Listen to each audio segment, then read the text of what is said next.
Okay, ladies and gentlemen, we are back for the final 2 days of EPL Season 15 at the playoffs. Oh, I still had the group stage written out in the text. Oh, whatever. My name is Dodai. That is Kojda. Professional casting, ladies and gentlemen. But of course, professional Dota with a Pudge and Phoenix opening. My friend, Merry Christmas, first of all. You too. Second of all, what the hell is going on? It's supposed to be snow and Christmas and Crystal Maiden and Tusk, and SIBE open up with a Phoenix, of all things. Like, let's respect the holiday, like a tiny bit, you know? I mean, they are definitely heating up this series because yesterday's performance, especially from Queasy, and I mean, all of SIBE was a very convincing one, so I think it's just the answer to the Pudge because it has been stolen from class now. I don't know if you're looking at the cameras, but for Phoenix, I only have one reaction. I need to put on the sunglasses. It's too bright, Oh, I man. see. Too bright. Too bright. This draft is already on fire. But yeah, so SIBE starting off strong. I'm more than curious to see what Yerlan is gonna bring for us. I haven't seen this guy play in a while. I'm not gonna lie. I don't think I've casted him for like half a year or something. 5 seconds. No, he's a pretty consistent player. Radiant's turn to pick. They got rid of the Visage. Well, like, yeah. So like before this season, I don't think I've casted much of Pessimist, but it should be his hero, right? Or is it gonna be position 5 Phoenix? No, it should be Pessimist. It should be Pessimist. I certainly believe so, but maybe they pull out the Tiaming position 5 Phoenix. You can never know. But Yeah, it might be because it's quite good against the patch. So I'm not like confirming things just yet. Yeah, Rain is more than happy to do it, but does that mean that Miksha should be playing the Pudge on level up? I guess so. It's a good question. What does our partner Cyberscore say? I'm gonna check out the player pages. 10 seconds. Does Focus play the carry Pudge as well? That's also a good question. We're starting in 5 seconds. With or without you. I think the popularity of the carry Pudge is pretty much hitting an all-time low. I think the position 3 Pudge is getting ever so much popular. Cyberscore is telling me he did play Pudge yesterday. Oh. As in Miksha played it. Miksha played it, okay. I'm gonna check focuses as well, just in case, but yeah, you did mention Focus played it yesterday. Does make sense. As they come up with the IO, okay. Is Jana Pro or Lupsion? This should be Lupsion, right? Yeah, I think it's Lupsion. Then you basically have this huge regen bonus come out for the Pudge, even before he gets the Ags. 5 seconds. And then basically you just have a run around roaming combo instantly come out. With the Primal Beast more than likely going to Pro, in my eyes. But not much known about the Belarusians so far. Radiant's up. Mereska has arrived.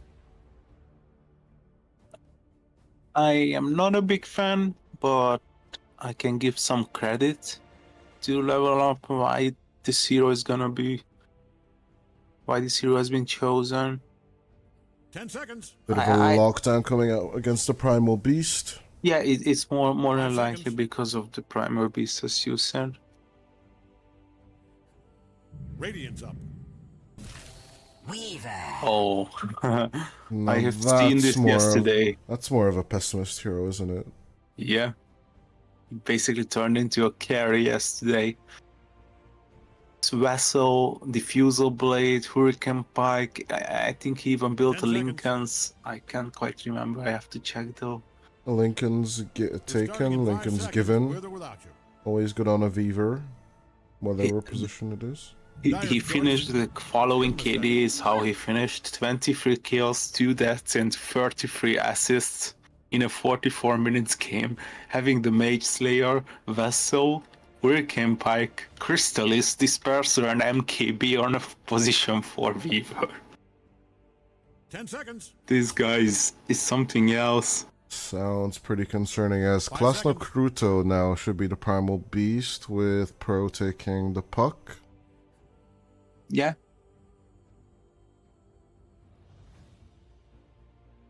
Yeah, you're right. Yeah, this does make sense, but level up needs a tank that can go through all of this. I'm looking at the troll, actually.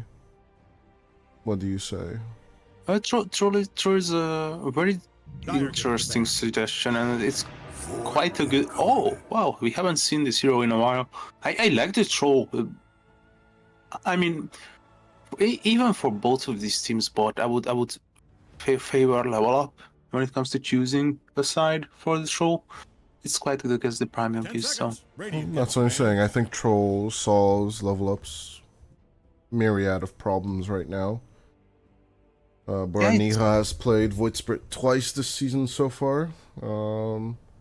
Has played one 3 days ago, and he has a 50% win rate with the heroes, so more than likely he's 10 been seconds left. practicing. I think ever since 8 when now. Quinn started playing it in the 5 International, everyone's been practicing the hero a bit more. And then it came back into popularity in the mid lane. Pretty decent movement all around, but doesn't address the Phoenix just yet. Maybe now that you are having multiple opportunities for intelligence-based hero, Voidspirit might be rising up to the top again. But yeah, there are so many opportunities to still to be tested with this hero. So I wouldn't be surprised if Voidspirit players are gonna be flooding the pubs of 9 to 10k MMR once again. Just to try out the Kanda. I always forget the other item. I have to check. Something with a P, I guess. It's the one you build out from Witchblade now, right? Yeah. Parasma. Parasma, yeah. It's so dead though. Like a lot of people would rather just build a Revenant Brooch and then building further from that. I think Bloodthorn has become such a high value item in all honesty, because I can agree. looking at the True Strike and all those capabilities, I think like those items are more 10 that what you seconds. look at. Kanda looks pretty okay on Puck 5 seconds. in my eyes, but other than that, maybe a Parasma on the Puck eventually, but not really my type. As they ban the Ursa, which is an interesting pick, I do believe they should go for the Troll. Dyer gets the ban. Go for the Slark. Interesting. Well, they want to go Alchemist? Alchemist is available? It's available, but I don't think it's good for SIBE. I wouldn't be surprised if they just pick the Medusa once again. Because Slark, Ursa, both of these heroes are quite good against the Medusa, and Astrid is very confident with his 5 seconds. Medusa. We might see him play Morphling. I think Morphling, Medusa. Troll is still an option, but I would rather favor level up for picking up. What else though? I think that's it. Makes sense. But it's level up's turn to ban then the pick. They can just ban the Dusa, and then there's always the option to go back to the Alchemist. Faceless Void is gone, so like most of the big teamfight heroes are gone. They ban the Morphling and go for a Gyro. Gyro. Go back to your classics. I guess it's time to reincarnate the classic meta, IO Gyro, back into the fray. This is dangerous though. Okay, never mind. They banned the Morphling. I think this is a free Dusa game if you ask me so. And Nashfer 5 seconds. is pretty confident with the hero. That's what I'm suggesting, of course. Top 120 on the board right now, 119 is Nashfer. Welcome to Dota. But he's gonna there's the take Troll. the Troll themselves. I'm not so confident anymore now with the Troll. You just feel like there are so much control and lockdowns, and when it comes to the Troll, it's a bit dangerous, but it's Nashfer, so. I'm gonna go with tradition. I'm gonna go for level up right now for this first game. I'm more than confident that they've got something in the bag. Something to show for it. Going back to the Gyro. This late into the draft and holding out onto it. Let's hope they have enough to kite the Troll out. 10 seconds. But I'm gonna go with level up for this first game. 5 seconds. I think the confidence boost that SIBE got from the recent wins is gonna be overwhelming, and I have to go for the Radiant this game. even draft-wise, I'm favoring the Radiant, to be honest. Splitting up with me for the first game of the day, Korsla, my friend. I'm not even disappointed. It's the Christmas cheer, you know? A lot of people are like, yes, happiness and love and cookies under the Christmas tree. You know, screw that. You know, we're here for conflict. We're here for EPL DOTA. I'm more than up for it as we split for draft number 1. It's pretty interesting. We are looking at relatively early timings for both teams. So, all in all, if these guys, you know, get into the nitty-gritty, it should be pretty fun. As Queasy, is John a pro, or am I looking at a stand-in here? Queasy is a pessimist. It's just the name that he Oh, yeah. inherited. Right.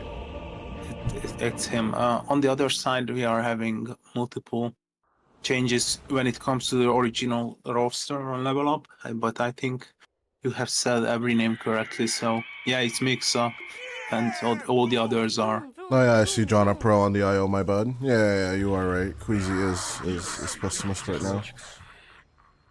But it's not a stand-in situation then. No. It's their usual lineup. Right. Тише, мальчик.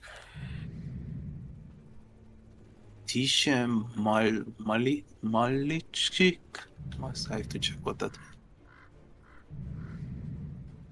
We should really up our Surleg game, honestly, if we're gonna cast more Europe. But, like, same thing with Southeast Asia. Like, I need to relearn my Tagalog, because it's been ages since I needed to Hush even boy. understand. It means hush boy. Hush boy. Hush boy.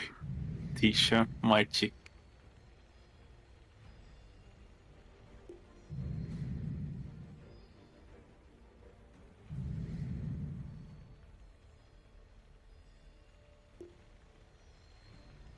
And it looks like we are ready to start this game number 1.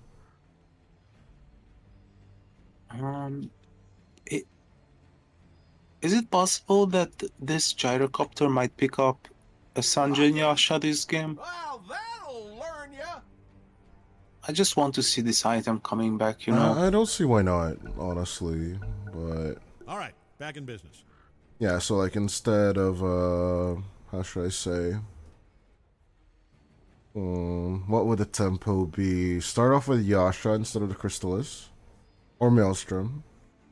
I like the Maelstrom. Right into the Aghanims. Then go for the Sanjay Yasha, BKB, Satanic, and you're done. I guess so. And then think maybe this is- Bloodthorn for the late game if the troll goes butterfly mode, I guess. I agree. Because then you get the true sight from the Bloodthorn.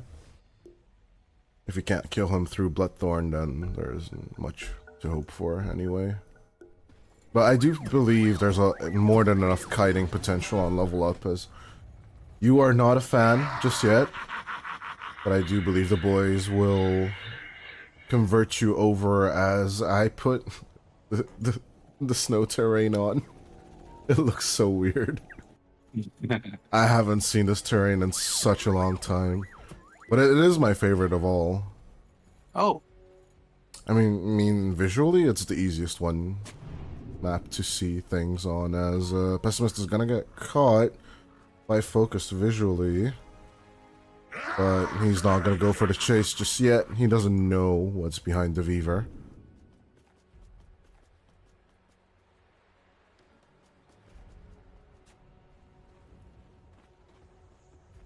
There's neither side really wanting to go for the invasion just yet.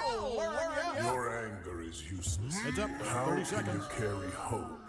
We'll see. I'm really curious to see what the audience's reaction is to the snow terrain, because if it's super bad, we are gonna switch back to the normal one. But you know, it is Christmas after all. Just have a little white Christmas in your life, right?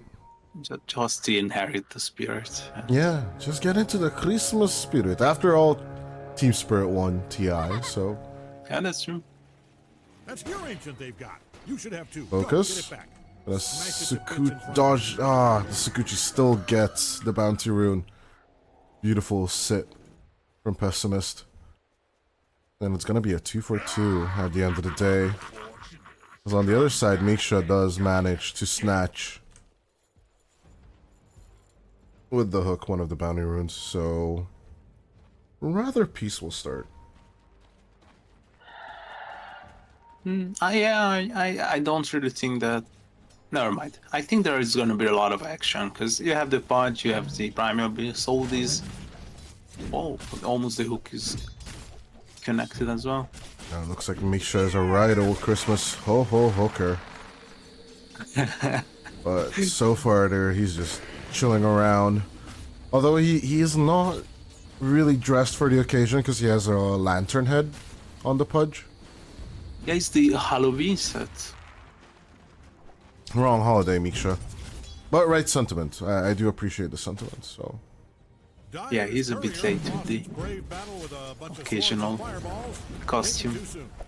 Look at Queasy, he's already hunting careers. This guy is insane.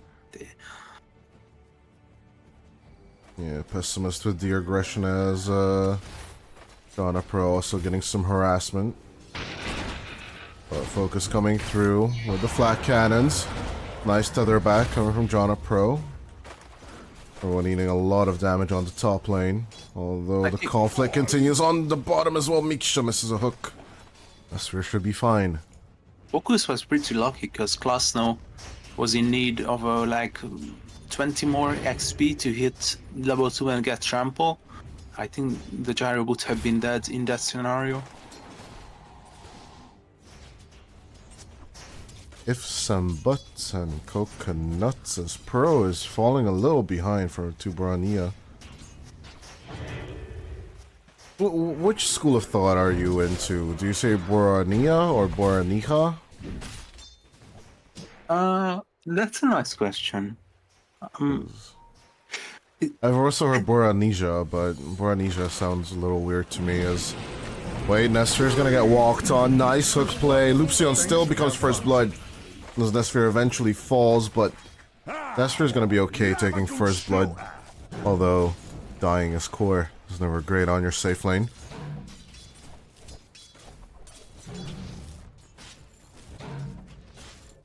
What you were saying, Corsa? We can agree on Borania, I guess, because it's still... He's from Slavic descent. I think he's Serbian, so... I think that this would be the correct pronunciation as well for his home country, so let's stick with Borania.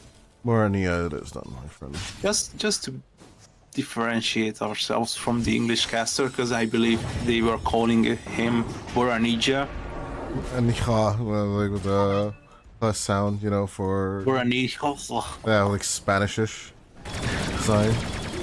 This Pessimist gonna eat some flat cannon, but should be fine.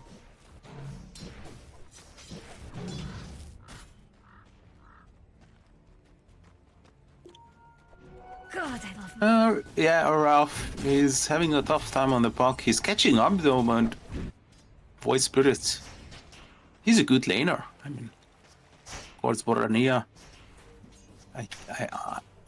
The IO. Oh.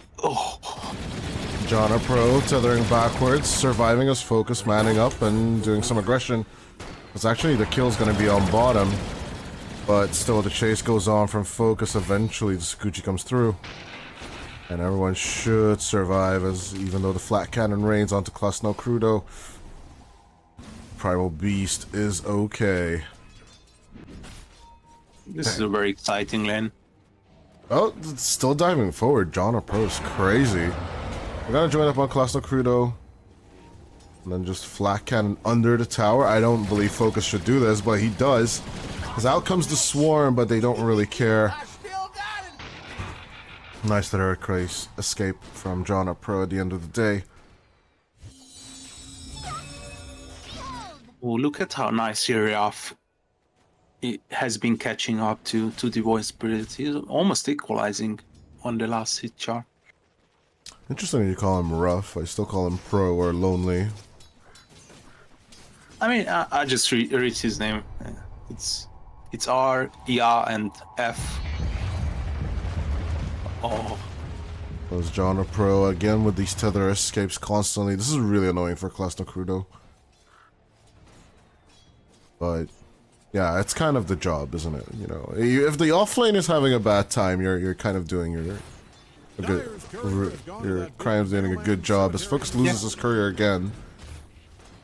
The bestest of times of the safe lane of level up, but all in all, with a lot of resources spent, both safe lanes are actually quite happy with the results right now. Maybe level up slightly better, but It's a very convincing laning stage from level up. I really love how they are managing the issue sometimes of being on low health. 6x6 rotations, but it's not that popular. Never mind, there are 5 people already. nice Bramble play as the illusion rune will be picked up by the Phoenix Rain Prince. Going forward, as beautiful Sunray coming out into the Shadow Realm. Just a casual right click into Rough. And Lupsion will go down as Borneo with the Astral Step counter, trying to get on to Rain Prince. The Remnant misses, and Borneo needs to get back as the Dream Coil connects. There is 0 mana on this Void Spirit, and Borneo is just gonna lose his life. Rough with a double kill. And up goes the Dynamite. Oh, look at Squeezy. He really wants this Wisdom Rune. Already scouting, placed an aggressive ward. Things are looking dire for Dire's bottom top. I think these courier rotations coming out He is in trouble, though. over are not even like, how should we say? They can't be neglected for sure. So eventually the Gyrocopter and the IO will try and farm in the triangle, and I think he's also setting up for that in the later minutes. Switching over to net worths with that double kill. Ruff is just having a really good time. On top though, 3-man rotation. Coming up onto focus is the Sunray connects the laser, burning down the IO, but looks like the disco ball should be okay. At the end of the day, it is 4-2 right now for SIBE, but they know that their lead is quite fragile and is mostly on Nesphere and Ruff, so it's not much of a time, as we all know from how this laning stage went. Klasnokrudo is not having a good time at all.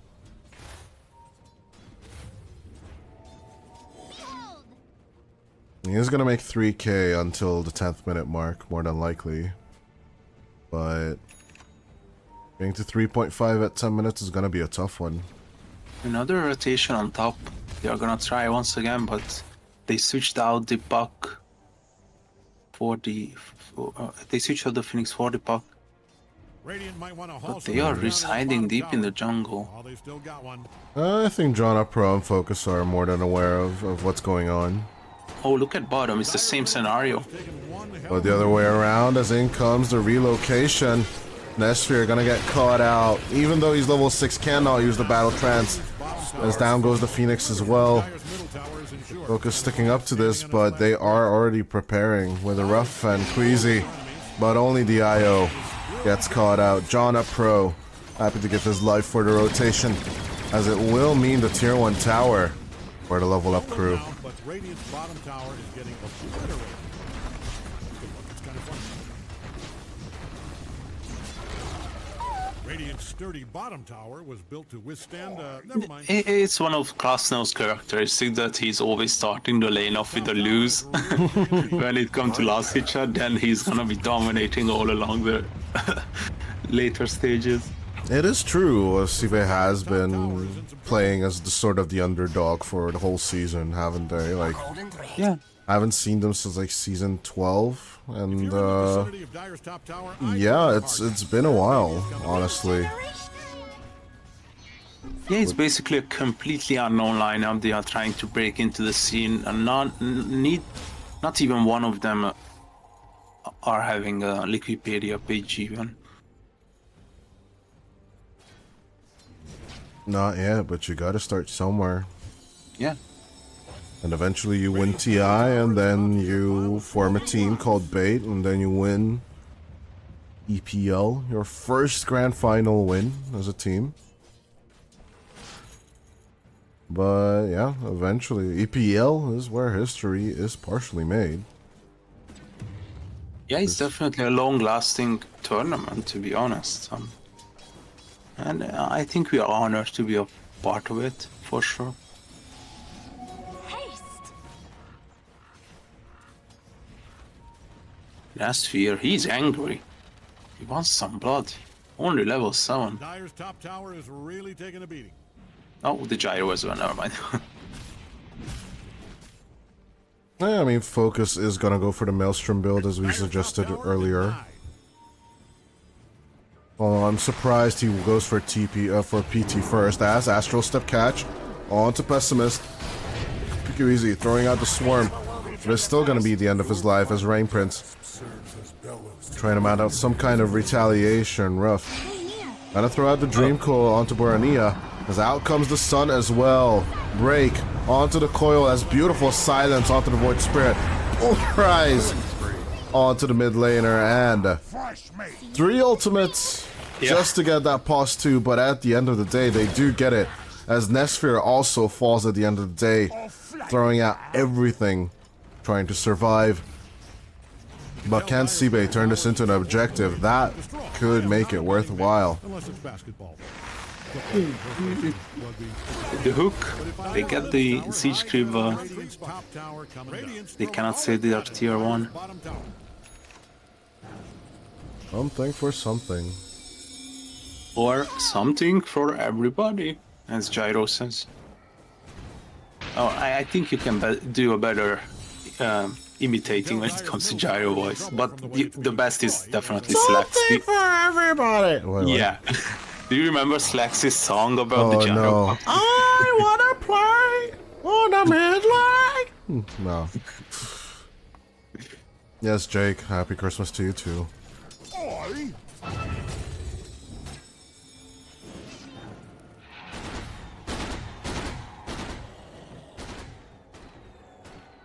Nesphere is back on the bottom lane again. I'm stuttering it because I am having This is second just thought. basically instant death as in they come.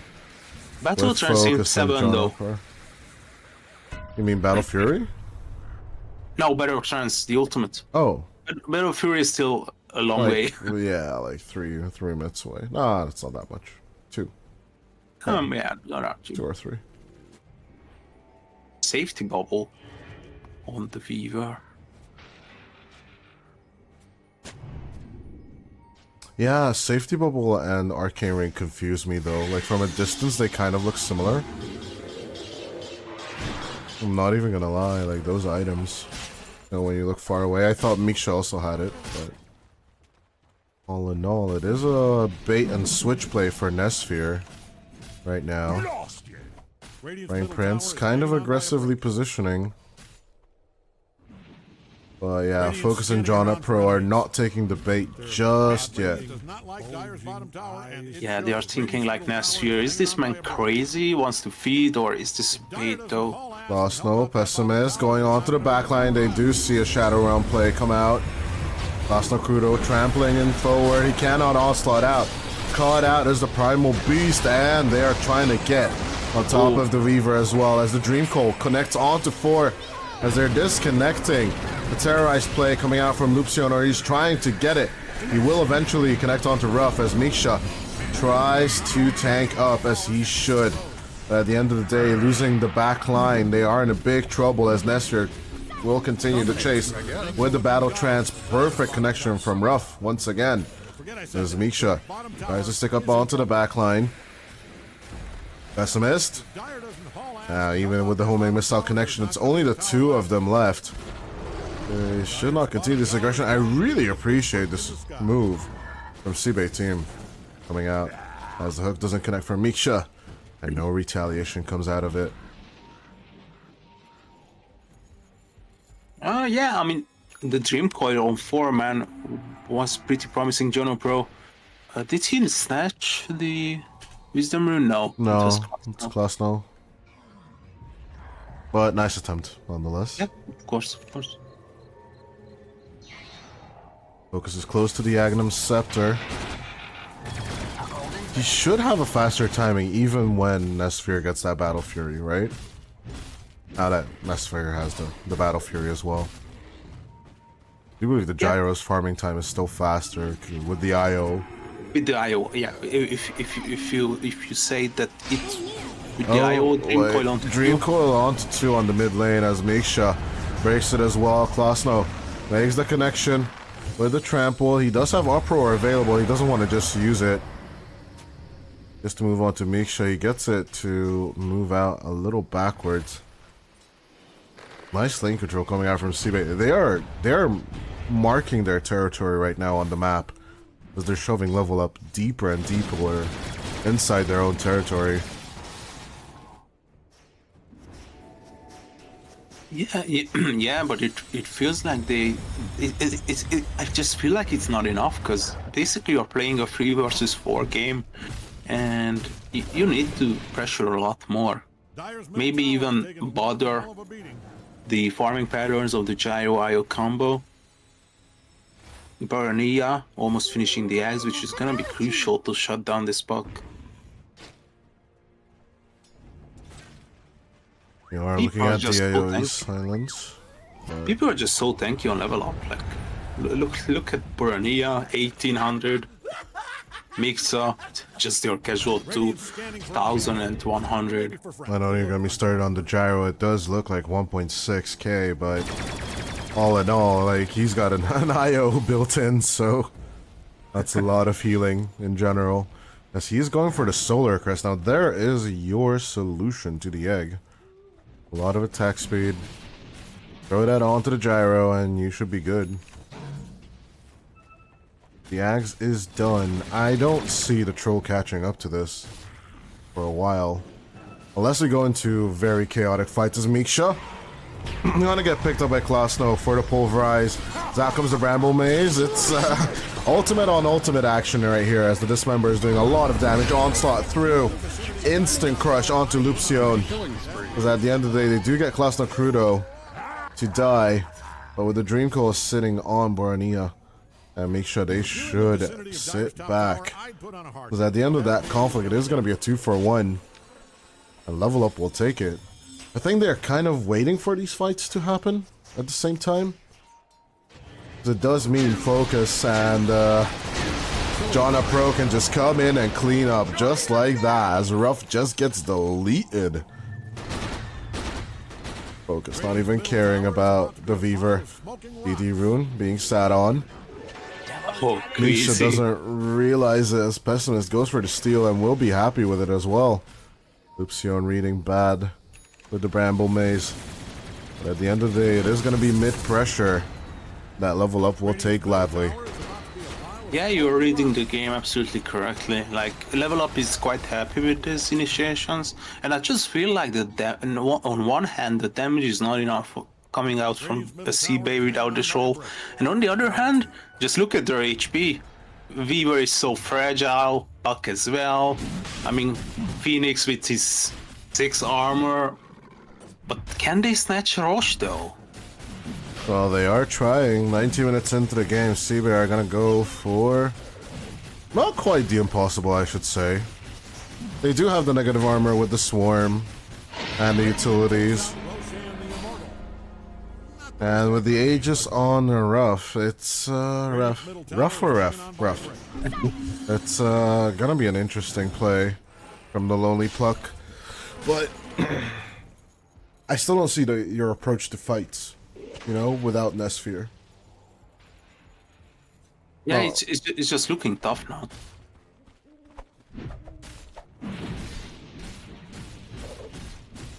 Dyer's top tower is really taking a beating. I think this casual pressure that they're doing with Rain Prince and Ruff is basically how you should be approaching the game. If you're in the vicinity of But it is a level up now with the advantage, and they are looking for the troll because they know that the Puck has the Aegis. Dyer's top tower is And of course, the IO and the Gyro can join in whenever they want to, as Klasno Crudo still just doing off-lane things, trying to tank up on the bottom lane. Radiant's middle tower is about to be. I'm more than curious to see if they're going to go for a cutoff play or try and hunt down the troll. Either or, they should really make a move though on level up.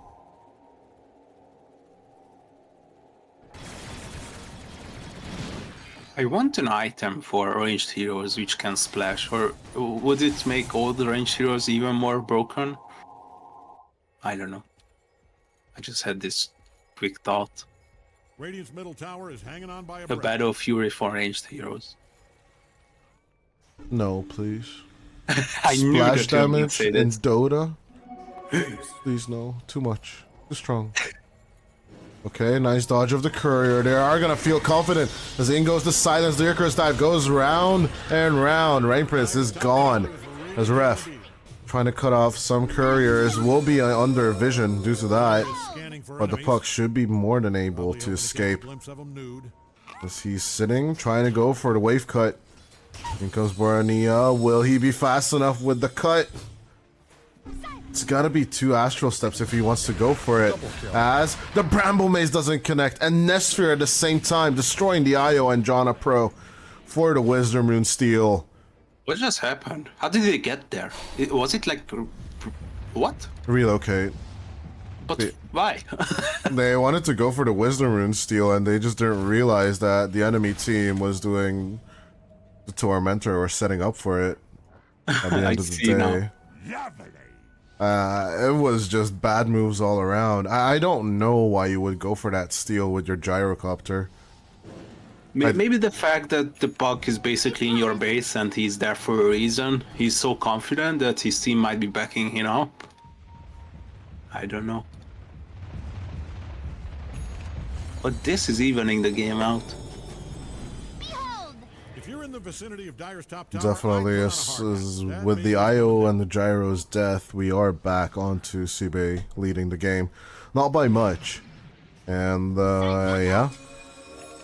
The Gaben graph still on the Radiant side. It's not looking promising.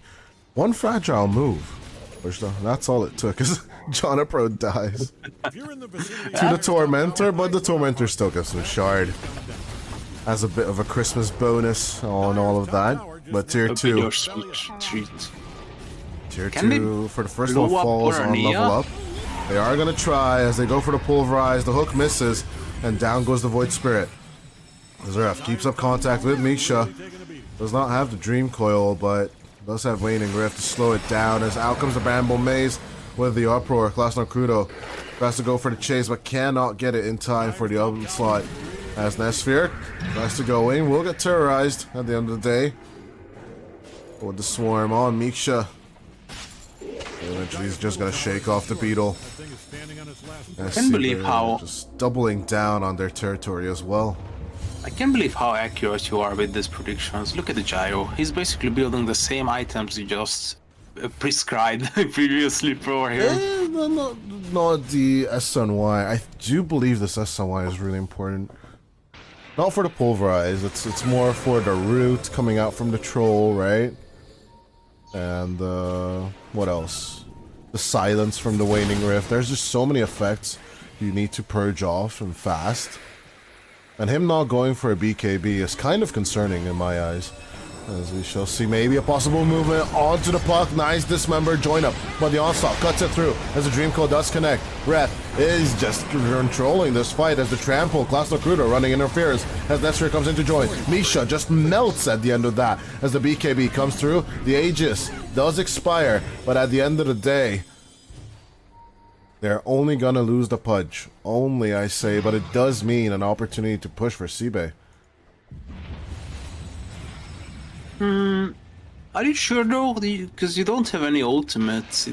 I think you should be residing back in your Radiant side, because it's looking tough when you don't have your ultimates. Well, not like the other side has much, but yeah, they did lose the Supernova for that and Pulverize. You are absolutely correct. But Battle Trance was available, so that's why I didn't understand why didn't they just take the mid-tier 2 tower, but you could be correct, obviously. They need the Basher on the troll.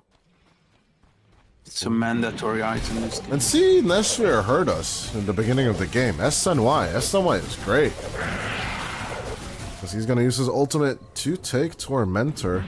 And of course, with the change of the ultimate, now you can move if there are no targets around. So he's just going to heal up on the Ancient Creeps.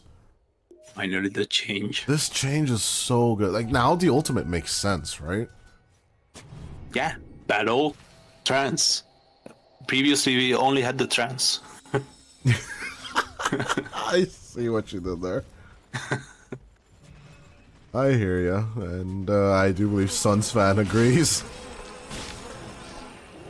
He hates that spell with a burning passion. And so do I. Oh. But no, and in its current form, it's quite acceptable, to be honest.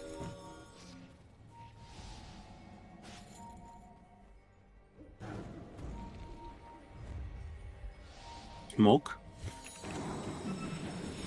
Oh, they find Borania. Radiant's middle tower. But yeah, that's a good run of interference coming out from the Dark Willow as well. Lucio, and he's doing a really good job with the Bramble Mace. We haven't really talked about it, and you did mention in the draft that you're not a big fan of it, all in all. But I think running interference with this hero has been quite a good job. Coming out from Lucio, and as John a pro and Focus, they're looking for the escape. They're gonna make it, but through the Twin Gate goes Ref as well. It's gonna be a run for the ages as Focus is just doing his best to just keep on farming at the time.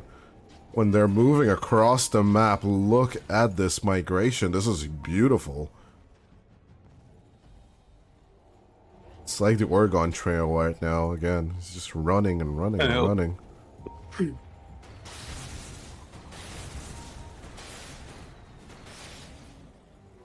What was it, like the 40th anniversary of that game? Not so recently?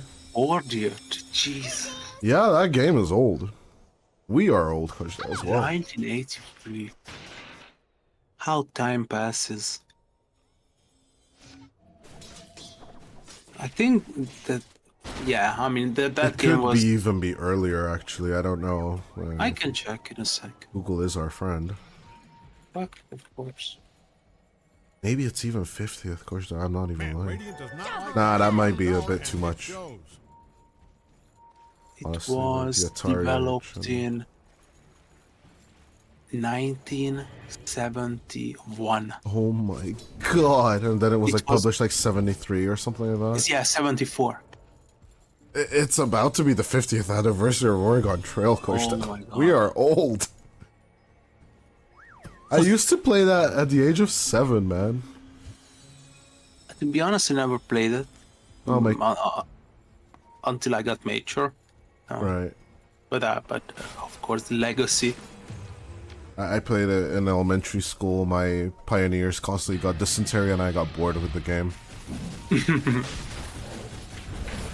They're gonna be late to the rush once again, as cheesy and age is going in favor of the Radiant, but the fight might be broke out. As Misha's quite up front with his positioning, but Focus just so himself as in comes Nestor. They're trying to focus onto the gyrocopter as they're running this perfect one across the Crudo into the ground. They pulverize the gyrocopter as they take down 3. They just rush out of the Roche pit like the Rohirrim and they take care of level up like it's nothing. It was like perfectly synchronized, and look at Queasy, he's doing Queasy things once again on our mid. He's basically soloing a position 2 hero. He just cannot do this. Borania in the air, he is gonna be retaliated as in comes the Terrorize. Another Astral Step thrown out just for the Weaver, but they'll take care of it. At the same time, the enemy is already knocking at your door. His They're not just knocking. is just ripping apart this tier 3. Already half HP on it, but with all those stacks coming out from the Fervor, should be more than enough to do a lot of damage to this top lane. Top barracks just fell. I like the discipline. People are respawning, therefore we should leave. We need our ultimates, but all of them are basically ready except the Supernova, so... That is true. Rock throw on the Primal Beast, he needs an egg, and this Primal Beast is gonna be a Primal Beast. He's going for the extra damage and then the attack speed with the Mjolnir finish. He's leaving the BKB way later than we expected. And look at Borania, that's my problem when it comes to the Voids. My problem is that Borania is just dead. As he gets Dream Coiled and murdered instantly. He does force out 2 ultimates, but at the same time... Actually, it's just 1. All in all. It's just not a competitive hero. It's good for pubs because there are so many kills and voice specialized kills. If he dodges that Dream Coil, it would be a different story, but as Pessimist, trying to get burned down on the Weaver, he's still surviving. Time lapse is not available in time. Beautiful hook from Miksha, but at the cost of his life. You do stomp at the end, but then they're just gonna rip your guts out. As Focus tries to play onto Nestor, the relocate does work at the end of the day. It was a return, actually. The end of the ultimate of Jana Pro. But there's a problem. Look at Focus. He's not having a TP.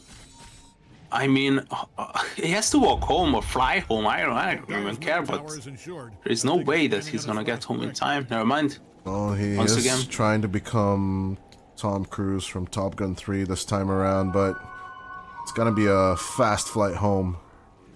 And again, Borania just gets stomped on the mid lane. This Void Spirit does nothing. Absolutely nothing.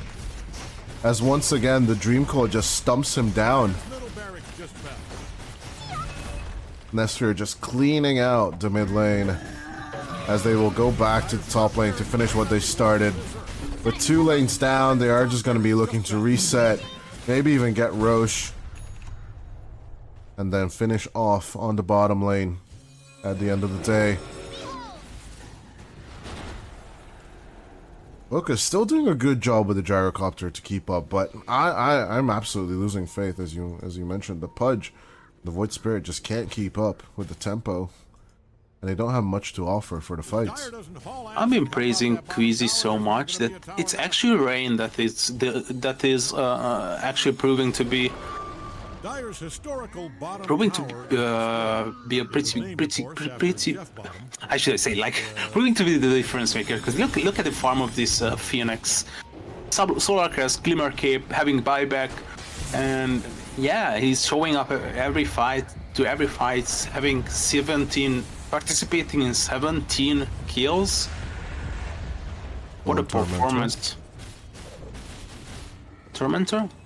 But yeah, so Pessimist at the same time is already like 4-staff vessel, nullifier on top of that. This is like, how do you save the gyro? You just don't. That's the neat part. You don't save the gyro. As he's queuing up the Divine Rapier now, I'm really not okay with this item right now. But this is your only chance, let's be honest. Like, you can go BKB, and you have a high damage already, I can give you that, but you are having trouble staying alive. And you either buy the BKB or just go YOLO and buy the Rapier. I'd be even okay with Scotty, actually, more than the Divine. I think it's way too high of a risk as Luxion might just get caught out, but there's no way to lock down the TPs. Miksha, though, trying to get out as Nestor does make the connection with the Abyssal Blade. Easy connect onto Miksha. As a few more right clicks should do the trick. Pessimist will take the kill. It's all they're waiting for now is Roshan. And then they just want to checkmate the game on the side of SIBE. And there goes our Rapier. Focus with the Divano Ripiano. Risk on top of risk, ladies and gentlemen. As Nesphere sees it, he wants to seize the opportunity, but nah. I think he's gonna take his time with it. He should. As he should.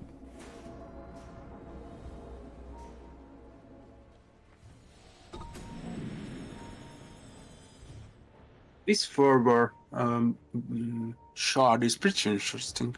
Now that I read it, Which one? the shard for the troll. The trolls. Okay. The further stacks. Okay.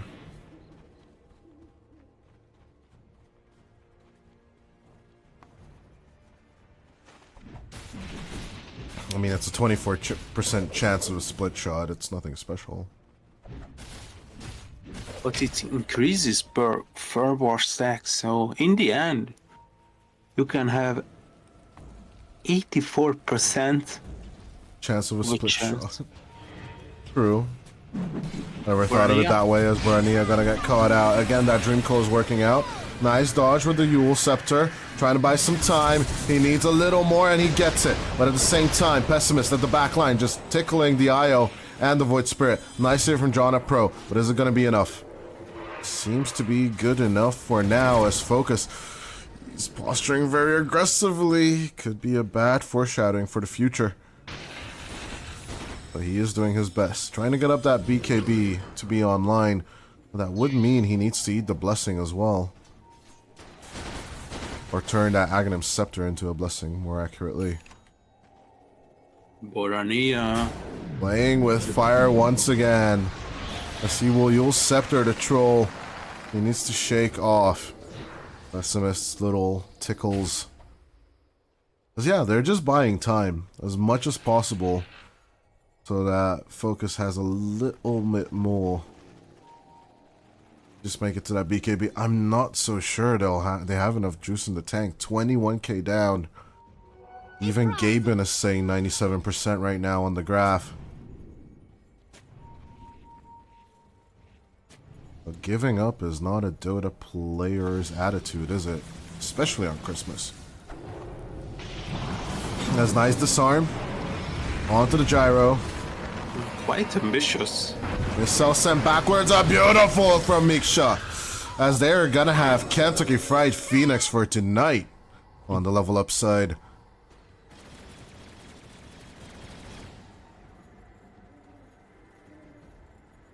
But it might not be. I don't know what this move is though from level up. As they move out, they need to throw out the call down. As Glassdoor Crudo will go through, pulverize onto the Pudge. As Focus tries to shake them off with damage. Dismember. It's a beautiful play coming out from Miksha, but the battle trance is there. The troll healing up fast. As Miksha needs to keep on alive just a little more. The hook is there. Oh my god. Just another little turnaround onto Nesria, and they do get that troll. As 3 are dead now on the SIBE team. You blink and you missed it, but with that buyback from the IO, they turn the fight around as Ruff tries to make a connection, tries to get the gyrocopter. It is close. He does have a lot of damage, but just 2 right clicks will be enough, and Ruff just dies. Whoa, the damage output from the gyro, 12.7k in a matter of seconds. I mean, for the past 10 minutes, all I've been doing for sure is bash on Focus, but this turnaround on the fight, and also I think like the biggest winner of this fight, or biggest MVP, is definitely Miksha with those dismembers. Yeah. The initiative hook onto the Phoenix was quite promising. And all of a sudden, it's level up. Shredding 2 Travers and Tormentor. I mean, stealing this as fast as possible is very, very important, right? As much of the map as possible. As after this, I do believe SIBE are not just going to respect level up in general, but they're going to take their time as much as possible. As this timing, it could be good for the Dire side as Focus walks right into the pit at the perfect time. Blessing in disguise. As I don't know who should get it. I would all-heartedly give it to Luxion, I'm not gonna lie. But Focus will be the one to pick it up, as it does mean he can pick up the BKB as well freely.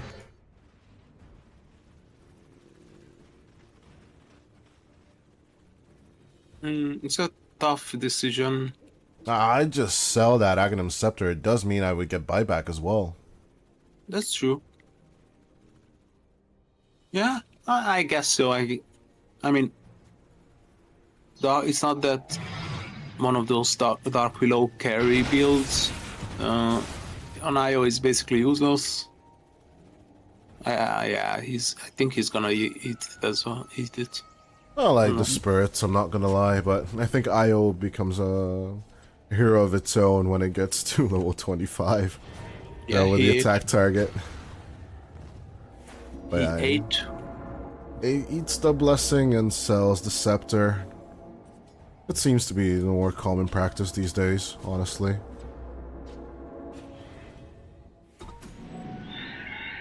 Yeah, I would love to see Level Up take one of those team fights once again, but they do need to take out the Puck or the Phoenix to mitigate the team fight control. Focus just posturing way too aggressively for my liking. Takes the wave and positions very, very carefully. End of the day with Aviana's feather on the gyrocopter, which could be very important here. As in comes the laser, Rain Prince, Pessimist, and Nestfear approaching from the right. There is Aegis here along with the call down as they relocate. Didn't go out just yet. Buyback coming out from Lupsion, trying to get back into this fight, but losing the IO could be traumatizing for the gyrocopter. At the same time, Klaus Nakrudo getting control. Pessimist in the air. Borania looking deep, looking to find someone. Miksha gonna dismember the troll as Focus comes over to focus on to Nestfear as much as possible, but at the same time, Miksha losing life fast. Lupsion dying back for this as Klaus Nakrudo and Nestfear biting back for the fight. Miksha really low on the Pudge, but I don't think Ref wants to get into this. Pessimist will take care of the Pudge at the end of the day. Let's focus. Beautiful catch with that play, but this is still just the Aegis. Can't focus. Mount up a comeback as Miksha with the buyback. He's available. He's coming in, trying to go for the save. Perfect rock throw, but here comes Borania and Miksha. Nice catch with the Remnant. This could be dieback on Klaus Nakrudo. Good play, but with the Dream Coil. A kill onto the Void. Focus, again in trouble, but no battle trance is available for Nestfear. This could be the end of the troll. As a nice play, again with the Nullifier, but Focus trying to put out the damage as much as possible. Ultra kill for the Gyro. What's happening? It's a Christmas miracle for the gyrocopter, because that's all that's happening. All of them are just dying back. 3 diebacks. Puck and Weaver are the only survivors. 3 diebacks on SIBE, 1 on level up. But actually, at the end of the day, SIBE are the one getting the team wipe. You gotta love to see games like this, Koishno. It's like, it's a perfect Christmas morning, right? You just got your presents, you got your coffee in hand, I got a new set of coffee for my sister, everything's awesome, and then all of a sudden, out of nowhere, we get a reverse team wipe coming out from Level Up with a gyrocopter Divine Rapier of all things. As in goes the Dream Coil play coming out hard from the Puck. Red really, really wanting this one, but they will be losing Queasy at the end of the day, as the Puck does make it out. Of course, with the Dream Coil piercing damage, immunity, and he does go for the Plasma at the end of the day. We'll never forget you. Radiant's middle tower. Radiant's middle tower is With all these buffs, he is trying hard, but it's not enough. Even with the fast attack rate, from Dream Coil. Radiant's middle tower is All in all, it's looking like they're going for the end. 35 seconds until the troll is back. 11 until Klaus Nakrudo can join in.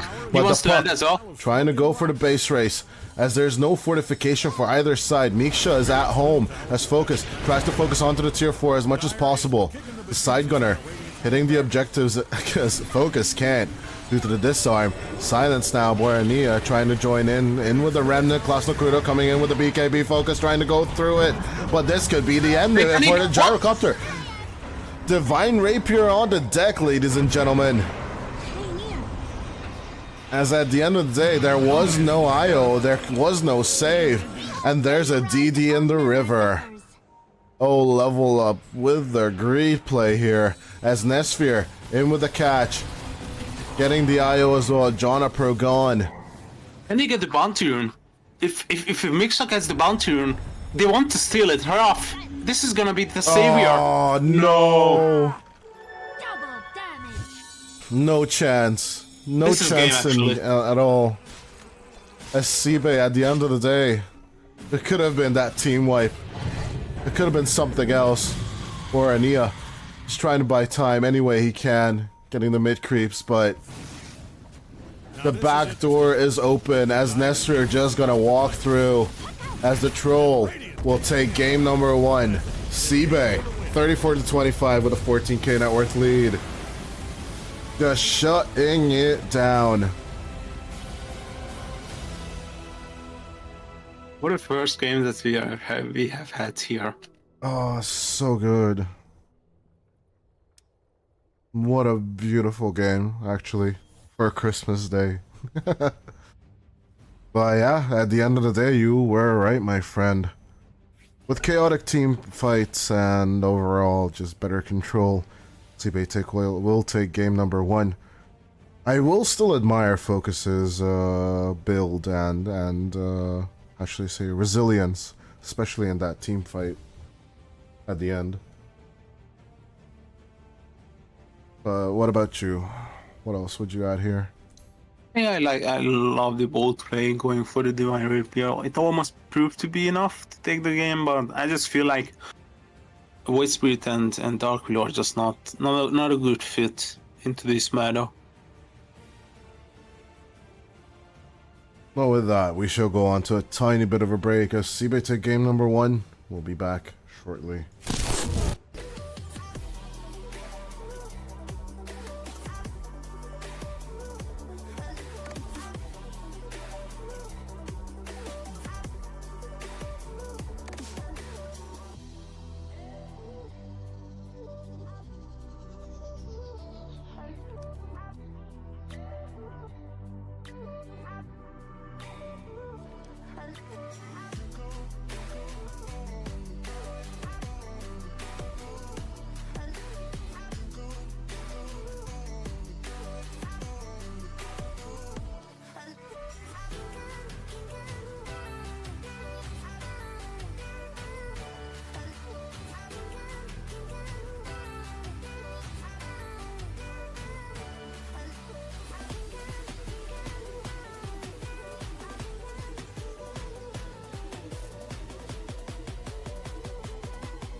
Warriors around, don't get caught in the mosh pit.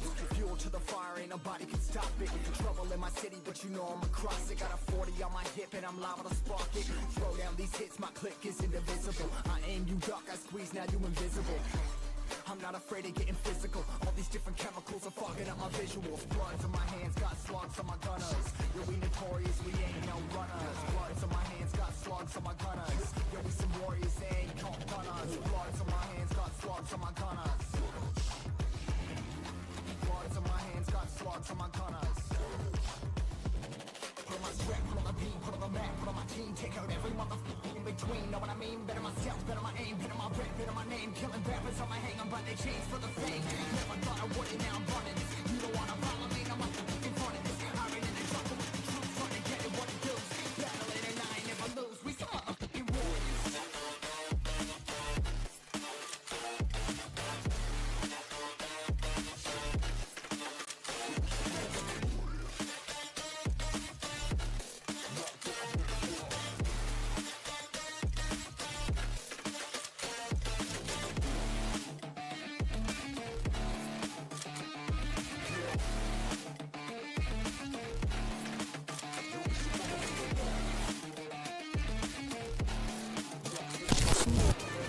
Okay, ladies and gentlemen, and welcome back to game number 2 Radiant gets the of, ban. yeah, Christmastide. Dire gets the ban.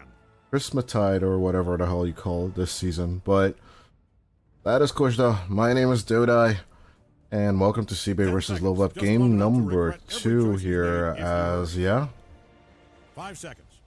this is gonna be an interesting one. After game number 1 with Divine Rapier Troll, and or Divine Rapier Gyro, which then loses that Divine. I'm not so sure that last push Dire's turn to pick. that SIBE, or that Level Up did, was their only opportunity. They could have just Radiant knows just who maybe to pick gone here. for the objectives, then backed off. Yeah, there was certainly some miscommunication, hesitation when it comes to their plays. Alright, I Dire can gets the agree with that. Lina Tiny.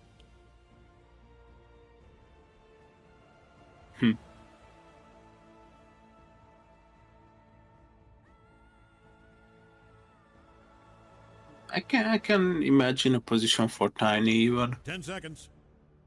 Queasy. Lena Tiny coming through. 5 seconds. Dire gets the ban. Tiny should more than likely be Boranijas, in my eyes. Should be mid Tiny. No. No? I think it's position 4. Position 4, so it should go to Ghana Pro? Ghana Pro, yeah. 10 seconds. But yeah. 5 seconds. All in all, I do want to see Lupsion on more of a... It does feel stupid to say I want to see him on a more teamfight hero.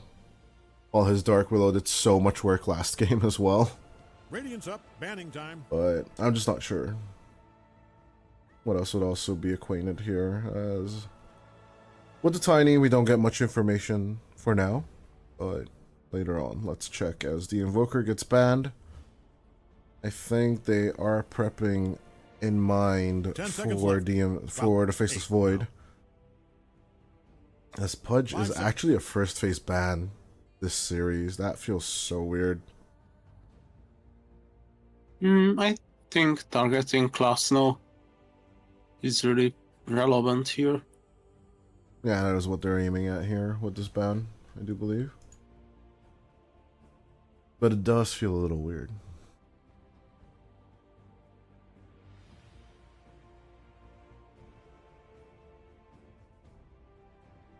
As Level Up are dipping into their reserve time for this 5th ban. It was an interesting question what you want to get here. Selena, there are a lot of options, but they're gonna ban the Faceless Void themselves. And I'm guessing we're back to the weird team fights, Kojda.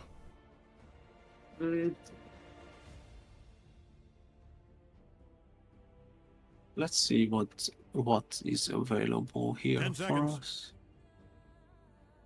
Tell me, what's the focus hero here 5 in seconds. stage number 2? Because I do believe, or maybe you can go for the Borania hero first. Rubik is quite good too. Or you can just go back to Dark Willow.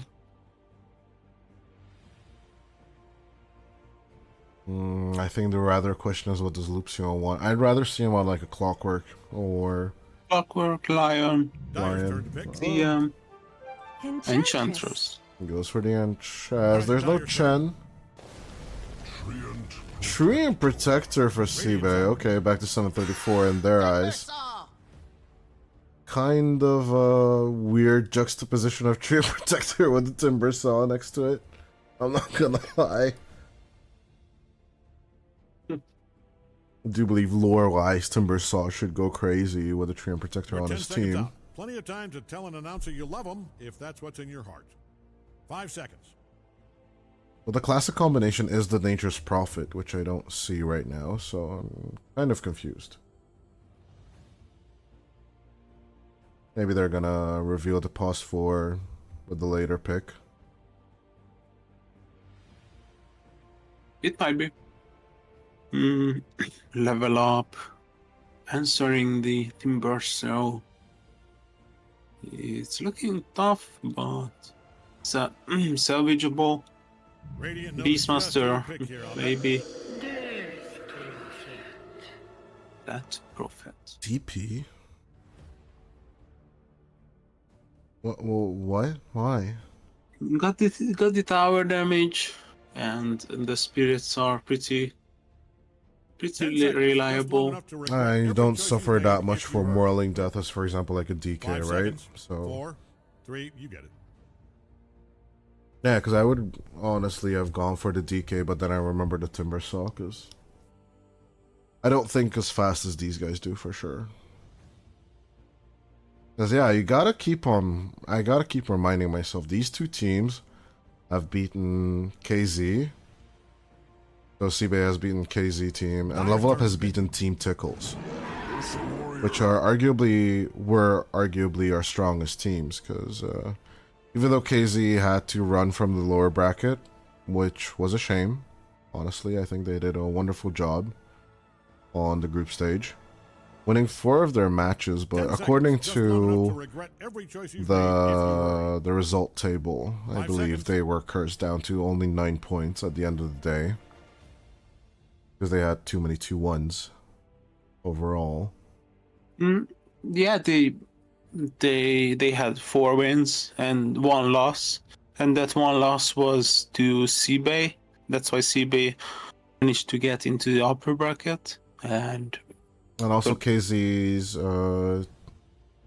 wins, 3 of them were 2-1s, while SIBE had more 2-0s. So overall, you know, the points came out better for SIBE and Klim Sani. So that's an interesting system. We did have Knoxville call us out before for it, but we're just the casters. You can hate all you want, but at the end of the day, we're not the ones making the rules. overall, it is weird to see, like, level up the 4th seed of Group A facing off against, the 2nd seed of Group A. Because there's only one team left from Group B, which is actually Team Klee, waiting for the upper bracket final with Klim Sani4. So that's going to be a good one. A series right after this one, by the way. So be sure to stick around for that as SIBE go again for the pessimist, 10 Viver. seconds. Feeling queasy just yet? 5 seconds. I mean, why would you 4, change it if 3, it works? True. Can't argue with that. Puck, they ban it themselves. They're setting up for something else. Or no, that's actually, they're gonna go for the Lena. What would you punish the Ursa with, though? My question to you. 10 10 seconds. We're starting in 5 seconds, with or without you. Something that can control the fight. So I think this is a very decent troll game once Radiant's again. up. Banning time. They're Medusa gonna gets banned. ban the Nesfir Dusa just in case. I would have gone Dusa, personally. And I would ban the troll after that first game. Though Nesfir wasn't that big of a problem, there is significantly less control here on the level up side than the previous game. 5 seconds. So kiting 4, would be an 3, issue. you get it. And then just set yourself up for offlane success in general, because you do have last All right, pick Dyer gets the ban. as level up, so I don't think that's a question either, in my eyes.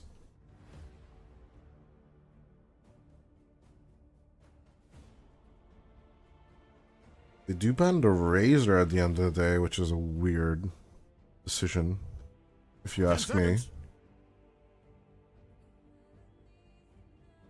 5 seconds. They can go for the Morphling, or if they are crazy enough, maybe Phantom Lancer. If there is any game where we can see this hero, this might be it. Interesting idea. Not sure I approve. Would love to see like an offlane Sven against a safe lane PL, though. Or something crazy Dyer like gets the that. pick. Obviously, there are a lot of offlane heroes that can face off into the Radiant's PL. up. Wind Ranger So we're at gonna your go service. Wind Ranger instead. Is this Wind Ranger mid lane and Lena safe lane, or the other way around? To be honest, I have no idea.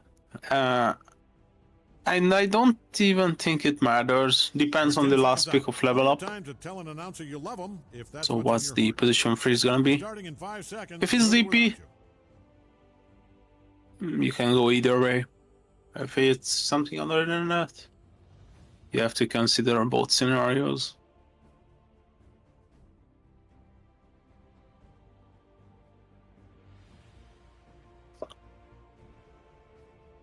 Maybe they're just gonna adapt according to the offlane pick, which is gonna be Let's do this. Choose your hero. a DP on the offlane, then I guess. Yeah, as Borania goes for the OD on the mid lane. As Rez Nesfir or Lena. Lonely is gonna be the Wind Ranger mid lane. I'm not so sure about the Nesfir Lena, but my friend, you gotta predict this time first, so I get to just lay back and react to that one.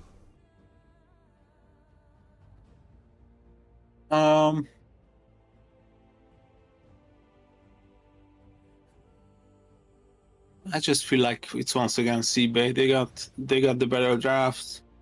They are much more focused, disciplined, prepared, and ready to get into the final top 3. So yeah, I'm going SIBE.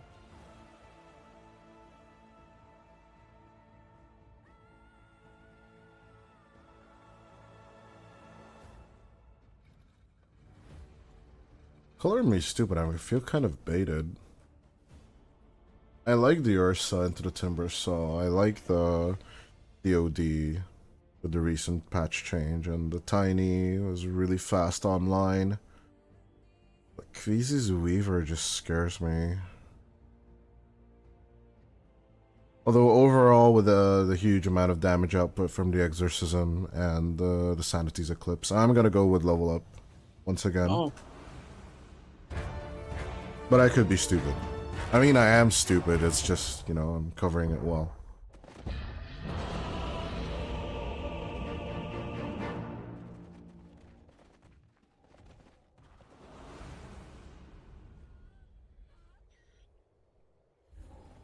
Well, let's see. As we are once again split up between the two teams. All right, get ready. Back to the lower bracket we go with the beautiful winter surroundings, ladies and gentlemen. Only for this day, and this day only. And we thank you for joining EPL, even on your Christmas day. As of course, a lot of our colleagues will be celebrating Christmas on the 7th of January, is it?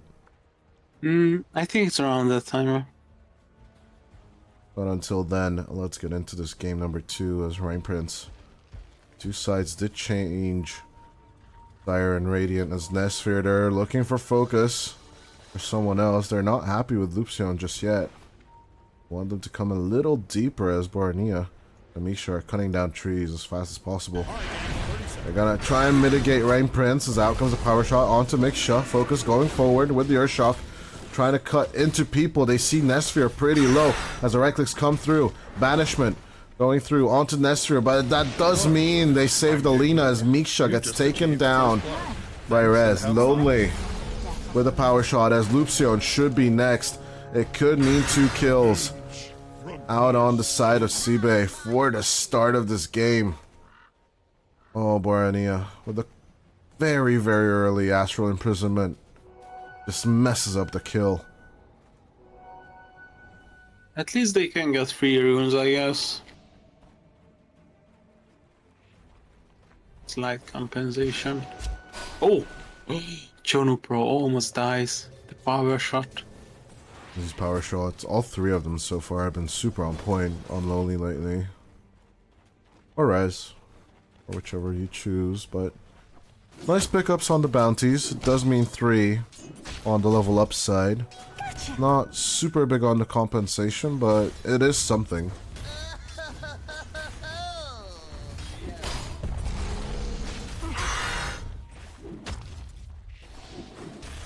That's what happens when I That's what happens when I rush.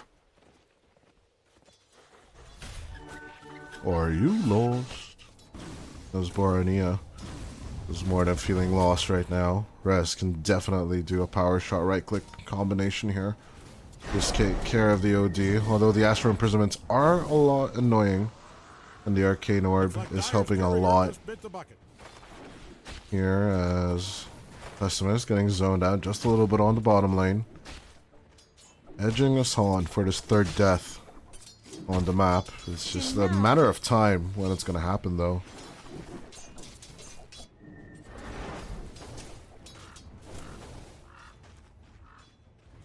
Bornea at the end of the day does find enough regen. Just compensate for all this. And no more power shots coming out from the Wind Ranger. Or not for the time being, as Pessimist once again did the courier deletion. Right on target, like every time, it's like every 2 minutes he just rotates backwards, you know? Vroom, vroom. Boom, boom. Yeah, it's a broom broom, not a vroom vroom. I don't know what Machina's talking about.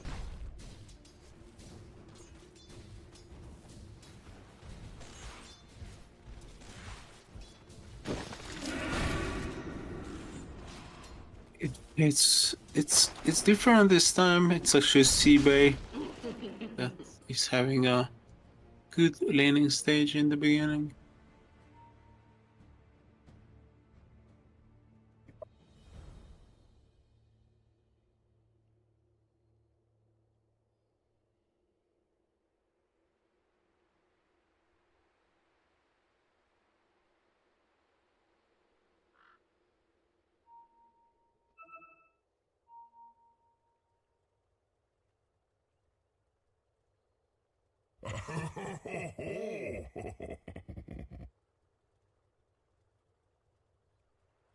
Yeah, we are stuck on a holiday pause, but Rain Prince says they are ready, and we shall continue. Hey, look who's back.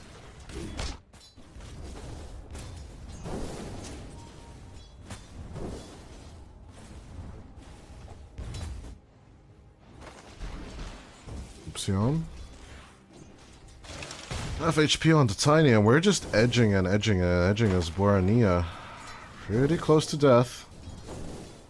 Power shot still not off cooldown, trying to get the snipe off. 70 HP. At the end of the day, the OD. Living on the edge. Can kill him. I think Rez is gonna try. Admit it. You expected that. Oh, he messed it up. Yeah, he tries to go for the shackle shot, power shot combo, but Borania reads it, gets the tango off first, and manages to heal up in time.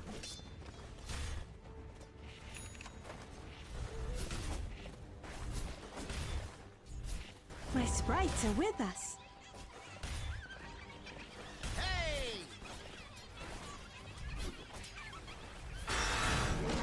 Focus. Looking for the turn.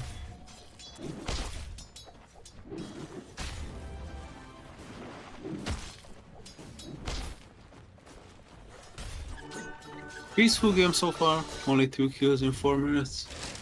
I mean, the first 2 kills did happen, you know, trying to contest onto the Treant Protector, which I kind of understand, but, you know, with the fact that Level Up didn't get the first blood for it, it doesn't feel that great of a sacrifice. Lesrier's doing pretty well on the safe lane. The same thing cannot be said about the Ursa. Like, classically, Ursa is just a big counter to Timbersaw, isn't he? Right? I would say it's more like skill wise, it's different for every people. Some Timbersaw players prefer Timbersaw against Ursa. Oh, class, no Crudo. Getting pulled back. That's it. Yeah, with a little bit of help from your friends, you know, John Pro just delivers. Denied. Oh, no reactive armor. And yeah, no reactive armor on top of that, but it has been a classic that Timbersaws have not been going for the reactive armors on the mid lane. Rez zoning out with the wind run, outrunning the tower. Let's have another power shot to return. Oh, try again with the shackle shot, but once more, it's not going to reach. Up top. We do have a bit of turn onto Nesrir and Rain Prince as Misha is trying to output a lot of damage, but you're not on the pudge anymore, my friend. Does need to lose his wand charges just to get a bit more of aggression, but that Crypt Swarm, even on level 2. Oh, look at the power shot. Not that convincing. As Oh. the power shot comes through, but will miss. Oh, Misha and Lupcion. They will be dodging the Nature's Guys as well. This Crypt Swarm and Dragon Slaves flying back and forth on this top lane right now. But to no avail so far.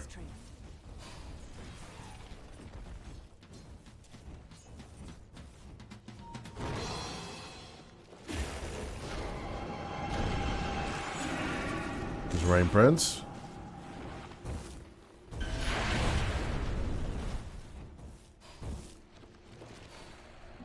Losing a bit of HP. Haste rune from Barania. You can just get a kill, one of these supports. I don't know why he's going up. Not going for the top gank. I just pick it up. 6-minute rune, I got it. He decides to stick around on the mid lane, which I absolutely don't understand, actually. Me neither. Gets It's the getting focus older. fired. Lupcion coming in with the avalanche, trying to set it up. Here comes the Sandy's Eclipse. Nice turn onto Rez, though. I guess we get our reason why they turn back onto Pessimist. Is a double kill. Double kill. For the OD. Okay, well, we got our explanation right then and there, Coach. Probably hoping to catch a glimpse of him. Yeah, the OD, there was a reason why he was staying on mid. 2 rotations and all of a sudden, the situation was looking pretty bad from Team SIBE.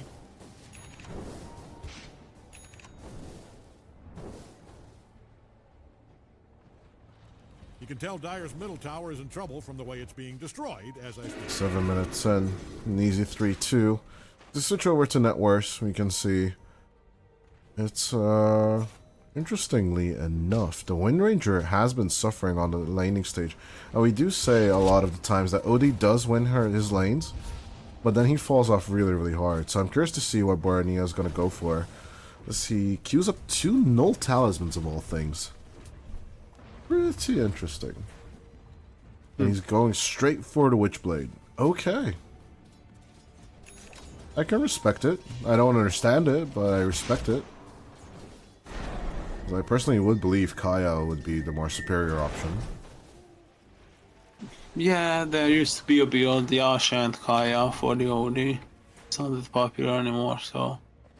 For Kaya and going to the meme hammer, let's go! Meme is also a build, but mostly for pubs. I like pub builds. What's wrong with pub builds? I mean, nothing, but it should be tested before it's gonna enter the international scene or professional scene. Gotta test it in competition. Dire's middle tower is taking one hell of a beating. You know, they want to defend this. As they are instantly reacting to Borania and John up pro. Nice connection onto the DOD. No turnaround availability as Luxion comes in. But can't really do much for John up pro and Borania. Throws out the avalanche, but it is a 4-man rotation coming out from SIBE. I don't think it's going to be punished much. But at least Focus gets a little bit of time to try and build up this Battle Fury. You know, silver linings and all gray skies.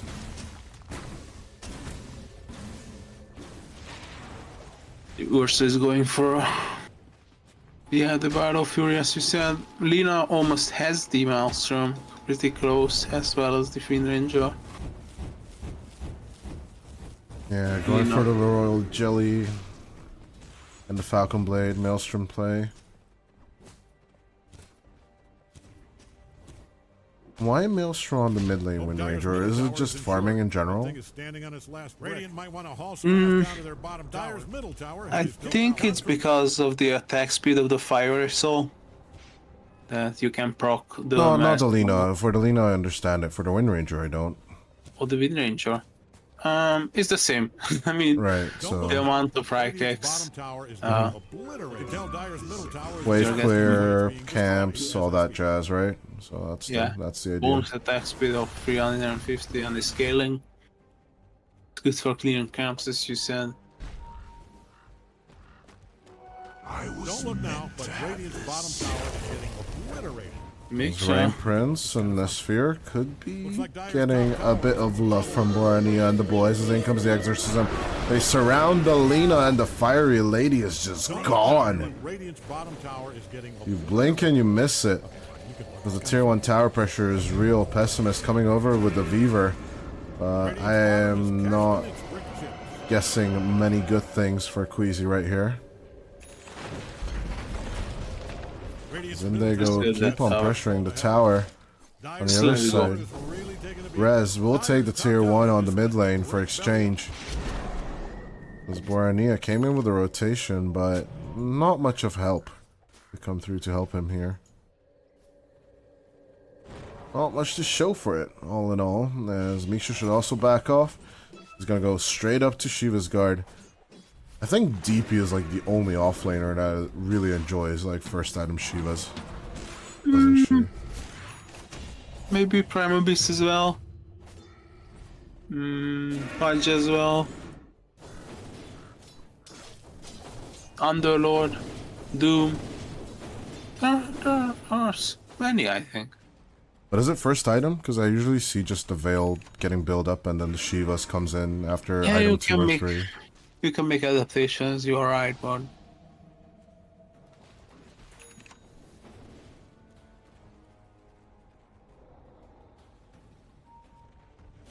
So I do agree with the Veil first item, but like go straight to the Shivas, I think it's only the DP. In my eyes. Depends. I would definitely go for the Shivas every game if I'm an offlaner. Yeah. It shouldn't be dependent on the given situation. Even after the tiny nerf, as speaking of tiny nerfs, Barania going in with the OD. Nice Fuel Scepter raise onto Class Naruto, but a toss-up. It's a good break onto the tree. Oh, the timber chain gets broken, and Barania takes another kill off the map. Radiant's Mid all they've got it. timber chaining and tossing. Yeah, it's looking like Luxion is just happy to show off his skills. Help out that bottom The tower. pause There's four. not gonna be a tower left. I do believe Jonna Pro is the main pause 4 of this team, but for a second time in a row, they switch it up.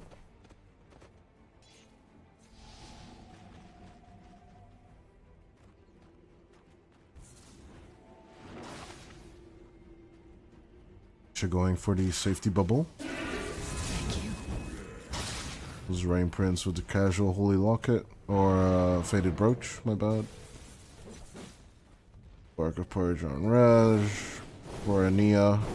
No neutral item yet on the OD, as the early Roshan from Focus. It's a futile attempt as Klaus Naruto comes through. Nice play with the Chakram.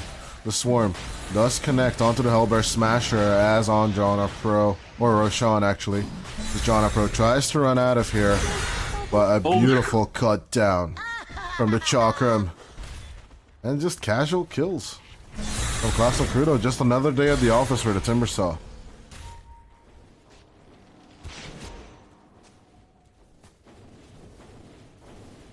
So I'm trying to get that blink online. Focus. A bit too early for the Roshan for my liking.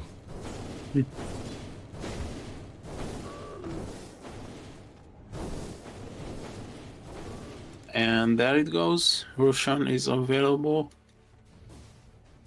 as it was previously, but now for it actually Radiant a scanning promising ground for situation would be for the Dire, as they place multiple enemies. Radiant scanning for enemies. wards there, so they have the vision advantage. On the other side of the map, we have a smoke up by the OD and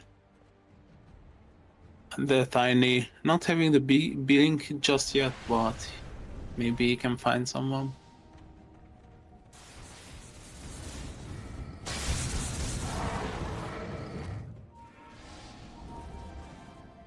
Easy. Bit too close for comfort. But after losing the Sentry ward, just gonna go for the wave cut instead.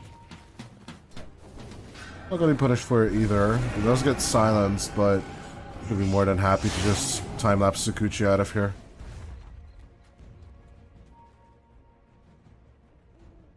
I would just use Sakuchi, but I guess he wants to cut the wave or just continue cutting the wave in general. Thus him just sticking around he's very stubborn on this Weaver right now, is getting another seed shot from the Acorn.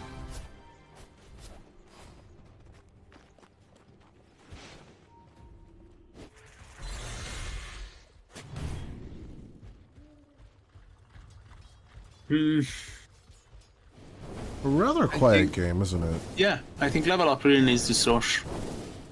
It just feels like the time is ticking, and yeah, when it comes to the ticking time bomb, it's certainly the and the Wind Don't look Rangers now, but Radiant's power top spike getting after better. getting free items, It's kind of fun. Maelstrom, BKB, and Dire's scanning all over for enemies.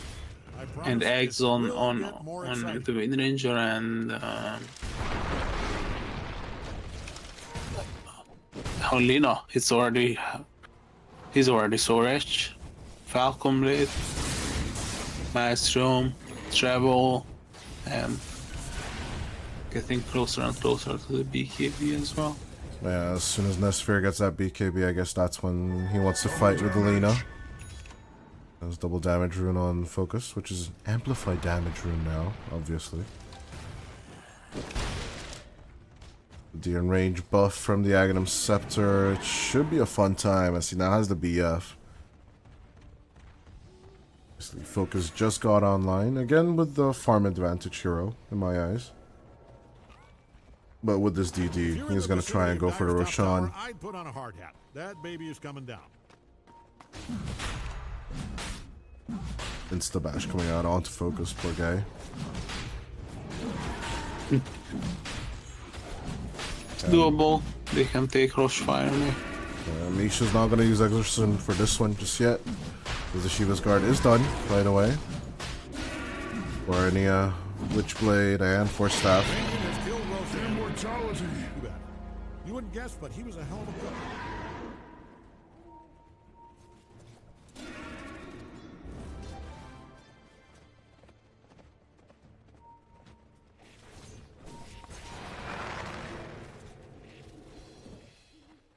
They are smoking up. They want to fight this.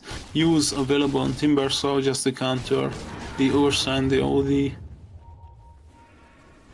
Mixa. Going in, Rez. Nice avalanche. Toss back. On with the Shiva's Guard. BKB used. There's Rez. Trying to come in. Morania still goes through with the damage. The Sanity Eclipse drops. As Miksha's Crypt Swarm also connects. At the end of the day, nice kill onto the Wind Ranger. A lot thrown out Of prize is this. just for the mid laner of SIBE, but level up. Not being wusses about it as they see Nesphere instantly rotating in for the Lina. But no catchback just yet. Lupcio with a toss back. Onto Rain Prince once again. Nice Shiva's Guard play as Jonna Pro might be losing his life here, but nice silence onto Nesphere, making the connection. Miksha doesn't care about your Laguna Blade at all. And Rage coming out onto focus as they do get a catch onto the Weaver. Queasy in the air as they come across the Cruder from the other side. Miksha with the silence. You'll sceptered it up by Trekere. Makes a connection as the Timber Chains and the Whirling Deaths makes a connection. Focus with the Aegis. Tries to go through onto the Wind Ranger as the Aegis falls. 30 seconds until the next in range. There's another shock soon. Trying to get out of there. Dodging the Chakram. But gonna get shackle shotted. Doesn't connect with the tree, so he's okay. But the focus fire is there. Power shot misses. You'll scepter into the air, Bornea. They're just gonna change targets now. SIBE. Yeah, you wanted to get deep? Well, here is some A. You'll have to live longer. From This the was back. just too deep. Well, that's what she said, for sure. If you're in the vicinity of Dire's That's top what tower, so did I'm Level sure Up say as well. That is, they toured him a new one with the Timber Saw. Klossner Crudo with the counter rotation. Going behind tier 2 with a Timber Saw this big. Already on the enemy side. You get team wipe, my friend. Okay, not team wipe per se, because Focus didn't die twice, but almost. As Shackle Shot nice onto shackle. Jonna Pro. And that is technically 5 kills there. Easy cleanup from SIBE. They're just constantly looking for this control now with the 4 of them. And Nesphere. Just casually waiting for that BKB to just come out on the courier. Turnaround kill onto Rain Prince as he was trying to reconnaissance in the enemy jungle, but I mean, Pessimist is doing the same with the Weaver. Yeah, trying to get some vision is always important, but Good stuff. Radiant's courier just took a dirt nap.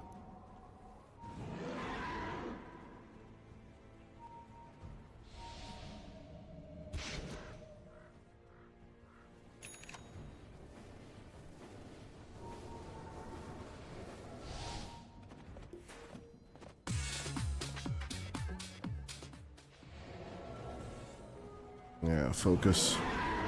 Now with Blink. The Ursa needs to be really careful in the fights, though.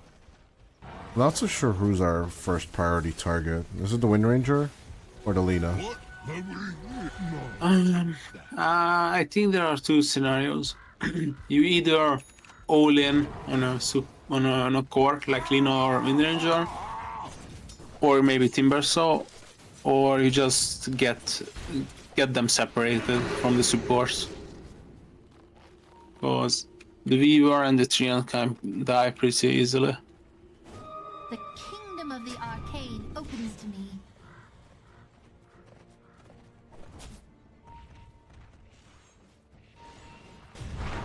That's nice. Blink onto the Weaver. At the end of the Tsukuchi, they do catch Queasy just a little bit. A lot of right clicks and abilities coming through, but there's going to be John at Pro dying on the top jungle instead, as a nice kill from Focus onto Pro. at the end of the day.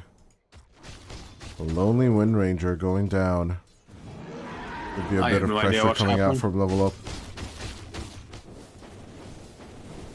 You just gotta focus on focus, Dyer's my top friend. tower is really taking a beating. I missed that completely. Damage.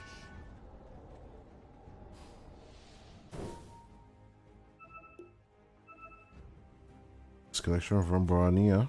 So we're gonna go into a bit of a pause. Yeah, I did miss the upper conflict as well.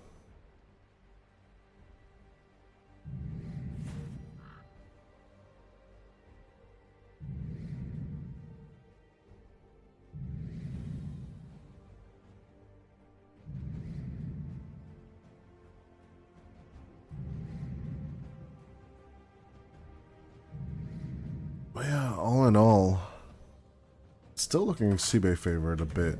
Just a bit. Wouldn't you agree? Now that I look at the heroes and how they are standing, the DP is really suffering, and Queasy once again with the gameplay of the position 4. So yeah, I agree with you. Team SIBE is If you're in the vicinity promising. of Dyer's top tower, I'd put on a hard hat. That Although thing Gaben's was- only giving them 56%, so there's still a chance. There's always a chance, of course. Dyer's until the top ancient tower is stands. really taking And a beating. sweet.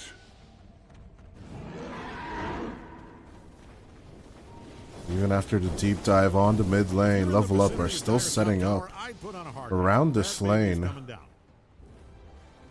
Are looking to get that tough tier 2 tower. Donna Pro is mounting up a siege onto the tier 1, 2 up top as well. 4-man smoke coming out from SIBE.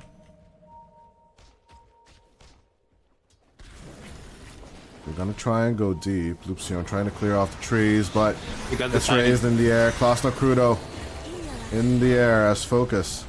Getting backwards as much as possible. Lupsion will sacrifice himself for display, but they might just get John a Pro as well on top of this. Nice Timber Chain combo as the Laguna Blade comes out. Klasno Crudo keeping up the contact as it's just an easy kill onto the edge. Klasno Crudo with the blink reveal. Just instantly messing up the ranks of level up.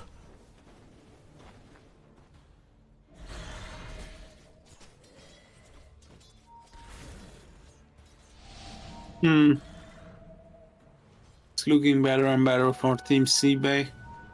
I wonder if the Ursa is gonna be enough. Can be kited pretty easily.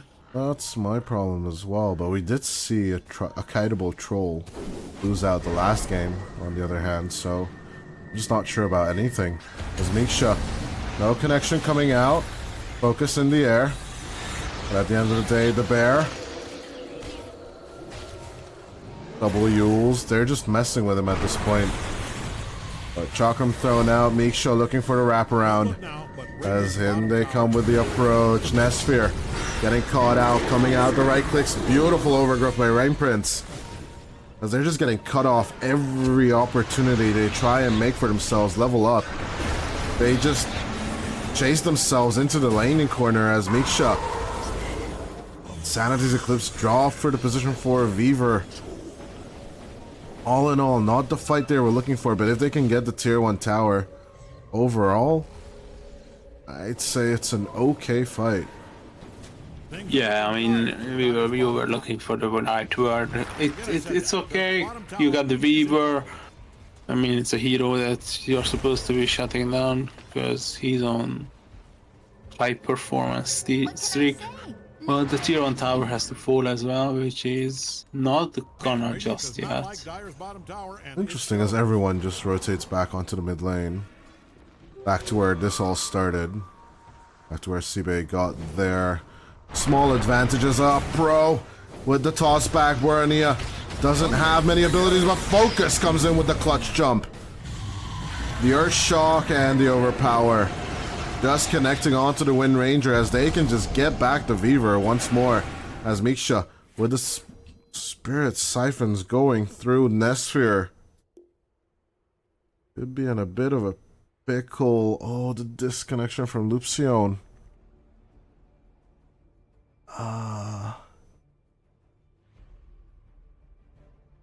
Now, this Another- is an interesting time for a pause.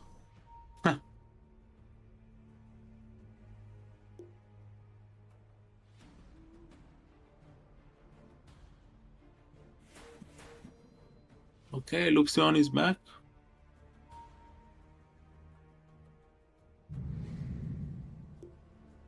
Oh, crap. Well, they are ready. Nesphere getting chased in with the avalanche. Beautiful catch onto the Lina as the pause 1-2 of SIBE are down. Oh, this is the reason then that they constantly come back and again into this mid lane. But Nature's guys, they need to delete these creeps fast enough so that they can get pressure onto this tier 2. Living armor, they're trying to buy some time. But they're not pressuring these towers at all. They're rather going for the kills than the objective rotations. As Pessimist and Klasno Crudo, they could find them here. Oh, nice dodge of the silence. And then goes the Shivas. They do see the Weaver. No, they just disengage. I love this disengagement play from SIBE. You know, a little bit of a pinch and then running away, I am not evading a as much as unless possible. it's basketball, football, horse racing, rugby, cricket, or curling. But if I was, I'd bet on Radiant's top tower coming down. Looks like the Dire figured out where Radiant's top tower is. This Jana Pro trying to carry himself up as much as possible, going for the Aghanim Scepter Edge. I don't know if little friends will be much of a help, honestly, but the multiple creeps are definitely a plus for the push. I'm not a big fan of this improvement, to be honest, and I don't really understand why it would be anything good. Multiple creeps are always good. I don't know.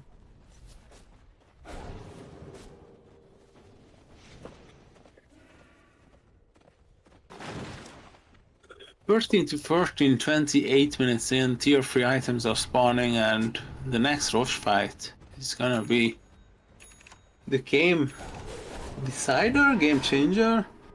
Is gonna leave a huge impact on this game. I call it the game divider. It will give the lead to someone. I'm not necessarily sure it will win the game because we're still at the tier 2 territory, 28 minutes, and we were looking at high grounds last time when this timer rolled around for game number 1.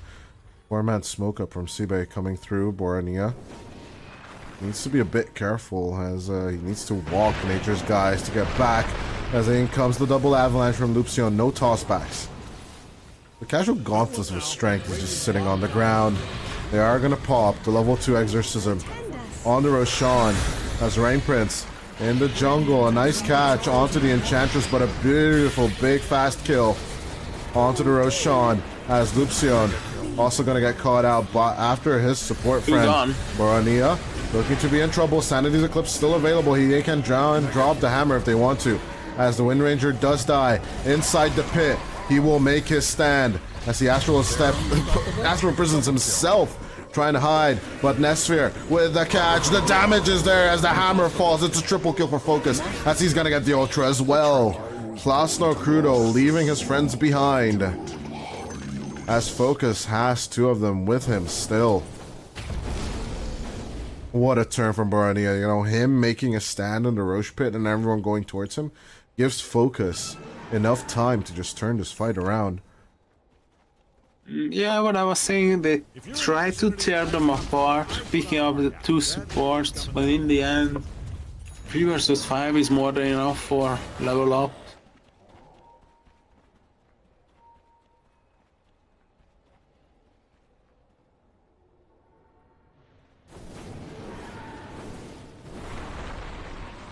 Brez, bit too deep for my liking. But Luxion's not gonna go for the blink toss back just yet.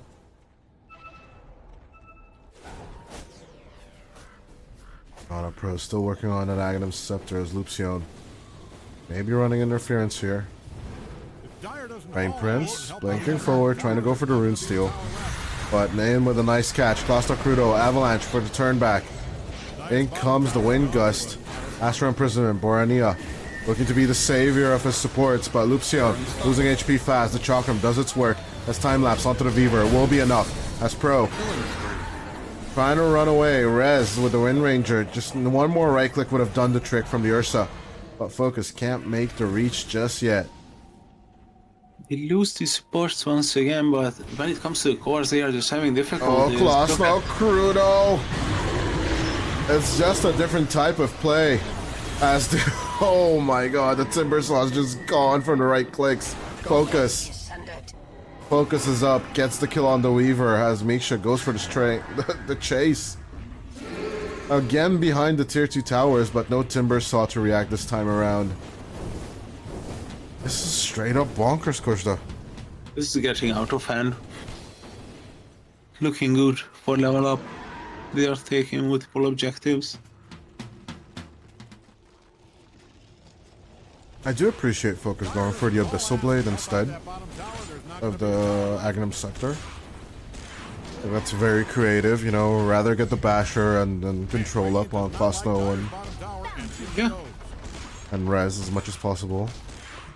Just jump on someone, hit like 3 times. If the School Basher does not pop, then you can use Abyssal Blade and you can double overpower for 12 attacks. Hope Dyer's middle tower is insured. That thing is standing on its last brick. MKB. Gonna be the next item. Trying to pierce through that wind run as much as possible. Dyer's middle tower is stone dead. Looks like Radiant's top tower is getting torn down. Yeah, the last tier 1 of the game getting torn to shreds. Although Focus seems to be more than happy to take most of this farm. I don't see the counter rotation with only Rain Prince and Lonely being here.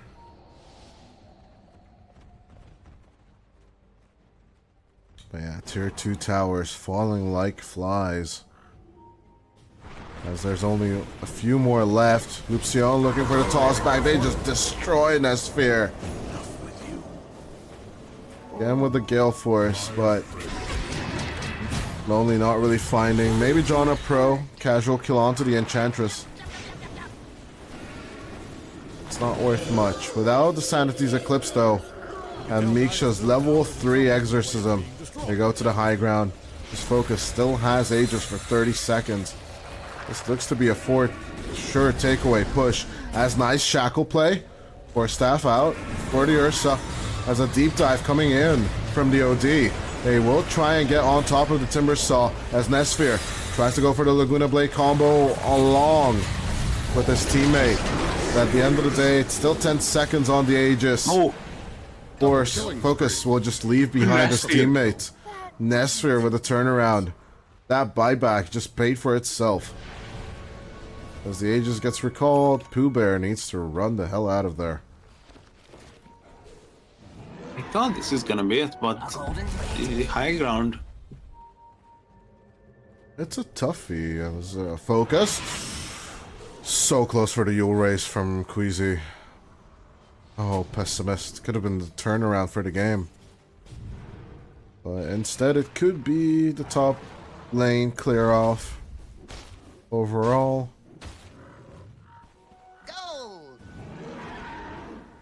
Focus could be overextending here just a little bit. That's the shard, so he should be okay now. The abilities and all the effects, he knows he has no stay on the top lane. Indeed, on the river. It's an amplified damage room, Kushta. And it's not even there, I was just hallucinating. It's an invis room. It's an invis. I mean, one of them is blue and the other one is purple. How do you mix them up? I don't know. It happens. Oh. Look at Queasy once again. What a wonderful game that he's having. Yules, Vassal, Albert on this Weaver. I think this is a good game for the Axe, to be honest, because all the initiations are basically focus jumping in with the Ursa and blowing up someone. You would love to have the eggs on the Weaver.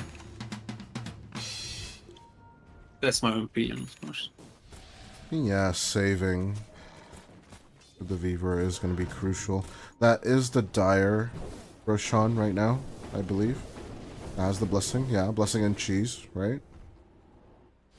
Yeah, Well, it's banner refresher on the bottom, or is it the other way around? I keep forgetting. banner on bottom. Right. And refresher. Smoke. Glasno Crudo, nice play with his Shiva. Glasno Crudo just diving forward and forward. Not fearing his life at all, but he does have a Shiva's Guard and Sanjin Kaya, so why are we surprised? And the BKB as well. Just John in up pro. case. Oh, look at mid. Casual catch onto the Enchantress's Bambi goes down. The right click damage coming through with the or Aniha in the air. Oh, you were before I killed you. That's Parasma once again on a mid laner. This time it's gonna be Borania. Not Lonely's res. He did go for that Bloodthorn as it pays off. Arcane Rune in the river, of all things. This Wind Ranger's happy by all means, for sure. Because they want this mid lane fight more than anything. 16 seconds out till Roche is up, but neither team is aware.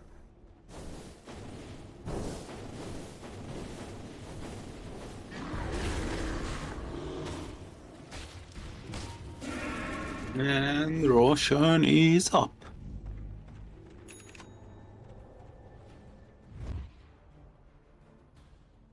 And Aghanim Septorino. Someone's got to do some aggression so that it does stay that way. I know I said previously that, yeah, this Roche fight is gonna decide the fate of the game. Now this Roche fight might decide the fate of the game. As we see a gauntlets of strength just laying on the think ground. this thing has been here for like the past For the past 15 15 minutes. yeah. I do believe Luxion dropped it there, but I guess it's just forgotten. This Roche. This was a fast one. And oh no, this Ursa with the eggs and the shard is looking so scary. He just gets the blessing from Roshan himself. Those tier 2s are getting threatened on the mid lane, but I don't think Level Up cares, to be honest. Yeah, of course not. Gonna try and mount up in mid lane. High ground is looking promising though for SIBE. That's something they can capitalize on. Literally. Okay, fine. You can look. It's kind of funny. But you have to be extra careful. The extra kit? Extra. The extra. Radiant's middle tower is about to be a Extra. Nostra. Besta. top tower is really taking a beat. At the same time, focus. Prosta. Yes. If you're in the vicinity of Let's see if this is anything more than a tier 2 tower on the top lane. Has no more other objectives on the SIBE side. I have a toss? I don't know what Luxion's doing. bottom tower is getting He's just throwing out all his spells, you know? Just testing it. Yeah. Pressing all his buttons. Radiant's middle tower is hanging on by a brick. All eyes on Ruff. Imagine if he can wrap around and pick off the Enchantress like he's farming alone once again. You just need to activate your sixth sense. He's deeping home.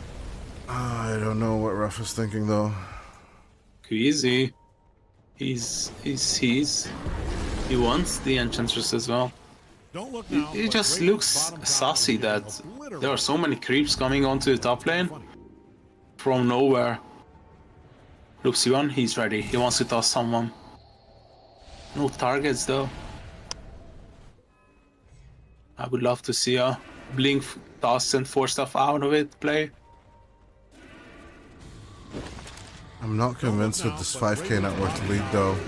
And Me I do neither, believe it's- Level Up are also feeling it. They need to play a bit of War of Attrition. Maybe for like 5 more minutes or so. Because they can't push with the Sages. I don't see it happening for them.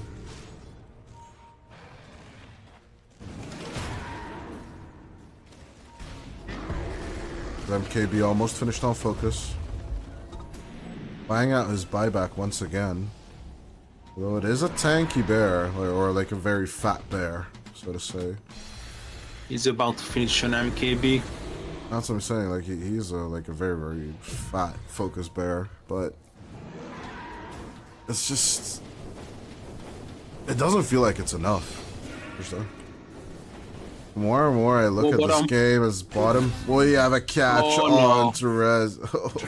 Oh yes, if you are a level up fan.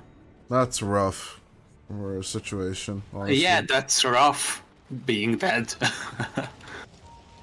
But focus. Instant dodging the Gleipnir. Does still have Aegis for 1 minute and 40 seconds. Gets the overgrowth. BKB used on him. As he does have Enrage for the turnaround. A bit of a reveal. Lupsion throwing out the dust himself. As people disengaging left and right. Nesphere is out of there. With the toss up onto the Treant Protector. They're cutting off the wave on the bottom. As Focus keeps on moving forward. All he needs is these siege creeps, but again with the reinforcement coming through, the tier 3 towers stand just a little bit longer.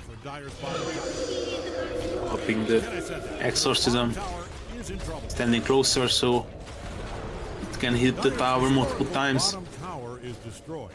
It was named, of course, after Jeff Bottom.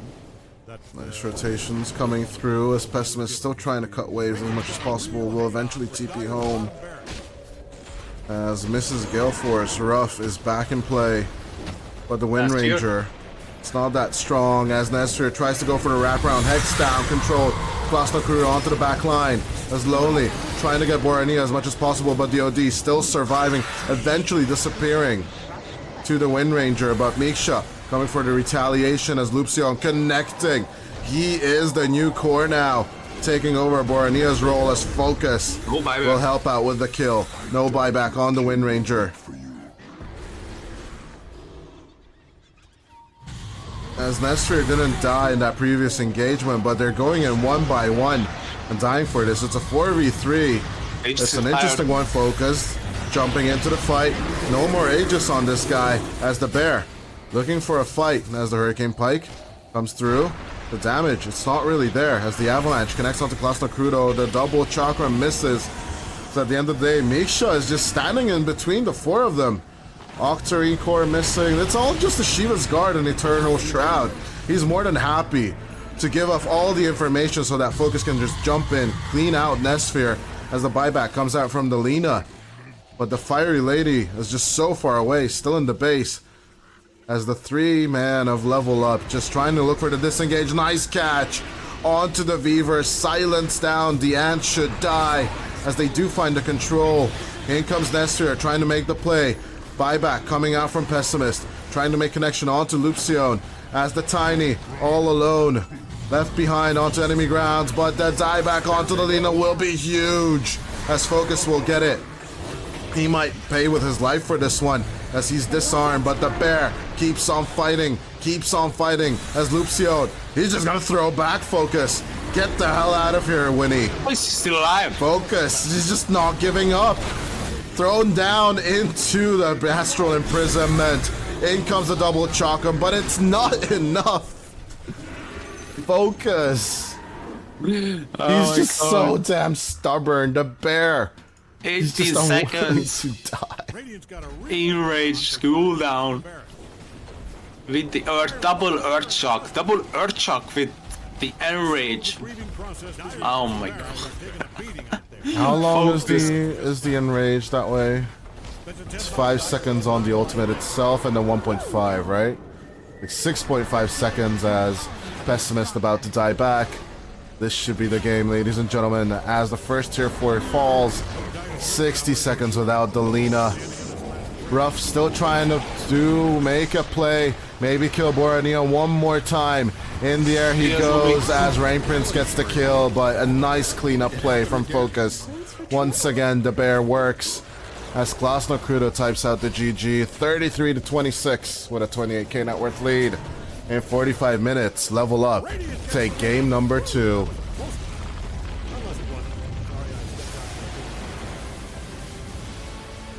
Patience is the name of the game. You just gotta wait till this Ursa is getting ready for fights. Wait for those hexes, those BKBs, and yeah, be the initiator, not the one that getting initiated on. What a clean game from Focus, 14-0. Level up, back on the board, 1-1. It was looking shaky, especially, you know, with the 2-0 start of the game 45 minutes ago, but all in all, I'm really impressed with this bear. I think Focus played a very clean game compared to what we thought of Ursa's, you know, getting kited, controlled. Yeah. But overall, just a great game. And yeah, just a wonderful series to start the day off. Wouldn't you agree? Yeah, definitely. I mean, I'm pretty excited and cannot wait. I'm so eager to find out who is going to be advancing from this matchup. So stick with us for sure. And with that, we'll be back with a pause as Level Up even up the series.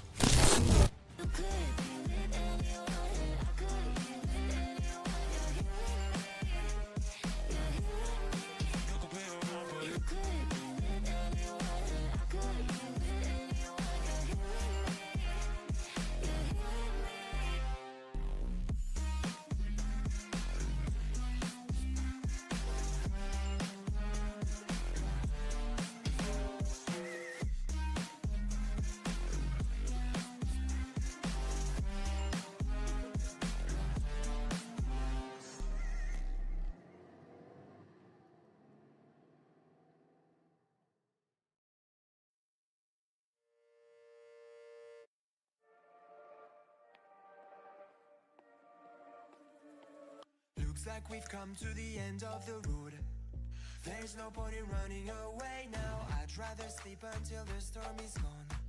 She'd rather be shooting at me now. I know it will end up in anger. I don't think we grew up, we just became older. She's aiming her words, ready to fire. I don't think that bullets will bring back desire.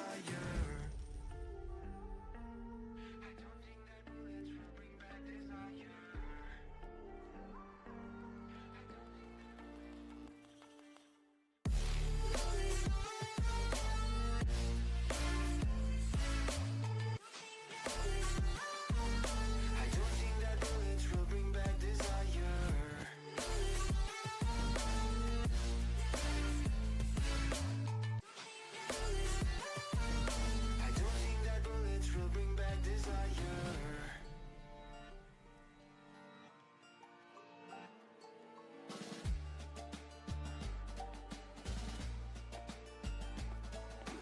Looks like a blink of an eye's not enough.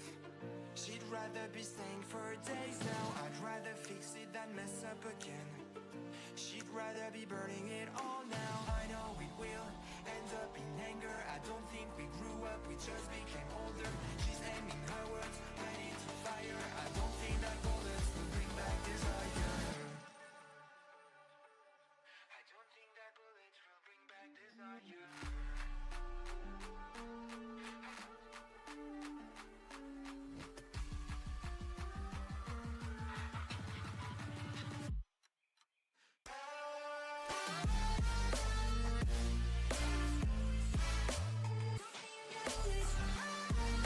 I don't think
sure of our love. I never thought of any reason, a doubt about us, and now I'm right back at the start. Halfway through a bottle, baby, and nothing to know. I thought that I could keep it low. Take it easy, take it slow. We ended up just like before, so take it easy, take it easy. I thought that I could keep it low. Take it easy, take it slow. We ended up just like before, so take it easy.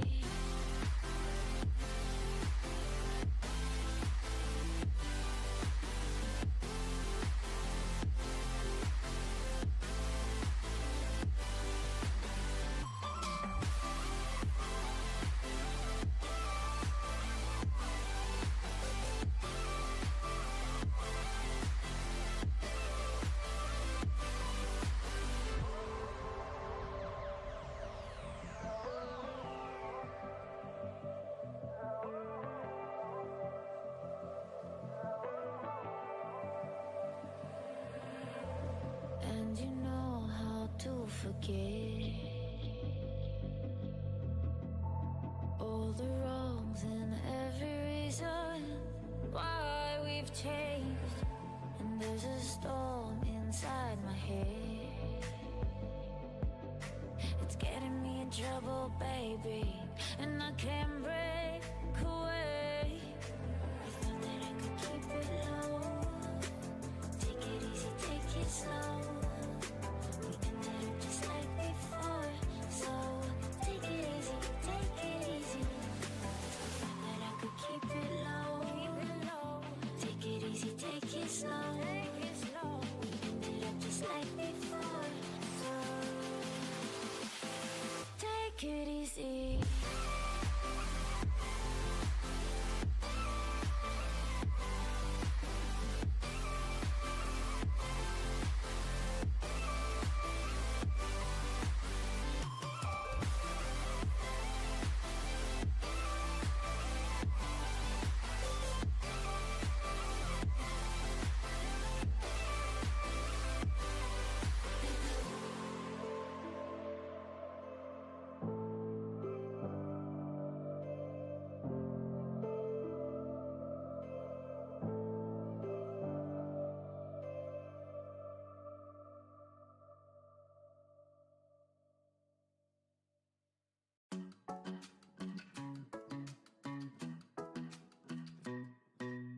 Hey pretty baby, am I in your way? Cause you walked out so fast yesterday. No, I don't think you're here to stay. No, I don't think you're here to stay. So tell me what you want, tell me how you want it. Tell me all the reasons that you're running away. I don't think you're here to stay. No, I don't think you're here to stay. No, no, no. I just wanna be with you. I just wanna be with you, yeah. I just wanna be with you, yeah. I just wanna be with you. I just wanna be with you. I just wanna be with you, yeah. I just wanna be with you, yeah. I just wanna be with you. I just wanna dance all night, forget my problems, I might go insane. I don't really give a damn what they say. And now you know it. Hey little lady, said you feel the same, but I don't believe a word you say. Cause I don't think you're here to stay. No, I don't think you're here to stay. So tell me what you want, tell me how you want it. Tell me all the reasons that you're running away. I don't think you're here to stay. No, I don't think you're here to stay. No, no, no. I just wanna be with you. I just wanna be with you, yeah. I just wanna be with you, yeah. I just wanna be with you. I just wanna be with you. I just wanna be with you, yeah. I just wanna be with you, yeah. I just wanna be with you. I just wanna dance all night, forget my problems, I might go insane. I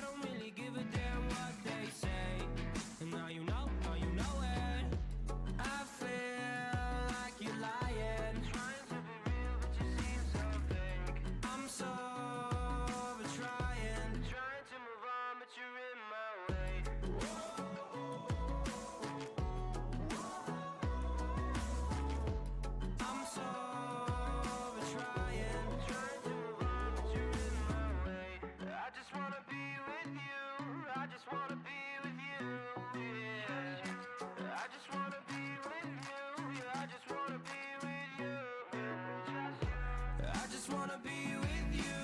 I just wanna be with you, yeah. I just wanna be with you. Yeah, I just wanna be with you. I just wanna dance all night. Forget my problems, I might go insane. I don't really give a damn what they say. And now you know it. I just wanna be with you. I just wanna be with you, yeah. I just wanna be with you. Yeah, I just wanna be with you.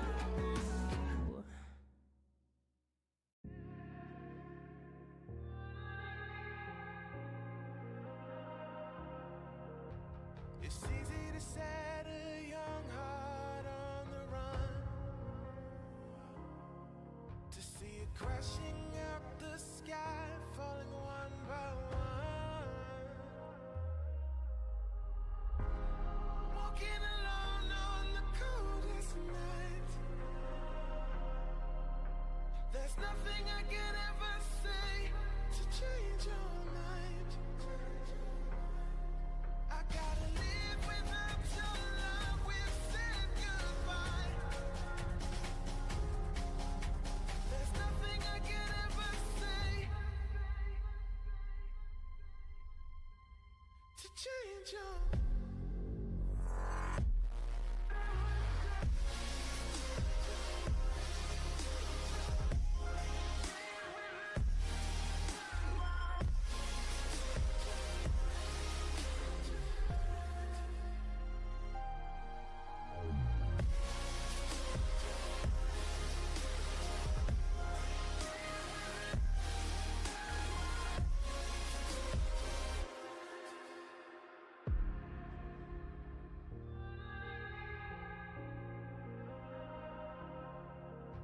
Defeated by the dreams and the memories we've made, to see it crashing out the skies like a tidal wave down on me. Walking alone on the coldest night. There's nothing I can ever say to change your mind. I gotta live without your love. We've said goodbye. There's nothing I can ever say to change your.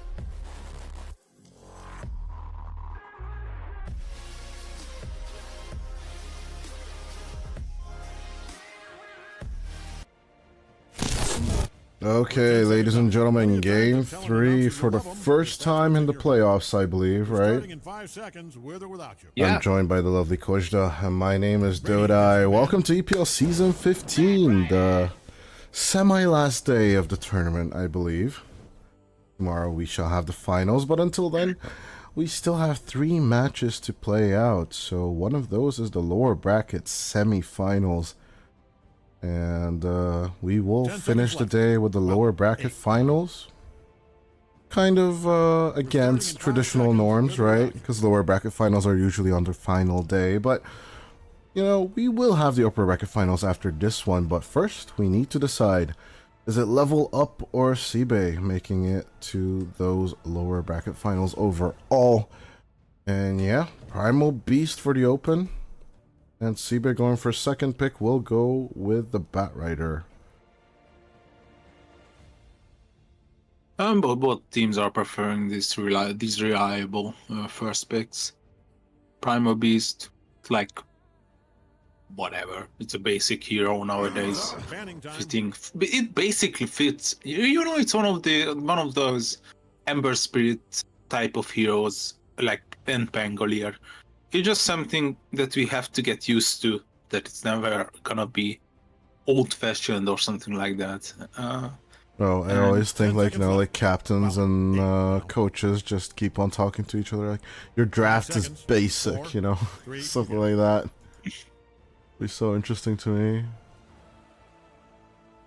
On the other hand, Batrider is just an answer to this Primal Beast. Hmm.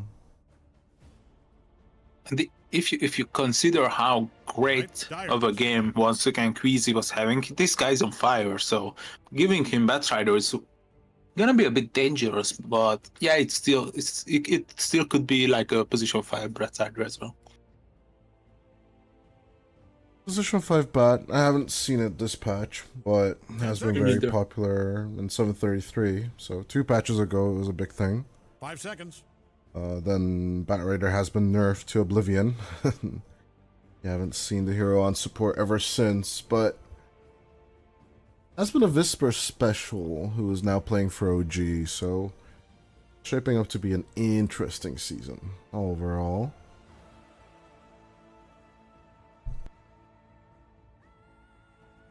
But yeah, here on EPL, we just keep on chugging out those tournaments as...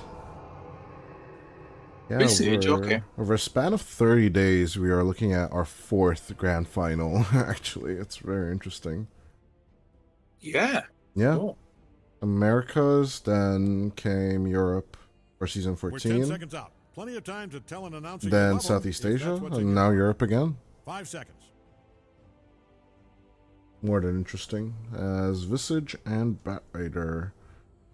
This looks like the offlane to me, personally, but we'll see if the Bat Raider is going to be playing position 4.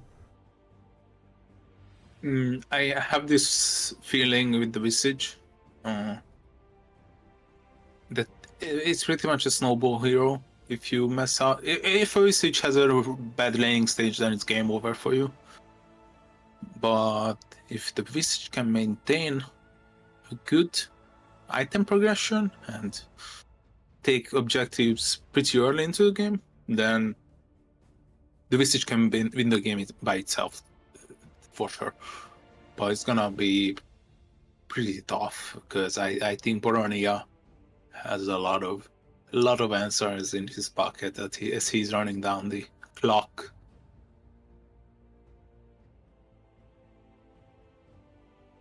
Radiant knows just who to pick here, I'll bet. Well, going back to the IO. Don't work out first game, but it was okay. It was looking good. We'll see if it can work out this time around. We believe it's John up Pro again on the hero. 10 seconds. Yeah, he's Grandmaster with the hero, so it's definitely him. Still no skins. What a shame. You gotta get those skins, man. Gotta get those skins, Koshta. Not even that cubicle one, which is... All right, Dyer's turn. Okay, the cubicle one is the Arcana. It's kind of hard to get. That's true. The new Then the other one is the yeah, Aztec the new one is my bad. Oh, the new icons. I really like that one, actually. I have that one. But Monkey King is not one of those heroes that I would certainly pick up against a Batrider Visage, to be honest. That feels seems weird. Yeah. Maybe they wanted to play it in position 4 with the Primal Beast. There I can see it work. I have no idea. Maybe position 4. Then it makes sense. But It makes sense, but like, why so blatantly pick it up? Yeah, it's either mid or not, or 4. I mean, anything other than that is just so weird. Plain suicide, basically. Yeah. But with 8 seconds on the clock, it's very interesting that Level Up are basically putting themselves in a corner after that win. SIBE pick up the Morphling for the 50,000th time. And with Marcy, you basically just put on the Psychic on your Morph. And that is your safe lane reveal from SIBE. Yeah, you can just go AFK. Put the Psychic on the Morph. And, I don't know, just pull constantly.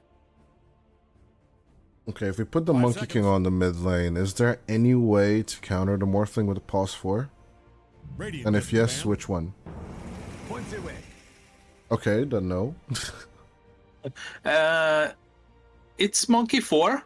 With the Pangolier 2. I think so. Pango 2, Primal Beast 3, OD gets banned. I would not be surprised if Medusa gets banned as well from SIBE, because that would be the good option for Level Up in my eyes.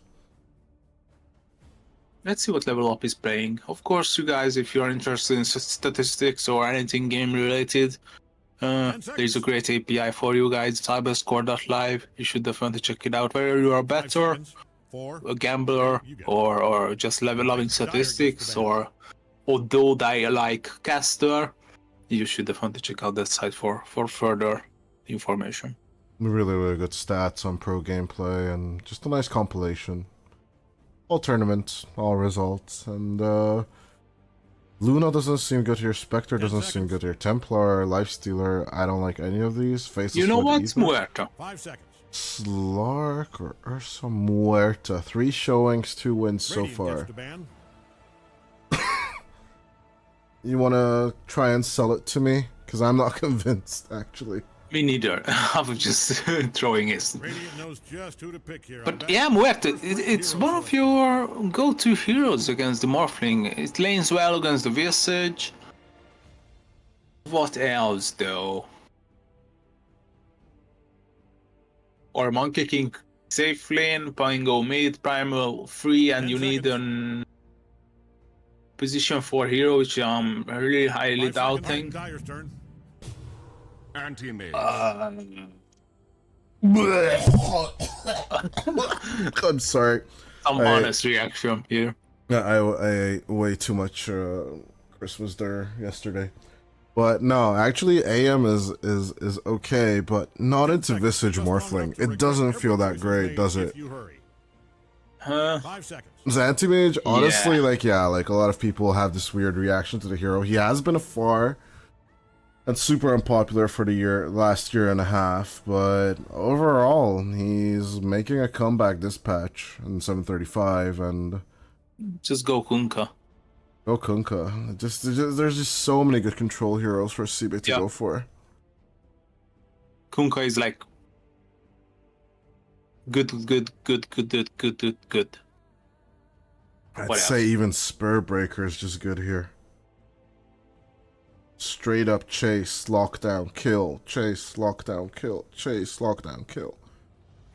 TA as well. Another Kunkka exciting game TA. of Dota. Crystal made a mid. Let's go. Choosing time.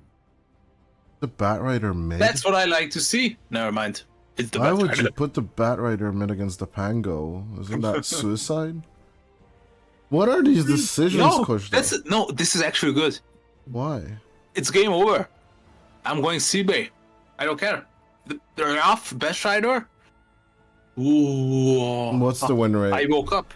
What's the win The win rate? rate? I don't think you've been asleep. 19 games, 52% win rate on best rider rough best rider. How's that convincing for you, my friend? The draft is convincing, and the situation that it's Pango you're facing Batrider, Monkey King against like Visage Batrider, Anti-Mage. I just heard some honest reaction from you. Anti-Mage IO just doesn't feel Anti-Mage that IO great. is like, it's like why? Why would you make yourself suffer? Yeah, although I'm supposed to be the one predicting first, I'm gonna join you Okay. in this caster curse for SIBE, to be honest. Because it's okay. It does look better than the level up one. I think level up are gonna be fighting an upwards battle, despite them having a decent control in the games, and SIBE not really having that much of a team to fight, despite having freezing field. I'm Level more up than, has... Well, go on, so sorry. yeah, I'm more than confident that SIBE has the push and the tempo. I was about to say level up has one job. If you want to stay in the game, ignore the morph. Who cares about the morph? You got answer for the morph in the late game, which is the anti-mage. Just make the living hell out of Visage's lane and punish Klasno like multiple times in the early stages. If you make the Visage crumble, feed, and basically fall off, then you have a chance. I'm really wondering whether they are gonna do this. Look at this guy, like 11-0.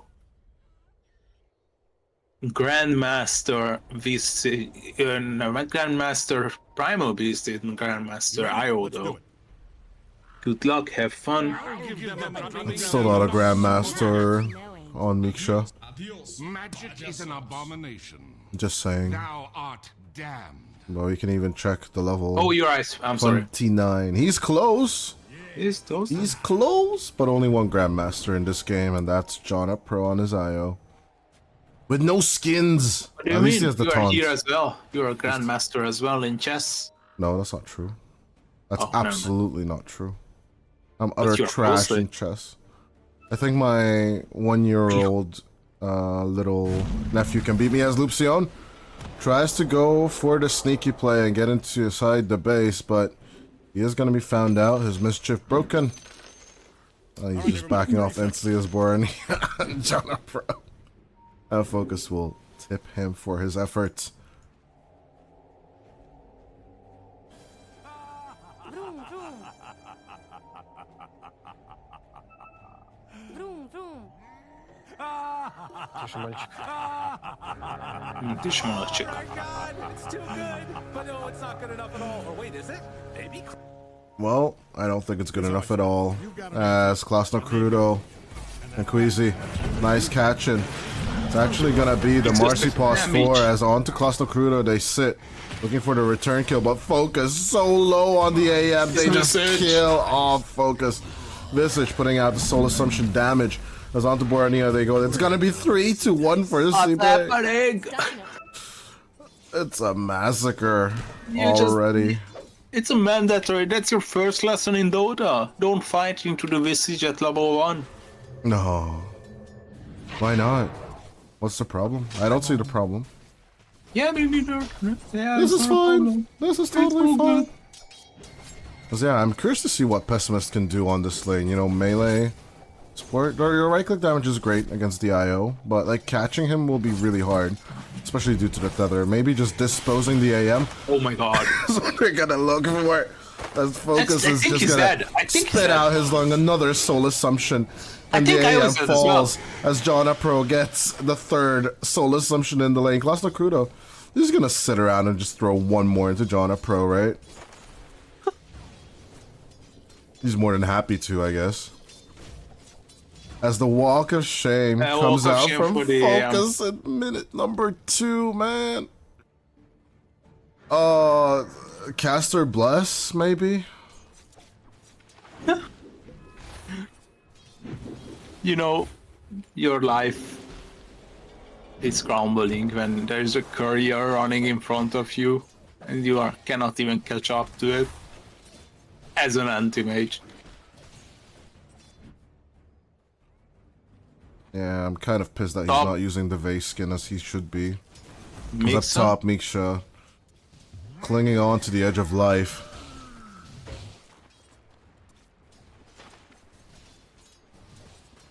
Queasy wants to throw someone on the cliff. IO.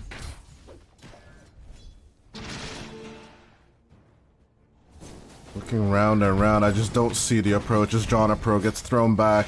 Another Soul Assumption, just a few more right clicks should be enough to kill the IO. As it's 5-1 now for SIBE. Focus at least. Gets his third last hit in the 3rd minute. Oh, that's not the best average you can look for. At the same time, Nesphere, 12-6 now. Is doing a significantly better job. Like, I think Nesphere has one job this lane. Just don't die. Yeah, I mean, just be low from Azure. Just don't die. Klasno Crudo, I think this is just gonna keep on happening. The IO just keeps on dying because Pessimist is just gonna make that rotation with the rebound now, dispose, set up the Soul Assumption, and then it's just basically death for the IO constantly.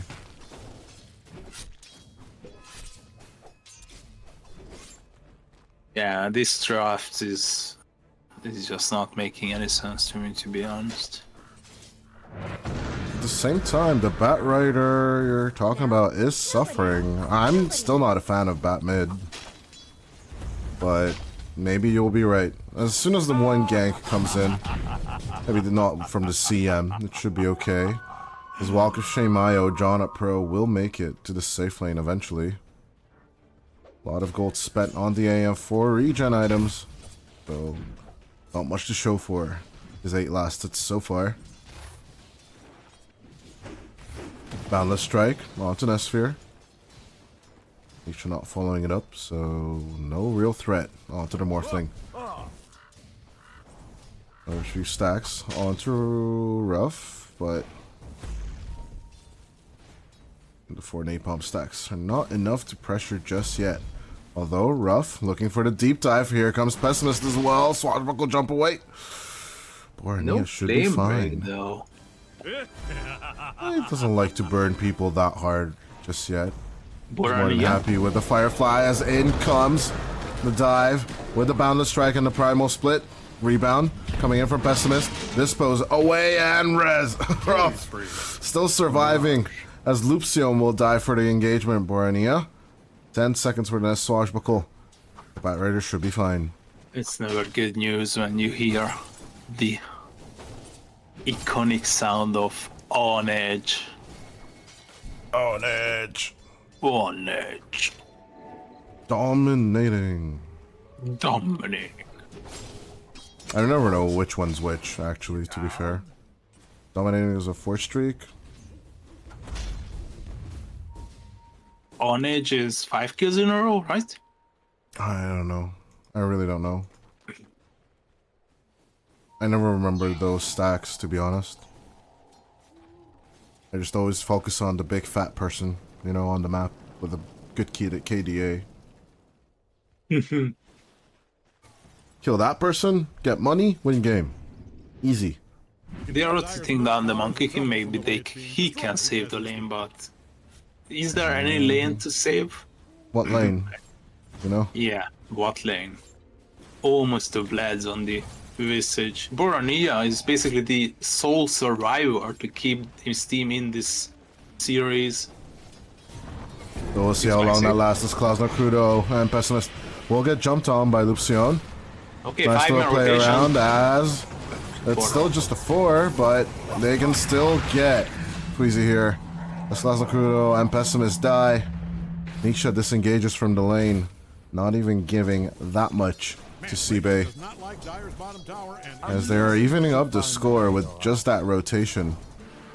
We'll see if it will be enough as Bornea gonna get lassoed. Rain Prince does have the Frostbite to do some control. 3 seconds until the next Swashbuckle. Can they get the damage and kill him? He's burning. He's burning. As in comes another right click, and he's just gonna die to it. Rough making the situation really, really sick. Bottom? What's happening there? I don't know. This was the nice cut of the tree. Pessimist. He's just gonna throw the monkey back as the Boundless Strike does nothing. Loopsion just dying for no reason here on the Monkey King. You should have stayed home. Radiant's middle tower is hanging on by a brick. Yeah, Division of the Runes. Nesphere diving onto tier 1 tower just to get on top of Misha's nerves.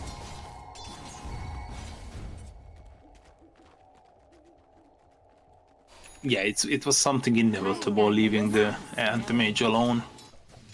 But even the anti-mage might need to leave when the Visage hits 6. Hope Dyer's middle tower is insured. That thing is standing on its last brick. As yeah, with that switching over to net worth, it's no surprise that the Dyer's 3 heroes are sitting on top of the chart. Although Bornea doing his best to do a lot of work here, as the minute 8 rune is going to be regen down on bottom, but is the Pangolier in trouble? Rough? I'm just keep on zone out the Pangolier as there is a tree walking around the river. Obviously the Monkey King. Rough is gonna just go home. That's the safer play. As the tower is already under pressure on bottom. The familiars. Focus does have Mana Void, but getting down the mana of this Visage is no easy task as Bornea walking in, rolling in, As in comes Ryan Prince, trying to hold out onto focus. Here. As there's no AM just yet. Nice play coming out from the Pangolier. Looking for the rotation. As Ruff at the same time gets the Monkey King down. John up pro. Monovoid coming out onto 3. But not real kill just yet. Rain Prince will fall for this one. But at the end of the day, they did Rotan up pro and they control onto Barania. Yes, they did let the Pangolier have some fun. But at the end of the day, they'll just kill him off. And with that, another Pango death. And not much of a loss. Is Focus. I think, you know, this is like a transatlantic flight. Would still be closer than the distance between Focus and his Battle Fury. I think this could have been worse. Because Ralph just got his boots of travel as he was walking home. And it looked so promising as he TP'd onto the familiars. Mana Void was the game changer, but it couldn't change the fate of the outcome of that fight. And neither the tower is gonna be saved, I think. Oh, Glyph is there though. Look at top, Mimixa. Oh, he was just fine. Yeah, he's fine, my bad. I'm sorry. Focus? Lester? What? Lester is also fine. There was no Mana Void to stop his TP out anyway. Yeah. And this Visage taking stacks. Or just stack. It's just a stack, not stacks.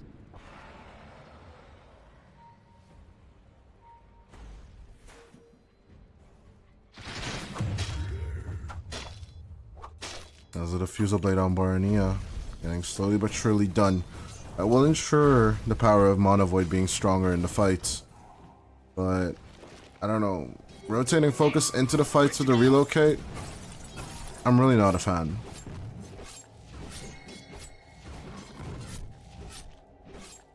Mana Void is something reliable because the Visage is always dancing on low mana. Like the last time you remember, so... Oh, hold on, Misha. Gonna get lassoed in. Easy catch. Down into the deep. Down into the deep. And they have a siege wagon as well, so it's gonna be even easier to bring down that tier 1 tower on top. Let's see what's happening on bottom. I see a tree on a tree, or a tree next to a tree. Just basically trees everywhere. Wow, what a what a bold statement on a Dota map. A tree next to the tree. But that tree was a moving tree. That tree was moving? Yeah, it wasn't a tree and protector, it was just a monkey, you know, monkeying about. Now to banana. There is a statement from Monkey King that how many transformations that he's having, you know, flexing on Lycan. Lycan got 1 transformation, I got 70. Yeah, 70 something, yeah. 73? 73, I think they took out that voice line, but I do remember that one. Really? Oh. I don't think it's active anymore, because It might as Luxion, going with the Wukong's command, but gets unleashed. Despite picking up the DD, he's just gonna get ripped to shreds.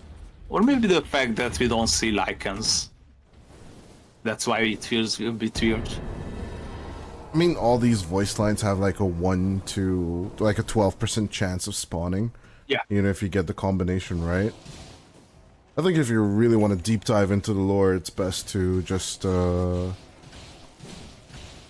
try it out in demos. I think there's actually a fandom site for Dota 2. Don't look now, but Radiant's bottom tower is Yep, getting obliterated. and there are so many information available It's there. kinda funny. You can tell Dire's middle tower is in trouble from the way it's being destroyed as I speak. Dire's scanning all over for Nice enemies. focus actually now on Claymore. 13 minutes into the game. Decent recovery, I should say, on the anti-mage. Not in terms of levels, but in other senses, it's quite okay as Rain Prince. We'll break a smoke so he's aware that this is enemy territory now. There is someone in the jungle. Misha still working on that tier 1 tower. Not having the greatest of games so far. vicinity of Dyer's Yeah, tower, he's I ready. prefer hard. Blink dagger still unshown on the map. There is your moving tree. Dyer's top tower is really taking a beating. That's what I'm saying. Trees aren't supposed to move like Bottom tower is that. getting obliterated. Radiant's This mid lane, we do have another catch onto Borania.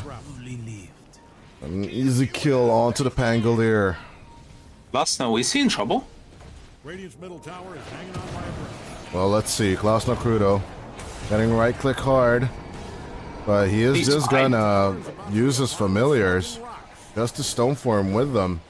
Let's focus. He's looking for the turnaround. Here comes the cavalry. John up pro. Can't really do anything to help out here. Trying to counter spell focus is just eating all this damage at the end of the day. As eventually the damage from the soul assumption will be enough. John up pro can't even join up to his friend Luxiom as And this Monkey King.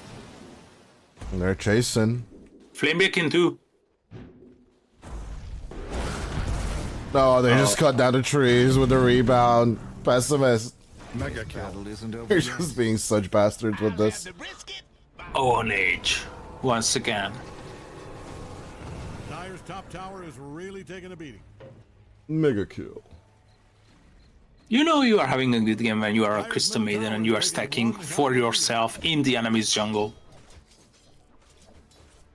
I have not had the pleasure of experiencing that in a long time. Dyer's middle tower is taking one hell of a beating. It's only because you are not active players anymore.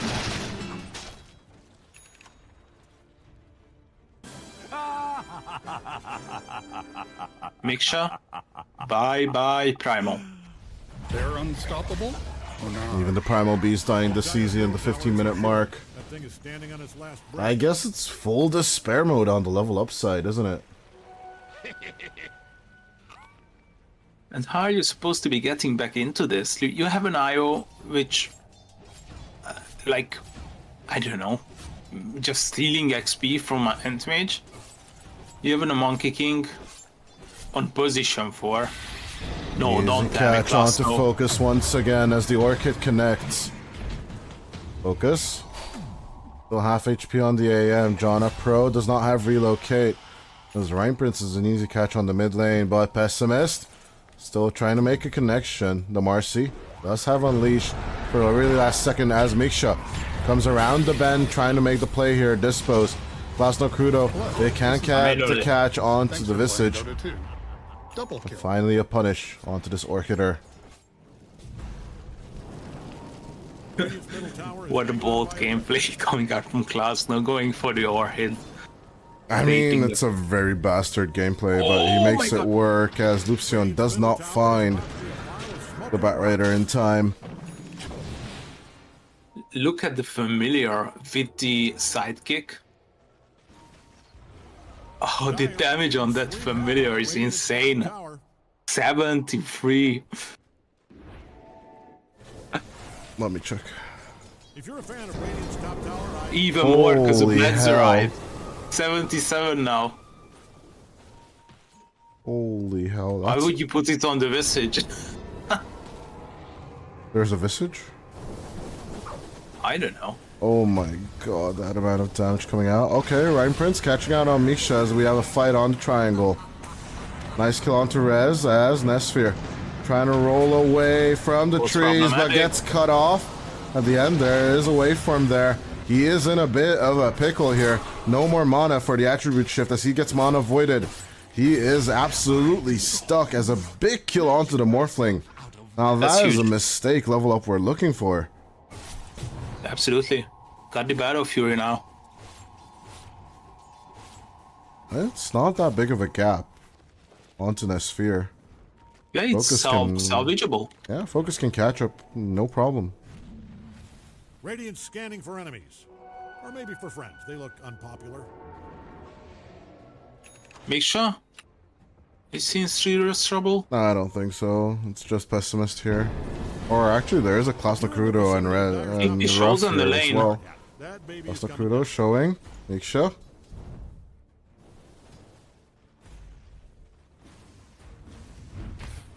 Yeah, they're showing on the top lane. I think Make sure is pretty much dead meat here. Well, Yeah, let's this is see. why As you in don't goes the know. lasso. A beautiful play with the Orchid. Just silence him down, This kill will come in him handy. as much as possible.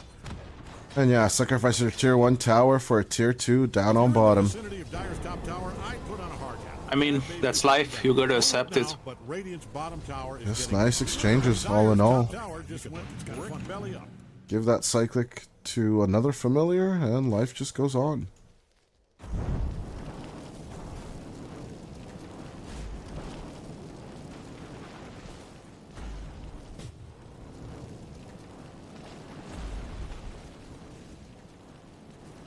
I love the turnaround they did on Nesphere though, so as long as Nesphere overextends, Is getting obliterated. level up will have opportunities in the game. Now of course the obvious question, will Nesphere overextend in the games? I have no idea. It may be possible, like last time. If he just did what he did on the top lane, it's more than possible. I'd say that's certain. Other than that, Visage, as I said, pretty much controlling the game. But I mean, never mind. I'm taking back my statement. Look at the network chart. What a dodge. Yeah, Borania, and of course Focus. Take care of the network chart. A Battle Fury. It did come out pretty late, but in the last 3 minutes, Focus is already on the top of the network chart. Of course, it has to do something with the help of the overcharge and the IO in general. There is a smoke rotation coming out from level up. They are looking for the fat cats on the side of SIBE as they find Class Nocrudo's familiars. Easy. Nice play by him. Oh, the break from Pessimist. It's really good on the smokes, but is it going to be enough as Lupsion dives backwards as soon as he sees Ruff. 5 heroes here though. Everyone is getting smoked up. This might come off as a surprise to the Radiant. Oh, Ganyu Pro can join any time of the game as Lupsion gets beaten to death. I think this is Rosh. For the monkey, it should be Roshan as the IO goes for the Wisdom Rune steal instead. Hope Dyer's middle tower is insured. The thing is standing on his last breath. The Pessimist just basically tanking it up. Should be an easy right clicker. You can tell Dyer's middle tower is in trouble with the way it's being destroyed. Yeah, just give it to the Morph and include him in the upcoming fights from now on. With the Aegis at hand and an overall better average net worth right now.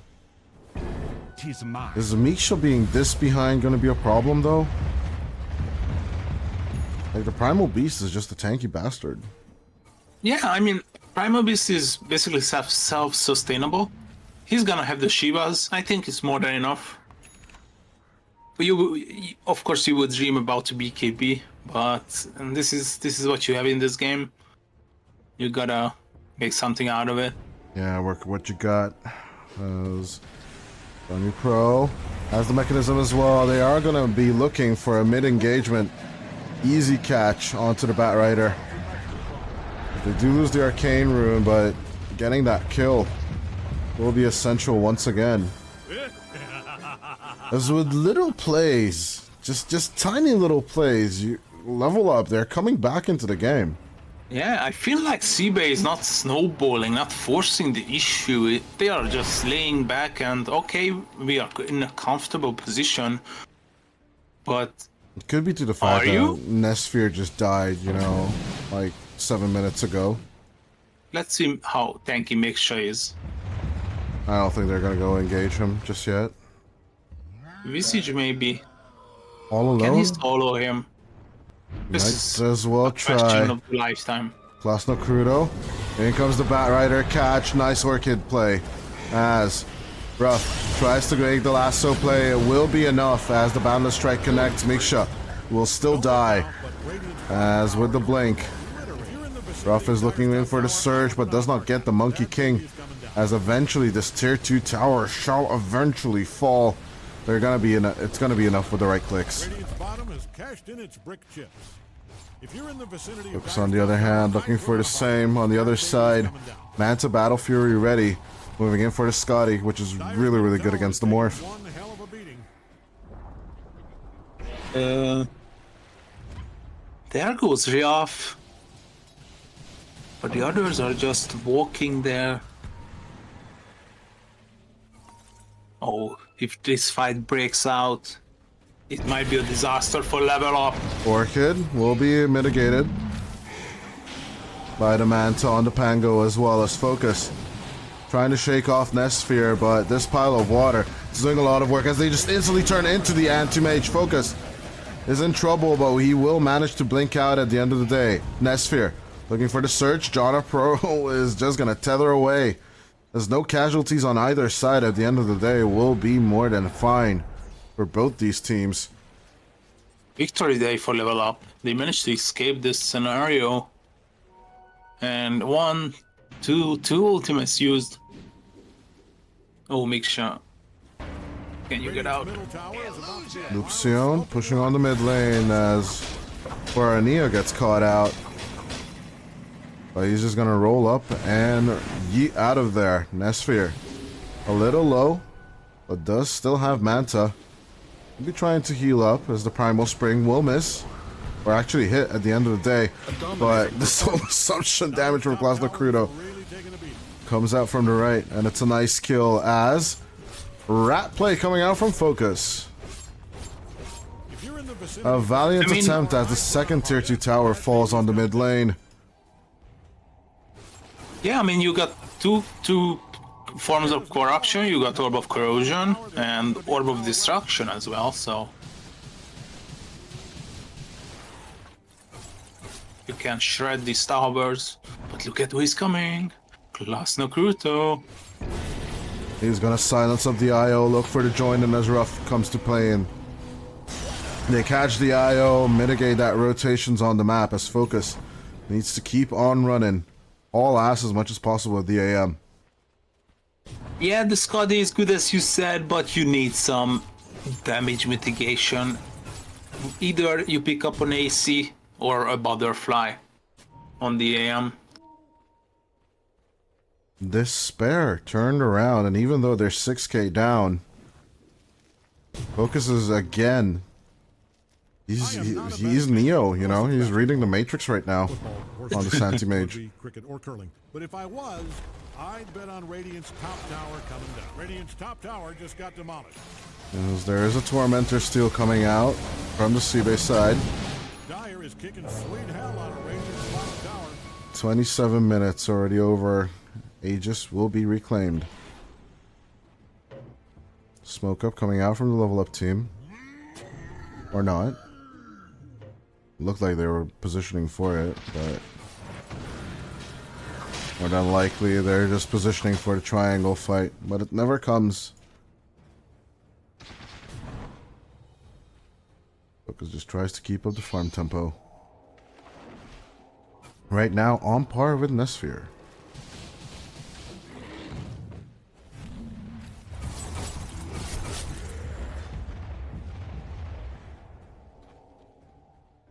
Tis mine.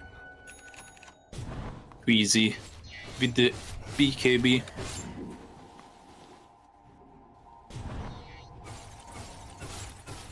And the CM with the Boots of Bearing. They can just go high ground with the next rush, I guess. But first you need the next rush. And Monkey King, Pango, these heroes are quite good at the rush, but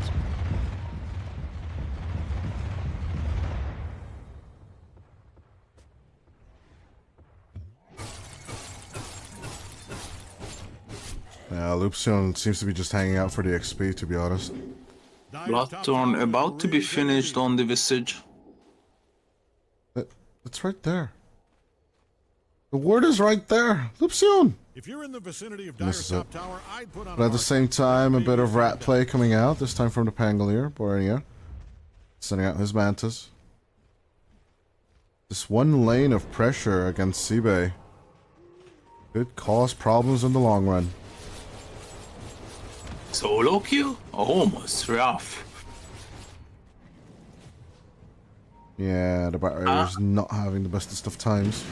I think I'm gonna call it the misplay.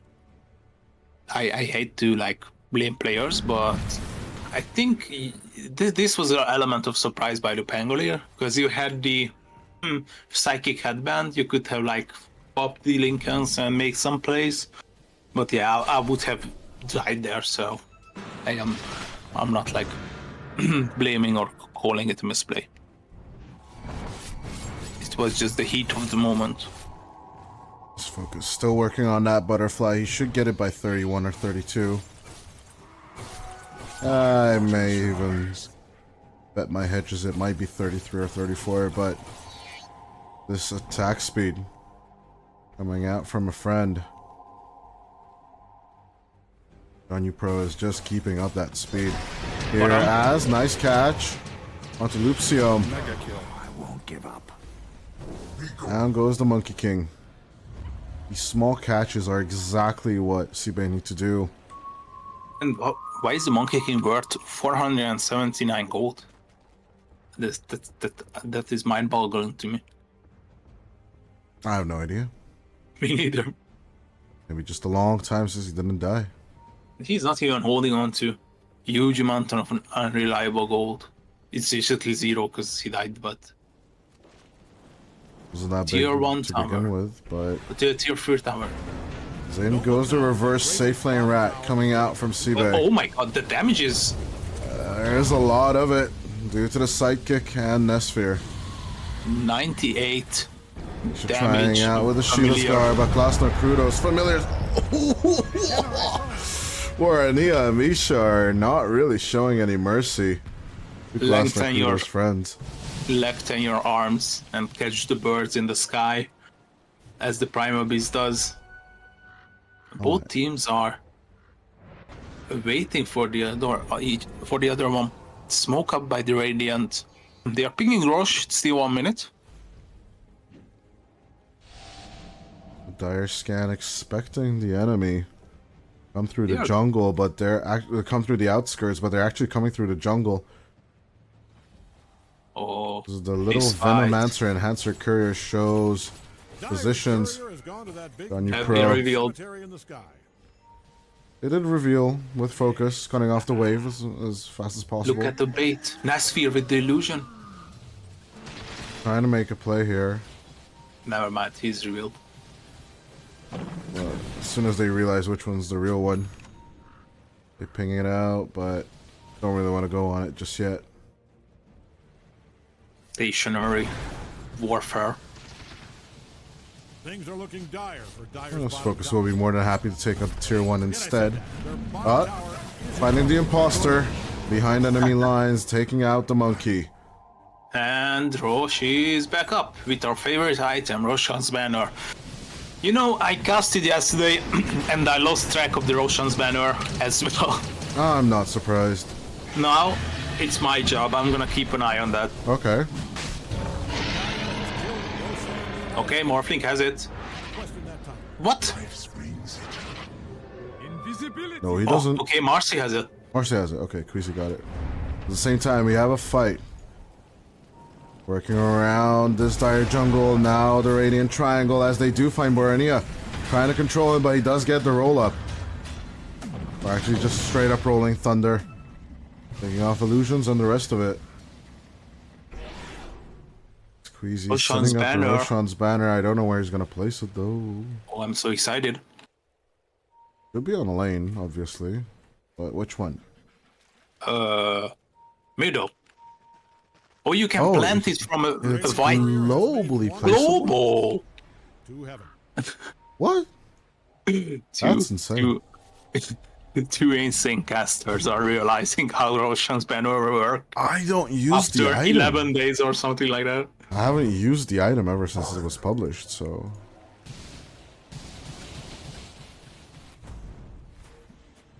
Well, I would love to see some animation. Okay, the creeps are actually like buffed up. Never mind. They are looking a bit stronger.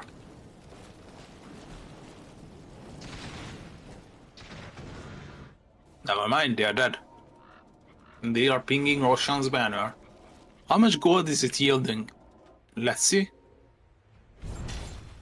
200. Middle tower Yep. is insured. That thing is That wasn't a description as Klaus Nakrudo looks for the lock-in onto Barania. That's nice catch up, but Stoneform onto the Visage. They do get the Pangolier. As Loopsiones, Wukong's command doesn't do much. Miksha not gonna get caught out as Focus running as fast as possible. Nesphere in with the catch-in, trying to take away Miksha's. Oh, the save.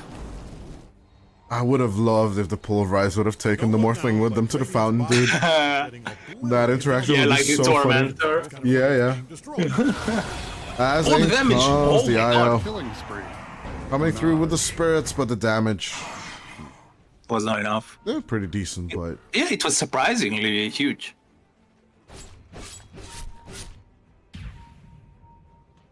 color me unimpressed.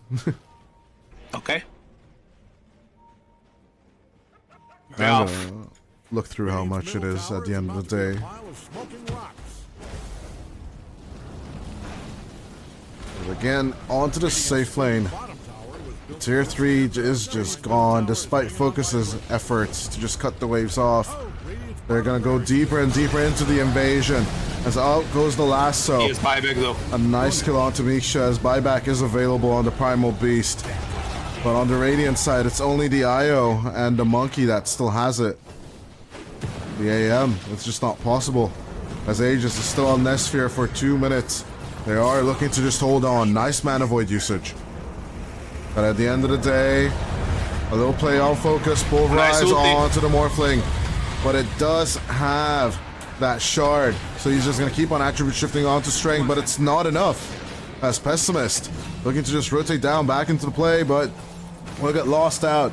Along with Rain Prince as the backline dies. And despite them being cocky and sticking around after the Anti-Mage, Focus will be brought up to the top lane, to this high ground. Just How deal much you back. can get? 1 minute till the Morphling responds. Let me check his buyback. He's so far away from it. 1,000, almost 200 gold.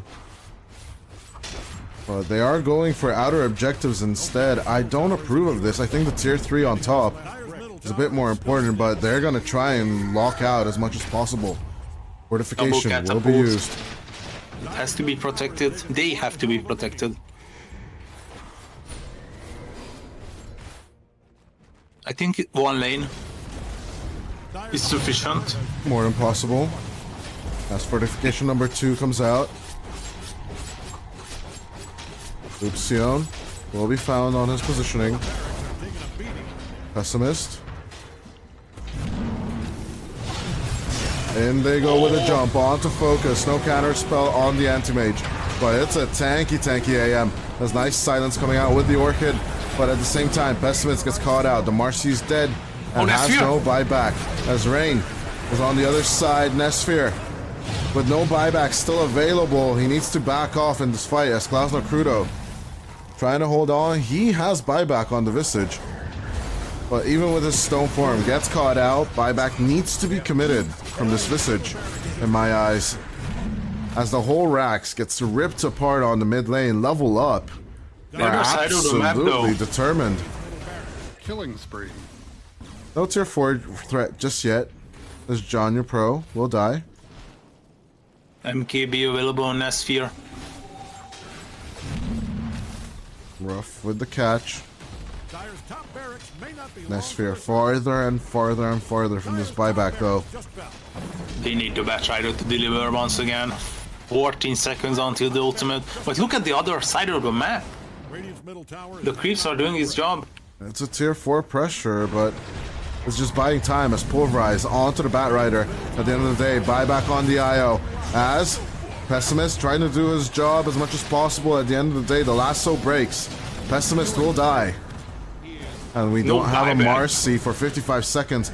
As maybe with the assist gold, he could come back on the Marcy any way or shape or form. As the Monkey will eventually fall. But no assist goal for that from the Marcy. As Ruff gets stuck inside the Ancient. No buyback on the Batrider. 94 seconds without him. But at the end of the day, the IO cleans up the base. They could mount up another pressure from level up. This Disperser does time and time again a lot of work for the side of Level Up. And Focus with the abysmal start of the whole team. Once again. Look at this anti-mage is just doing so much. This disperser is the savior of this game. The area of effect is huge on this item. What do you mean? Isn't it just point target? No, it affects all units around the target. Oh, I see. I keep on forgetting that one. I always think it's point target, like the fusel blade. But yeah, it's just dispersing everyone then. It's target based, of course, but it just has an aura. I know. effect. Yeah. Okay. I always forget the aura effect. That's what I'm saying. Like same thing with the lion finger back in the day when we started casting together. Like you need to point target the lion ult when you get the axe. What the hell? I thought it's AOE.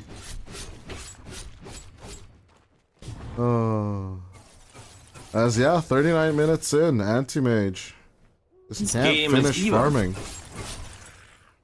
Yeah, back to 50 to even gold limits, but according to Gaben, it's 70% on Level Up for the first time since the opening minute.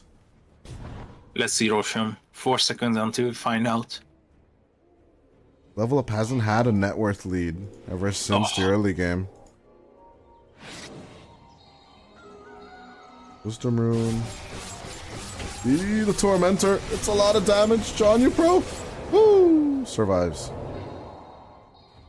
DD on the river. Ruff will be more than happy Or to take AD. it. ADHD.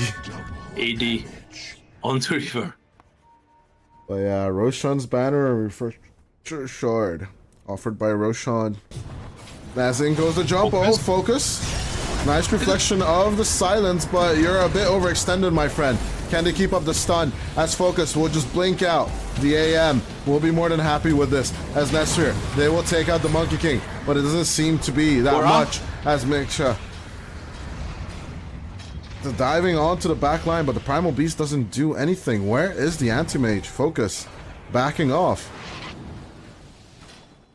This is Rosh. No buyback on the Monkey King. What was the Primal Beast doing there? Not pulverizing anyone, not engaging into this fight. I do understand Focus falling a little low, but I think John Pro did a very good job just re-healing him as fast as possible. Can you have two people's lassoed at the same time? With the Aghanims. No. Without the Aghanims. Just using the refresher shard. I'm not guess sure. So. I don't believe so, though. Why would you lasso break? You have multiple in your pocket. No, I don't think it can be casted again while it's out. But I haven't tested it in demos in years. I think you can. Just think it's... make it theoretical that it's real life. And Metroid is holding on to multiple lassos. You only have one lasso on the bat. Why No, would... because it's only lasting for 3.25 and then it's break. Then it's gonna break. So you need to have multiple in your pocket, in your backpack, whatever. Well, yeah, refresher shard or shard. God damn it. On the Bat Rider, taken out from Roshan. As Roshan's banner nowhere to be found on the map once again. Oh, don't start this once again. Raise the Roshan's banner. It's on Rain come Prince, by the way.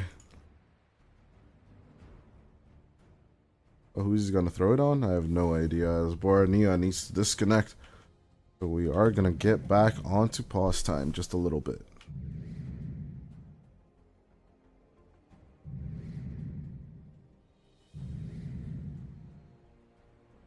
I have no idea how they even this map up. So this is an insane game right here. Yeah, one mistake and it might cost you the game. This'll come in handy.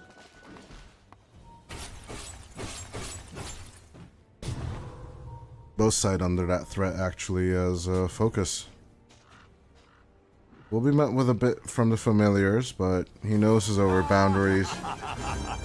He's not gonna risk anything on the AM. Wants a BKB of his own as a lasso play onto Mixa. Comes out. The Primal Beast in a bit of trouble. Pulverizing onto the Batrider. Nice takeout. Onto Ruff. At the same time, buyback coming in. The Batrider trying to make the approach as Netsphere does have the Aegis. He can die if he needs to. I'm not sure willing to see if he would like to do that. Borania caught out with the lasso as the Mono Void takes care of the Morphling once. Out goes the Pangolier as well, but buyback coming out from the mid laner from Level Up. As they're fighting back hard, Netsphere with the anti-mage form will try and blink out and get away as much as possible. The Trickster's cloak will be enough for the escape. The Trickster's cloak is gonna save the Morph. 2 buybacks, both mid laners buying out. Yeah. A bigger kill on Level Up once again. But without the IO, there is no place for those global movements as you do prefer them. With him. And Focus buying his BKB over his buyback.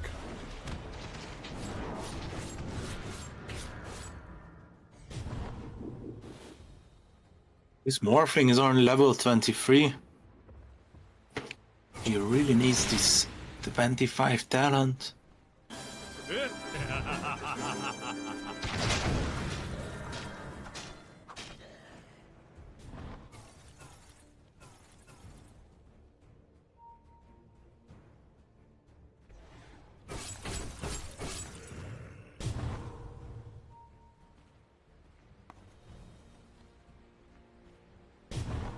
I don't know if this 3k net worth lead will mount up to anything, but SIBE constantly trying to get out of their base and smoke up, make rotations and plays. I do enjoy them mitigating the bot pressure as much as possible. I think both sides are missing one element, which would be a Site of Wise. Is there anyone who is building it? Oh, never mind. Someone just purchased one. Okay, Klossno Crudo with the scythe. More than likely the AM or the Pangolier being the targets of that. Yeah, but this Pangolier is certainly proven to be pretty tanky. The Batrider damage is lacking for sure, but the Visage can help out with that. Yeah, it's showing why this hero has been adapted to be a support. You just cannot blow up people as it used to do.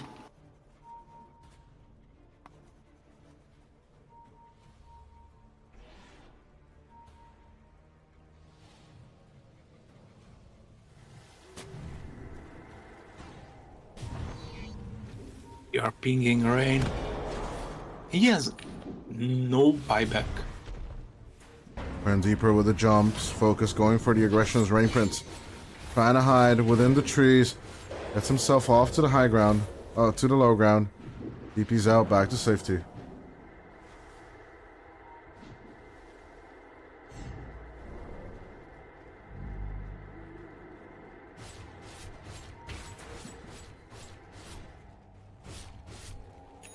Neither side really wanting to go for the objectives, but a beautiful scan from the Radiant could be enough information for SIBE to go a little deeper. I love how neither side has so much information if you switch the fog back and forth. Focus. Sending in the Trojan horse. He doesn't get information out of that either. His Rain Prince shows just for a second, Klossno Crudo. The familiar show. But it will be more of a deterrent for level up as neither side wants to approach the objective itself. What a tacky play. As Netsphere sent back to protect the tier 4 towers, but instantly TPing into the thick of it. Focus. Will escape the adaptive strike.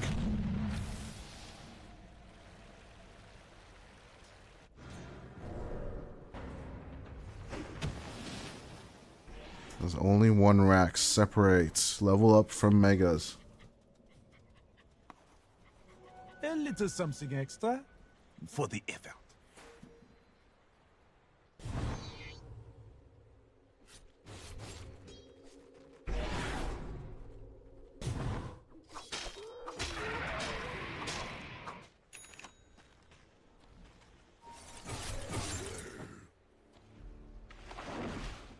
Focus up.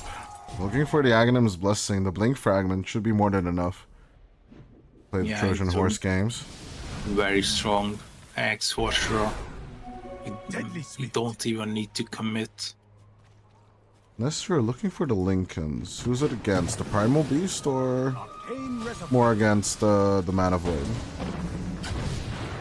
I think against the first priority would be the Mana Void, but it all comes down, of course, to which one is gonna be used on you. But yeah, I would say it's definitely for the Mana Void, as we have seen multiple times that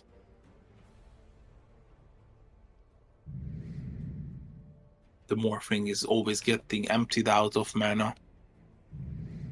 Makes While the Beast disconnect. Rider, while the Beast Rider has the E-Blade to protect himself, which would be, of course, the higher price. Bit of chill here. Oh yeah, the game. It's I can't really decide, Korza, anymore. Gaben is 68% on the side of level up. It's 1% shy of being nice to them. But 35 to 20, the kill score doesn't give me much. Just the gold doesn't give me much. In terms of calculations. It does seem like the AM is getting out of control for sure, but one mistake is more than enough for SIBE to just turn this around and just shove the enemy back into their base. And they've done it in game number 1, so this is such a toss-up, honestly. Yeah, toss a coin and find out what happens. Amazing what you'll find. But we'll lying see. around. If both these teams keep up with this extreme discipline, it could be okay for one side that gets the upper hand within the game. A 5-man deep smoke out coming out from SIBE. It's all about the initiation. Whether the Bat Rider or the Pangolier can get themselves into those favorable situations. 10 seconds until we find out how much time we have to keep spending without Josh. The damage is promising on the morph, but he's unable to right-click people. Roshan not available for 2.5 minutes. He's gonna take a long Dyer's slumber. middle tower is taking one hell of a beating. He should just checking the pit just in case, but there's nothing inside. Do we have any cheeses left? Let me see. You can tell Dyer's middle tower is in trouble from the way it's being destroyed. as we No. speak. No cheeses. There's the tier 4 tower Dyer's middle tower getting is pressured. taking I one think hell of a level up beating. are smelling blood. Level up. I think they are aware that You can there are tell no Dyer's heroes in middle the base tower for is a in trouble reason. from the way it's being destroyed as I speak. But the same can be said for the other side. Radiant's middle tower is hanging on by a breath. As Lucian finally shows, tier 4s will be slaved, although Seabase is not looking too healthy, to be honest. Roshan's banner, it might be a good time to place it, because the double siege wagon wave is coming, and the bot lane is already pushing in. We just stick around Roche, they are being scouted, the scan confirms it. Rain Prince is thinking of keeping it for now. As dive in, Oh, the on to double. Mixa. It's a good play, onto the Primal Beast, but out goes the roll up and gone. the escape. Borania looking to come back into the fight as Lucian will die as well. 2 down on the side of level up. As Seer someone is finishing the looking for game. the rotation. It's being destroyed as Oh, focus, you bastard. Takes out the tier 4 tower and then backs off in time. As Borania will be saved at the end of the day by John U Pro. The IO will just not let you die.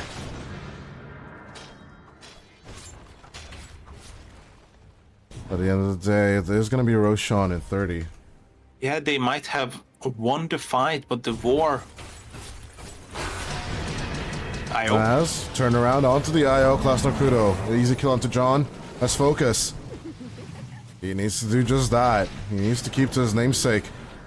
Counterspell will work out as he jumps out. 9 seconds onto Roche, 3 heroes dead, all of them with buyback available. Roshan, number 4. Don't forget about this outpost. Oh, double Roshan's banner. This is gonna be so good. It just evened the game out immediately. Oh, you cannot stack Roshan's banner. That's just so dumb. For your informations. Like, Jesus stackable, refresher shard is stack. Why the hell is Roshan's banner not stackable, Valve? I don't know. Maybe just too heavy to hold 2 at the same time. I don't know. Frog, you want to explain yourself there? He placed one. Where is it? Oh, I cannot see it. Okay, it's middle. The other one, I'm watching Crane.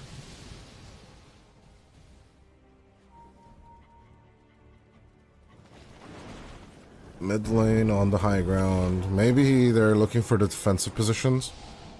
I'd still argue aggressive on the safe lane. On the bottom lane would be better, though. Yeah, of course. He's not placing it just yet. They might be keeping it for the high ground push, to be honest. I guess so. Yeah. Or worst case scenario situations. Easy. Oh. They did someone with a Storecrafter.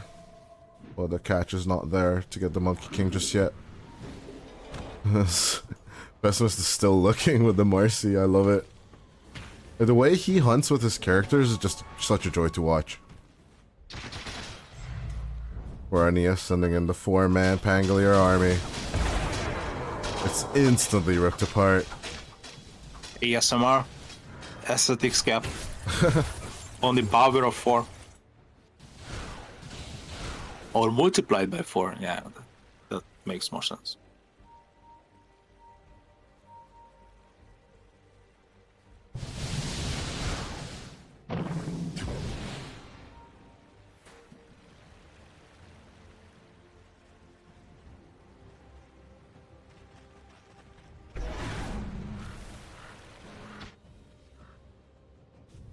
Radiant's middle barracks just fell. Dire is kicking the bejesus out of Radiant's middle barracks. DD, how lucky you can get. Naspir is a bit far from it. But the AD is gonna be captured by the Dire. Smoke up on the other one. Naspir's coming. Level up. They're gonna get it. This could be the fight. As the guys catch onto Borania. Stunned up, the Pangolier just gets obliterated by Nesphere. They catch the IO as well. That could be a good one. Jonna Pro lassoed up. The IO tries to escape, but there is nowhere to go. As Mixa gonna go with the onslaught, cats off the wave, but after the cutoff, what else is there as SIBE? They know about focus. That defensive ward might save them the game. Oh, focus, you have to be extra careful now. In with a catch, right clicks coming through, focus. We'll blink out as fast as possible. But the AM moves towards the wave, bound the strike for the save. As focus with the BKB Lotus will go away. As the monkey with the savior complex here will buy a bit more time. And you know what? It's 55 minutes. 56th minute, so it means double catapult waves are coming out. If there is a good time, good place and a good opportunity to place your second Russian banner, so this might be it. Rough. It might be the biggest prize that you can hope for. Mixa getting caught out, stunned up, destroyed. The primal beast is gone, but all buybacks available actually on both sides of the game. Oh gosh, this is gonna be spicy. Oh, That's focus. So spicy. It got multiple million Scoville units. Just place that Rosham's banner is just disturbing me. Hot One's got nothing on this shit. This is insane. Of course. can still go either way. Queasy with the carry build once again. Finishing the mid-racks. They've been here before, but it's been about 20 minutes as they're gonna try and take out the high ground as fast as possible. The blink fragments going through as a beautiful catch onto focus. That is the AM going down. Buyback is available, but are they gonna? They're gonna let through Megas. Last tier 3 tower on the side of level up gone as Nestor getting caught out. That is Aegis for now. The Morphling gone, but the Aegis was reclaimed at the very last second! I can't! We have to increase engage. 3 buybacks. This is looking good for SIBE, even though the Morphling died. The Dire is scrambling, the worst timing ever. Oh, look at the duo. In the depths. In the shadow of the forest. They are hunting for lingering heroes. Can they find anyone? Maybe a Monkey King? Maybe Loopsion, but it's not enough. Level up, just dishing back exactly what they got in game number 1. The switcheroo at the very end, but they should be aware that the enemy has buybacks, just as they did for this high ground defense, as they're trying to go for the desperation move on the end, onto the mid lane. I think Megas would be the safe option, but can they go for it? Focus, under the tower. Link fragments thrown out. Doing a lot of work on Rain Prince. But in goes the rebound. Big shot with a pulverized buyback for the Morphling. Nesphere coming back into the fray as Focus trying to shake off the enemy. The Rolling Thunder doing a lot of work, but at the end of the day, they cannot take the last tier 3 tower as SIBE did. As beautiful discipline from both teams. The tension raises as neither carry of either team has buyback for the next 6 minutes or so. 6 buybacks are still available though. 4 on the Dire and 2 on the side of the Radiant level up. Oh, it's so good, of course, though. As the late game items are up and ready on both sides. I'm surprised a little bit that the Anti-Mage skipped the butterfly. But maybe you can enlighten me why that is. Maybe he felt like that they have enough pressure on the Morphling that the Morphling is not being able to hit him anyway. So there is no pressure, but as in goes that pressure. Catch on to Focus. It's just beautiful control onto the AM as he's dead for 2 minutes. Nesphere not even threatened right now. The Morphling is just more than happy with this. Buyback on the Marcy. I don't know where Pessimist is. He's halfway across the map. Extaz no Kudo still stuck in the Wukong's command, but they're ripping apart Loopsiom in his own ultimate. As Borania, Loopsiom and Miksha are the only things standing in the way of elimination. And this push for the tier 4s. Discipline coming out from Ref. And at the same time, the Batrider is just going for the Megas instead of the dead push. They're not deciding anything just yet. And it's 3v5 now. As in with the lasso they go. Ref trying to pull them out. Loopsiom dying back here. As Mixa is gone. GG, well played. As SIBE will finish the game at the end there. But the Anti-Mage made us sweat one more time as it's 49-22 at the exact 60-minute mark with a casual 16k net worth lead. So, just to answer your question, you have to think of that the Butterfly would function more like a defensive item rather than a farming item or something that speeds up your farming patterns. And the fact that the Morphling was unable to hit the Anti-Mage at any stage of the game made the Anti-Mage skip the Butterfly, as it is very good against right-clicking heroes. But in the end, Nesphere, he was still unable to click him, but the waveform attacks targets is a huge talent. What a game, I mean, all 10 of them. Huge shout out. you gotta give props to these people because this was tier 1. Yeah, just even map control on both sides at the end. Someone needs to win. And SIBE with the control and the buyback discipline. And especially their movements around their tier 3. I do believe protecting that tier 3 is just so essential. But at the end of the day, SIBE will move into the lower bracket finals later on to be played. But we are behind schedule, so we are going to rush towards a break. As I do believe Team Clay and Klim Sani4 are already waiting for us. BRB, SIBE take 2-1 against Level Up.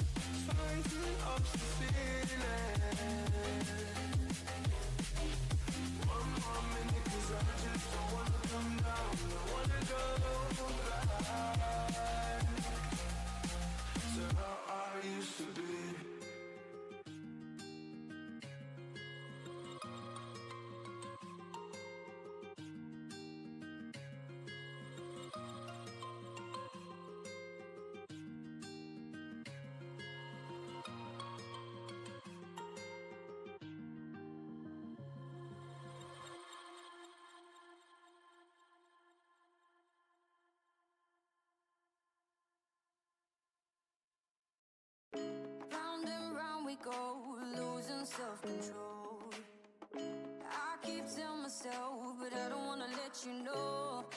Is this what we become? Strangers on the run, looking for something, chasing the sun. All those days, trying to find a place where you only can just be alone, be alone. All those nights lying by your side, like it's a bright, feeling it shine under your spotlight.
I'm on my own, broken alone. I feel the rain crashing down all around this empty town.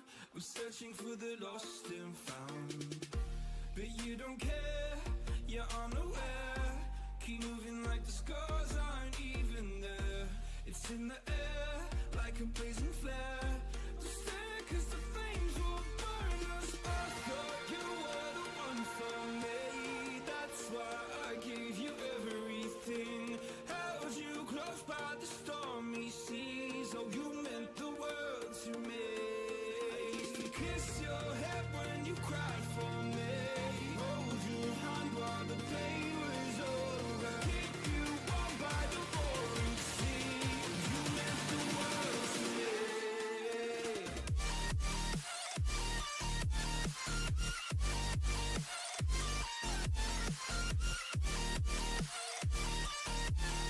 Oh, you meant the world to me.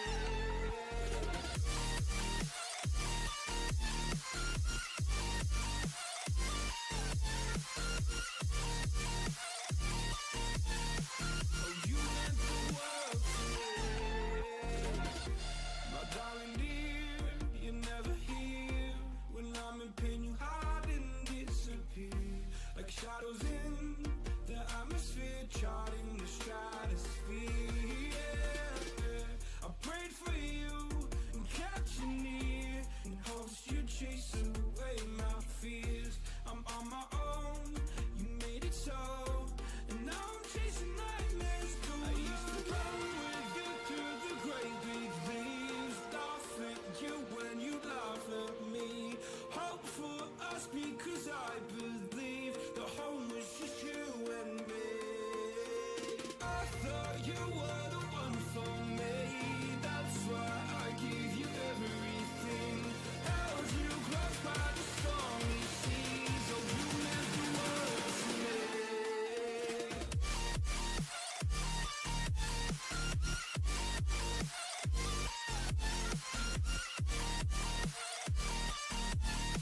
Oh, you meant the world to me.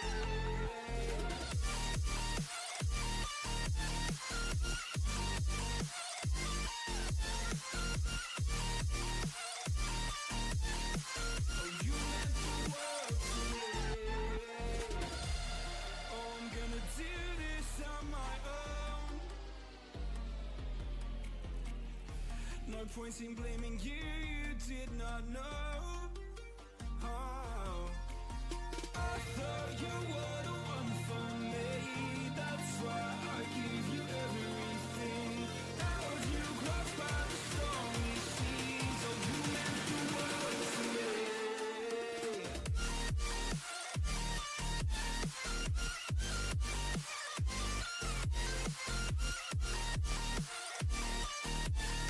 Oh, you meant the world to me.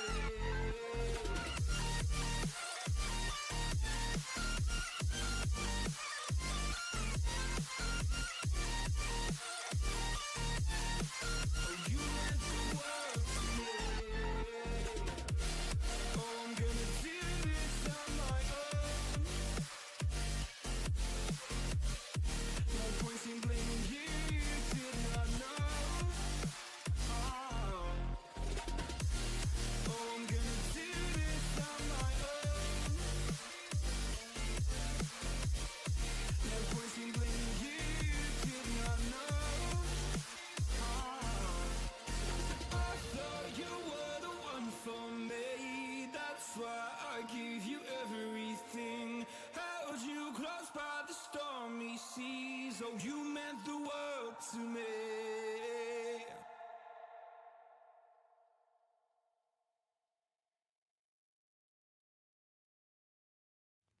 I get lost inside my thoughts, and when I start to think, oh, the Tahoe closest starts to end up on the brink. I tried so hard, but all these scars, they cut so deep I bleed. I fell so fast from heaven, it's like someone clipped my wings. Now I'm falling, and I can't see the ground. Can we this gravity, it keeps bringing me down. I can't breathe and I don't wanna die. Can we stop this gravity? 'Cause I don't wanna say goodbye.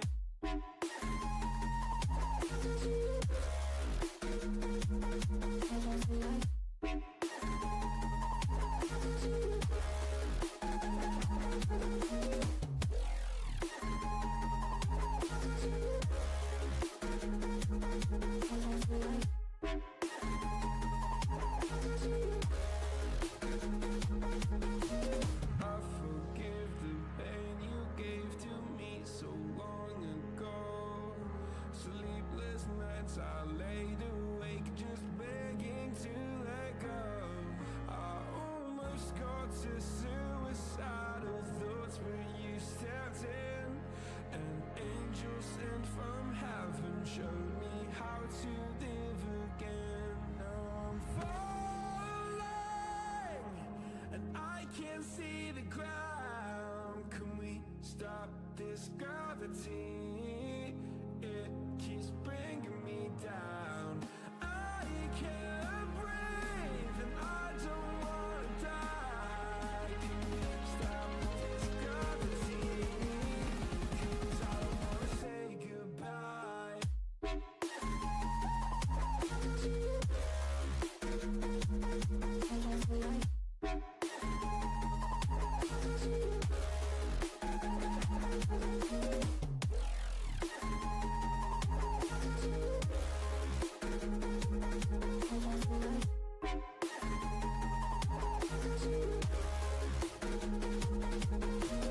My love, I'm gone. I need to be strong. The darkness that tried to swallow me. Some days I fall, but I hear your call. I pray I don't hit the ground. Gravity.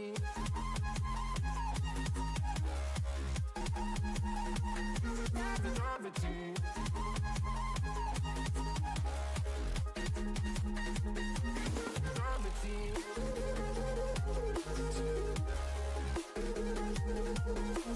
Gravity.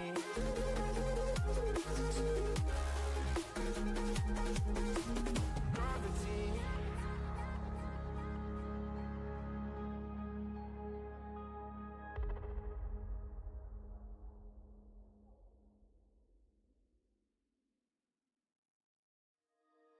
I'm just enough to make you smile,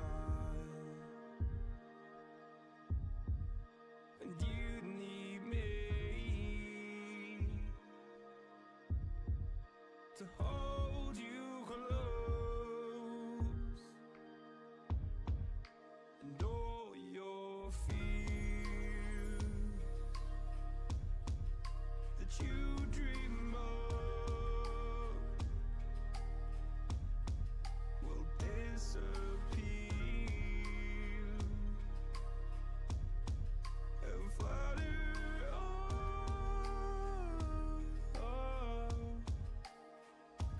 whoa, hold on just a little. We'll meet right here in the middle ground is where we'll stand. Let go of the riddle, 'cause you'll find life is a riddle that we're not meant to understand. Understand.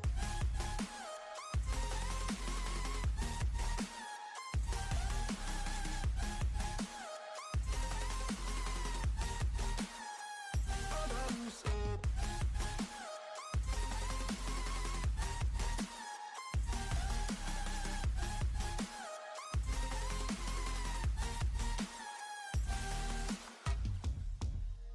Just look on and I'll look down, and all your fears have run aground. Then you said all I ever wanted was to love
The cold nights just don't feel the same. Oh, like my life inside a car. Hit the button, drive real far. But that record only like.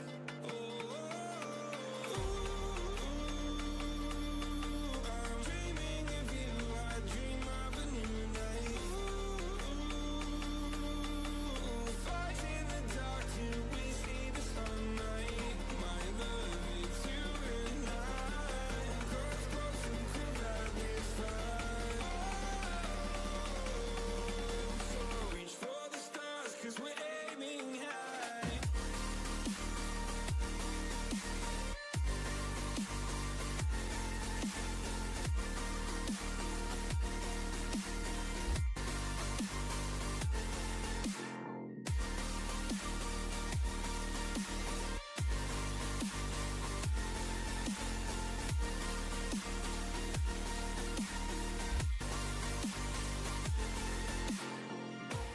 You can't wait to see me now, 'cause lately you've been feeling down.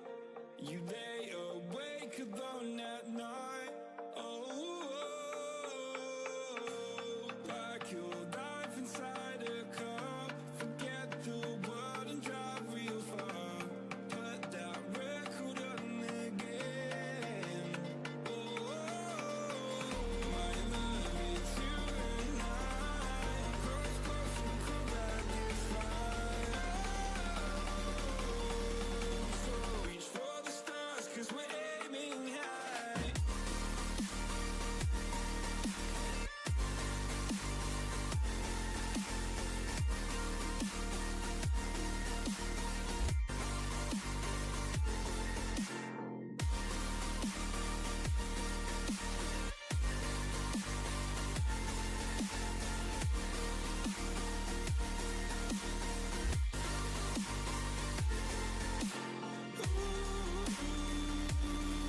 I'm dreaming of you. I dream of a new night. Fight in the dark till we see the sunlight. My love, it's you and I. Close, close and cool like this fire. So reach for the stars, 'cause we're aiming high. I can't wait to leave this town.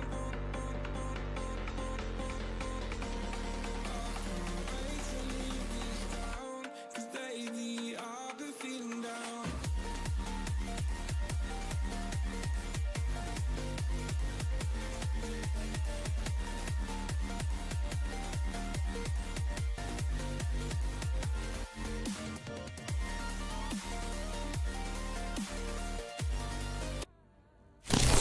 Okay, ladies and gentlemen, series number 2, Team Klee versus Klim Sani4.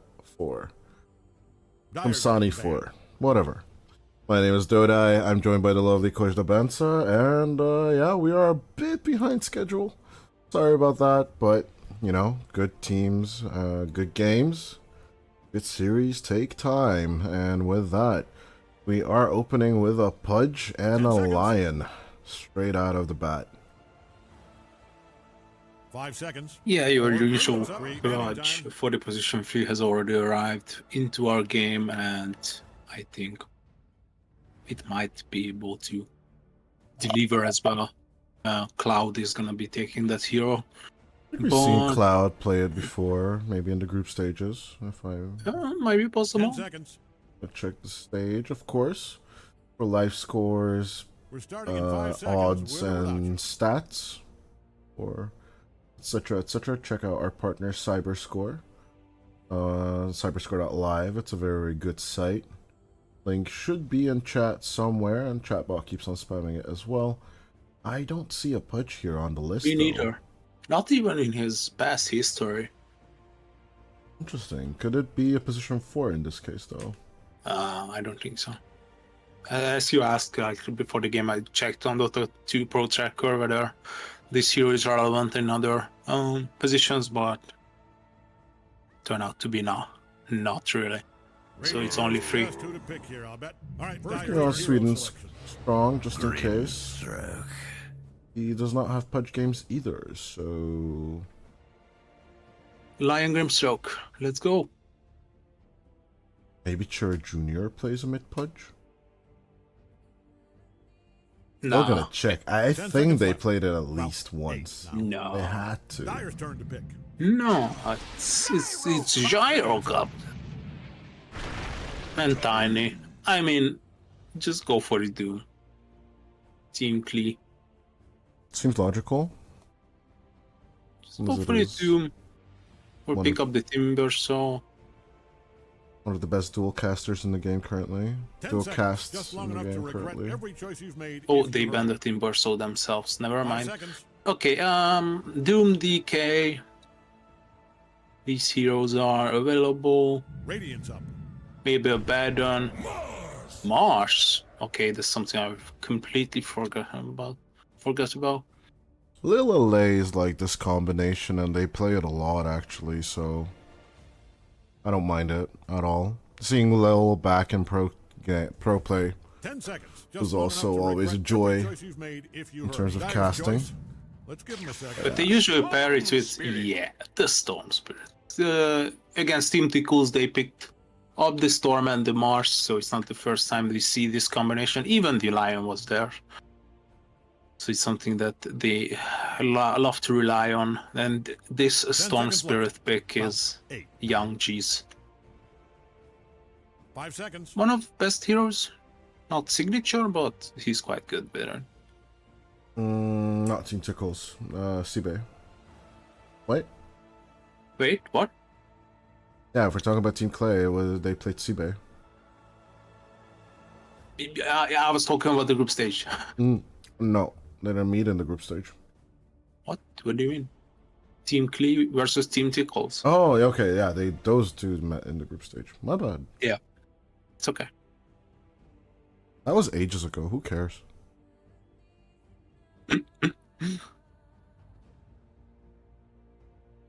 So, Ember Spirit? Question mark?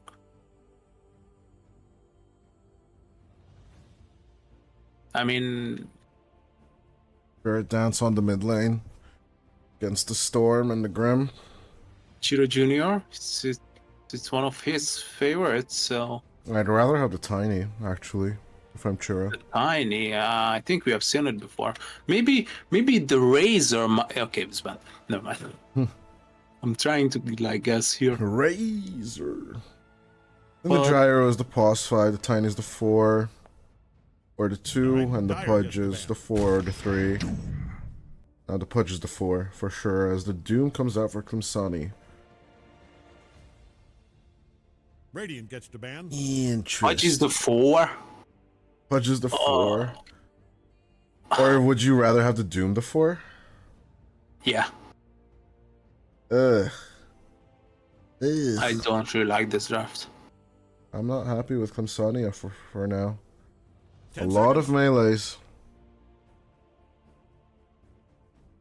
5 a lot seconds. of control, 4, 3, which I don't think they have.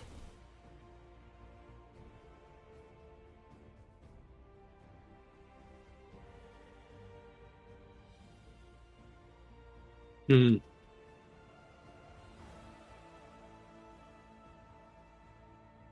As up until the last series, he had 2 O's, so if you believe in superstitions, winning this first game is kind of crucial. Radiant's up, Anti-Mage banning banned, as so is the Pugna. What would be the carry if they would go for the Pugna? What, Pudge carry? Pudge position 1? Is that a theory we're thinking of for Munkushi? I don't think so. I don't really like it. 10 seconds. Which carry would starting Team in 5 Glee seconds. go We're the for? rock. But first it's Klim Sani4. I mean, Munkushi plays the Pudge position 1. 6 appearances so far. Last one was 3 days ago on the 23rd. And, yeah, the guy's only lost with it once so far. I think we're looking at Munkushi Pudge. Okay. You convinced me. Then it's all about respect Or Sweden strong. Yeah, both heroes are quite viable for 10 him. seconds. As I'd say respect will go for the gyrocopter and then 5 seconds. 4, 3, you get it. Sweden strong for the setup hero. Nature's Prophet available. I'd like to see him on... No, yeah, that's banned. Damn. What hero are we giving Sweden strong here then? I'm so Dyer's confused, choice. to be honest. Let's give him a second. A lot of heroes to choose from.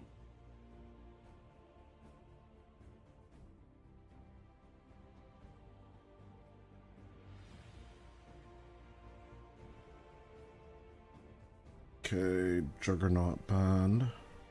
10 seconds. What's your pause for that can set up into the Lion? 5 seconds. Whatever the safe lane can offer. Stealer? Is Stealer banned? No, so set up against the Life Radiant's Stealer. turn to pick. Techies, Okay, Sweden strong. I'm happy. I would go for... They have so much time, but... Ursa makes sense. As well as the Bloodseeker, to be honest. I know it sounds weird, but... This is a good Bloodseeker game. I don't like Troll. it. Troll is okay. I like 5 that. seconds. Troll, a very good troll game. And... I would be surprised if it's gonna be anything other than these three.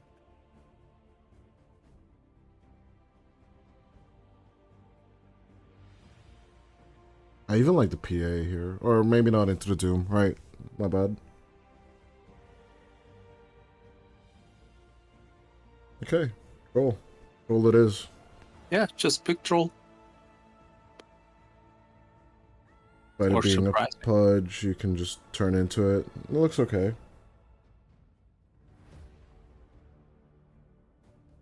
Cave Johnson here. Welcome to Dota. Ah, it's the Ursa. Alright, it's hero Yeah, action. it was one of those three heroes. There was no other options, to be honest. Yeah, Ursa Troll. Just something that gets the Aegis earlier, right? But they're just something that can be a reliable hero to take care of all of these tanky ones. I'm going Team Klee, actually, for this first one. I don't know about you. I don't like the draft from Klim Sani4, to be honest. I think it's a mess. While the other one is more down to earth. Oh, Munkushi on this pudge. It's pretty legit. I don't like it. We're gonna start yeah, off with the Team Klee curse. He's good. He's good. I'm not saying that he's a bad patch player. He's a fantastic patch player. I even like the set, to be honest. Tiny with the spirit, but there's a reason why we don't see position 1 patches, position 2 tinies, thatches. I'm going Team Clear as well. Well, let's see. As Munkushi on his Dismember, he's gonna need to do a lot of work here. It's Cloud at the same time. I think it's all gonna be more about the Pudge and the Doom, because Cherry Jr., he's gonna eventually fall off on the Tiny. Early aggression will definitely be there for Klim Sani, but let's see. At the end of the day, if the Munkushi Pudge will work out or not.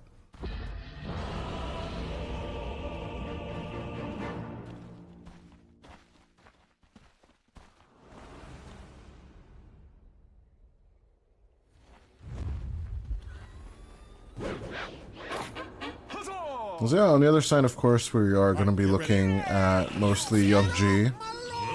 He's going to have to do a lot of work on the Storm Spirit, right? Ink Swell and a lot of vortexes connecting and takeoffs before they just disengage. No, Poe can retreat, more than likely, as Young G breaks some smokes. Munkushi, looking for the hook. It's a Christmas hook. It's a Christmas hook and a Christmas Spirit. I almost sensed something that would have made us getting banned, so... Do you want to build a snowman? Nah. I'll just copyright strike because it's not actually banned, so it's fine. Oh, okay. All right, everybody. 30 Team seconds. Klee, can this team All right, battle time. win 27 seconds. EPL season 15 or maybe break into the scene of tier 1, tier 2 games or tournaments. Ever since the organization changed their name from Team Sexy, they're not that sexy anymore. I've been climbing up and up, but you know, it's always these Team Tickles, bait teams, always making it further as Munkushi. Here's the deal. They've got Edging an closer and ace closer to the individual rune. Lil. Lil just nice. deny it easily and dodge the hook as well. There's Mankushi actually reason. caught it. Oh, he did. Wow. Yeah. Oh, Oh, just the on right, edge. the deny. It was just a right click onto the pudge because he was just sitting the rune, right? I think it was onto the. I'm ever so confused. Whatever. I mean, targeting the rune under a hero is really It's hard. pretty hard. Pretty much a hit or miss. Maybe he went into this. Is it called inspector mode or something like that? Yeah. Maybe he zoomed in and clicked on it. I think you can only inspect yourself. You can't inspect the pudge because it's on the enemy team. That's true. So how do you get it, right? That's a toughie, for sure. Because you kind of want to get the deny off when the enemy's in the air. But you want to get them stunned at the right time, so... It was close, though. No, let's just agree to that. Because with the 3 runes, Klim Sani4, you're looking at a stronger start. Sweet and strong with the position 4 gyrocopter. Could make Tildian's life a little bit harder. For everybody. Oh, hook. Onto Lil up top, but first spike He's will fine. double hit as Munkushi. He's gonna get the right clicks off with respect, and no, Lil's not fine anymore. I have no idea how Pudge was faster Blood than a grenade. lion. Oh, blood grenade. Thank you, Blood man. grenade. Yeah. So is by 50%. Kami. Oh, but Also using that blood grenade, but he's not gonna give the kill to his support.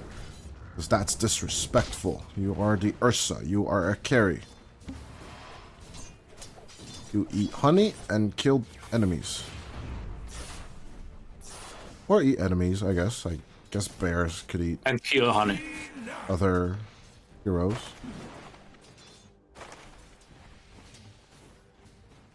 Kill honey would have other implications, which I would not like to disclose here. And then you still are still wondering why we don't get any invites for such tournaments as like Bad Boom Dutch. Or... Tier 1 casting? Hell no. Oh my god. This which is actually are under a lot of pressure, to be honest. This Doom is proving to be better than I expected. I think all in all, Dooms are just great. Although, like, not flourishing in the last hit department all the time. When they do, they just have such a high impact in the games. As Chiro Jr.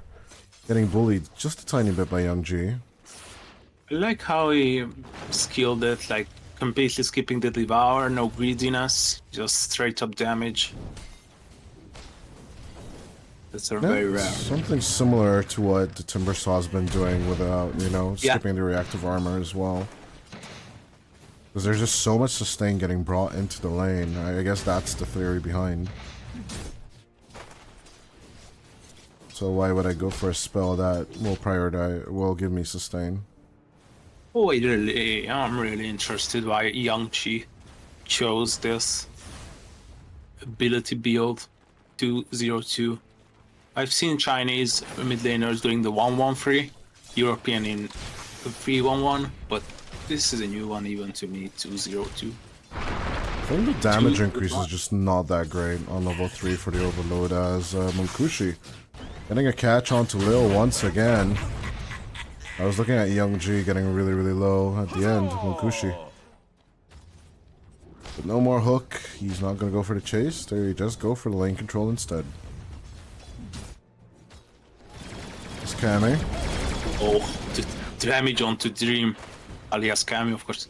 Kami. It's just not that great.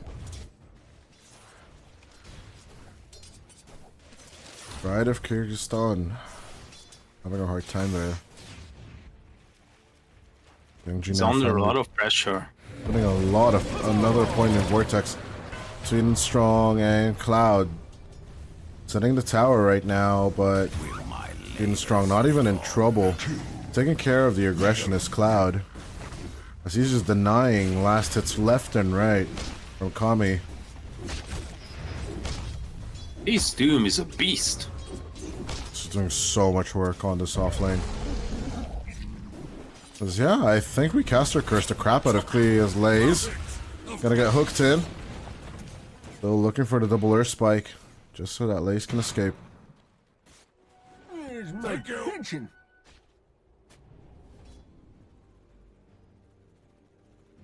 Being strong with the deep ward. Moving into mid a little bit early for my liking. Hook available, but Mankushi, he doesn't dare press the Q. I think he wants a clean one. He focuses more on rot and flesh heap, obviously, to sustain onto the lane. 10 seconds until the 6-minute rune. Bildian and Sweden Strong on the bottom. 6x6. Oh, it's bold. It's gonna be down up top. The ball lightning from Young G will save his life. But Tildian might be dead. Easy catch onto the Grimstroke. Tomato? Oh no, Sweden Strong. Gonna let that kill go. Oh, bottom. It's a stole kill. Dream. He's just gonna avenge his teammate with the easy executions. I do believe they are gonna be okay with that one. What an even game, though. Yeah, despite the 2-kill lead on the Klim Sani4 side, it's not significant at all.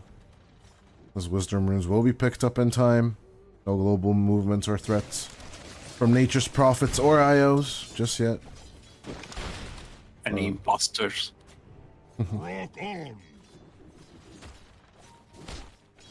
Underlords with their Fiend's Gates just appearing at like 6:57 and stuff. Yeah, in these times, owner might top. Blast off onto Lays, as looking for the control. Munkushi will be shish kebab to a tree. Hook shot. It's a bait. It's a beautiful meat hook coming out from Munkushi, but he's gonna get meat hooked backwards with the Vortex. As Chir Jr., the tree grab, will catch onto a creep instead as Chir Jr. tries to come in to help out the top lane. Though will be exchanged for Munkushi, and they're gonna be happy with that as Kami taking it again out on Cloud. The aggression from the bear. Yeah, I mean, these times are the ones when you are like questioning your own build on the Doom. Was it worth it to go devour less or not? Because you are dying and the Ursa is basically 3-0-0. Taken by Sweden Strong. Something for everybody.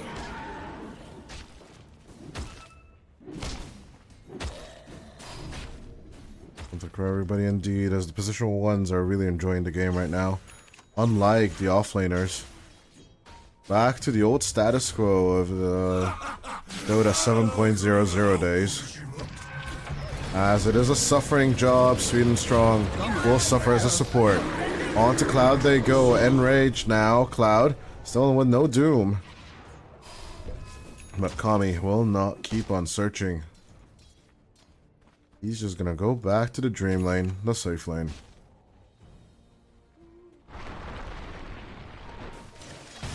A rolling stone. I have one question though. What the hell is Young G doing? Young G. Took him a long time to get back into the lane. He was farming stacks. Oh, that's why. Okay. Yeah. It's dangerous to venture alone in these mid lanes as a dead cheese. Junior. Or Spike. Will miss out as Lays gets caught out. Arena of Blood coming through, but He's just gonna fly a bit into the air as the God of War just gets ripped apart by a snowman and a pile of rocks with a Christmas Dire tree. is scanning for enemies. Probably hoping to catch a glimpse of them nude.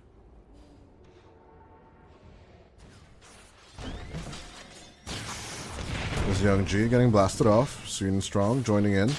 Or By the end. heroes. Only 3 that. Still scary. Disarmed, held down, nice.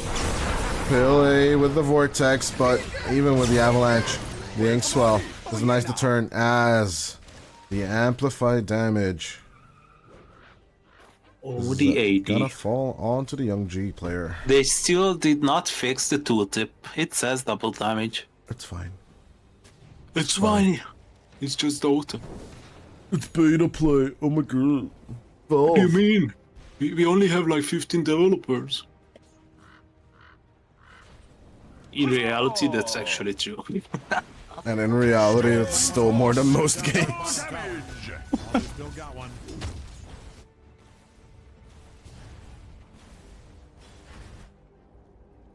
There's Young G looking to find Munkushi here. Activated double damage as out goes the hook. They're actually gonna go onto Cherry Jr. first. As the Tiny falls, nice arena of blood set up onto the Pudge. As Kami comes over from the top, ripping apart the Pudge. As onto Respect they go. And Rage shaking off the disarm. As Kami wants another crack at this kill. Hanging on by a brick. Just taking out Don't look now, but Radiant's bottom tower. the mine in the meantime, and Lay's just casually walking into the pit. 9 to 6. 1 kill away from getting the first 10. Those numbers Cloud? should be reversed and put together as Cloud. Looking for the approach on to the Ursa, but at the end of the day, no approach just yet. As even though Munkushi dismembers the Mars, he's just gonna get Shishko out to his own Don't tower. look now, but Radiant's bottom tower is Not getting really finding that timing just yet, but that Aghanim Scepter coming up shortly for the Pudge could be a problem. Yeah, he's having some stacks as well when it comes to the Ursa, but yeah, Mankushi slowly but surely edging towards the eggs. It's gonna be finished in like 2 minutes. Well, let's be realistic, should be like 4. But all in all, you should be right. Let's bet on it. Never mind. No. An honorable gentleman doesn't bet on stuff. Okay. Okay, but let's agree that Cloud is pretty much dead here. I think we can agree to that as their spike comes through, along with the Phantom's Embrace. They are going to disengage as soon as they see Cher Jr. The toss back and the Doom play onto Kami. It's just an easy kill onto the bear, as Lil should be next. After the bear, going for the lion. As the call down goes into the other direction, they just take care Double kill. of their position 4. Double kill for the techies. As they're looking to keep up the pressure. Lies. Looking over the arena of blood. Here comes Young G. He's just dishing back the damage they just had to receive as Cloud falls as well as Cher Jr. Respect and Sweden Strong. Waiting for the wraparound. Well, with Munkushi arriving down onto the bottom lane, they're going to be moving the Ursa top. They repel the attacks. But all of this, meanwhile, Ursa, Dream is free farming. He's having a wonderful time. Yeah, just got the BF. Looking for the pop-off. And Lil even makes him a little bit of a snack here in the If you're in the triangle. vicinity of Dire's top tower, I'd put on a hard hat. That baby is coming down.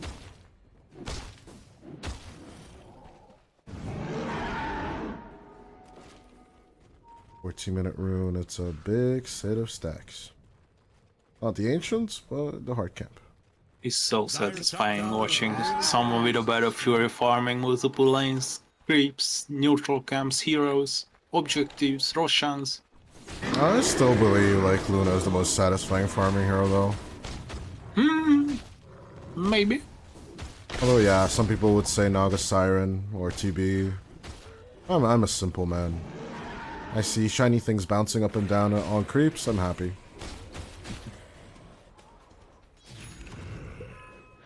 There's Young G. Falcon Blade done, moving towards Orchid. Junior now with Blink, looking for the Echo Saber. They are scared. Done with the Don't look Aghanim now, Scepter, but by the Radiant's way. bottom tower is getting Tiny obliterated. didn't show on the lane for a long time now. Blaze is done with the Vladimir's offering. Oh, Dire's And, middle tower is yeah, Cloud. thing is standing on its last Looking for leg. that Veil. And sooner or later moving towards that Shiva.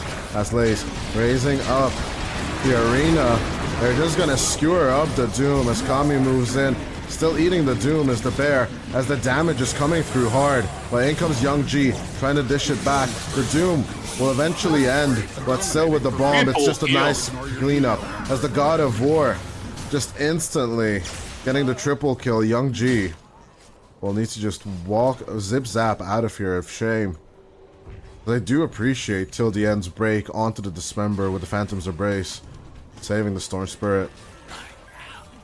Yeah, four for the price of one. I think Team Clear are absolutely happy with this. Definitely. They would have been even more happier if they could claim the kill on the punch, but this punch is basically unkillable. So I wouldn't dare running into him even on 5 versus 1.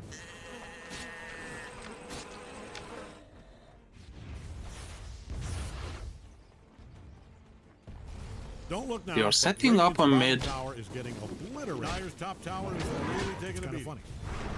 With Oh, the Avalanche onto Young G, but he's still got the Zippy Zap.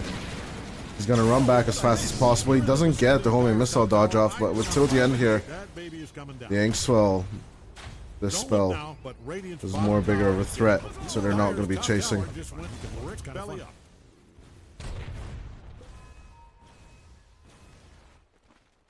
Team Senia, they are trying constantly on this mid lane, but they You yet could look, it's kind of funny.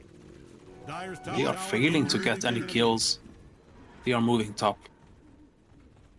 Don't look now, but Radiant's Oh, bottom tower is getting a lion. obliterated. He's not expecting the death. No, he does not, but Kami moving forward is more than surprising. Same time, him and Lays will turn off from the opportunity. Don't look now, Big but dagger on the Radiant's Orsa. bottom tower is getting obliterated. Radiant's bottom tower is I'm more looking forward to Lasers getting finished soon. He really needs it. Look at how nicely the Doom caught up. Yeah, running over Young G's net worth as well. Yep. This is Midas and level 4 Devour. He's gonna be Ooh. growing really fast. Light corrector. What a great item on the pudge.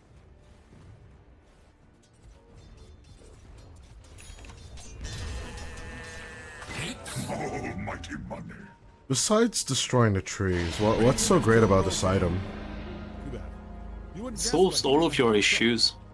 Like, it's just broken in my eyes. Like, bonus movement speed. At a day, you got HP regen 12. Like, make it even half. It would be still worth it. At night, it's mana regen 6. Like, compare it to an That's a item lot. That's a which lot you of can mana purchase. regen, Yeah.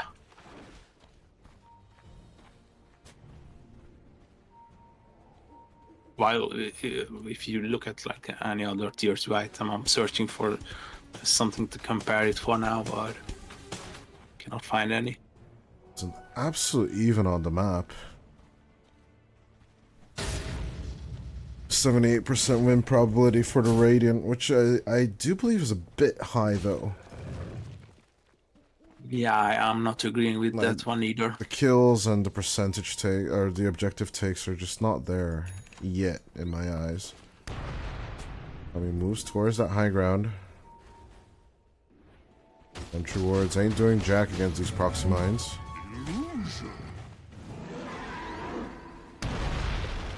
Kami just keeps on eating the proxies.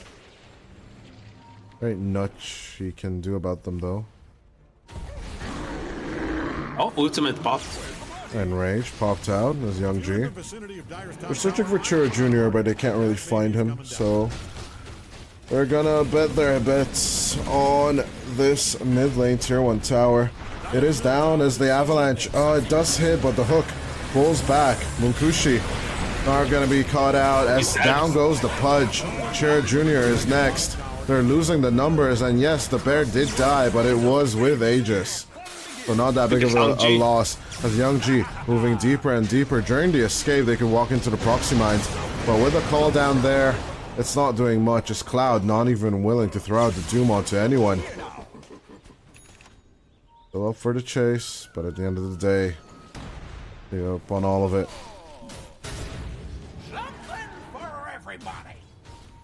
Lil cleans up the mines.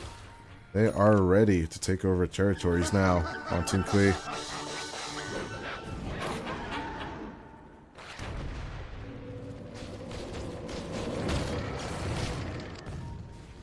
They are having a wonderful time.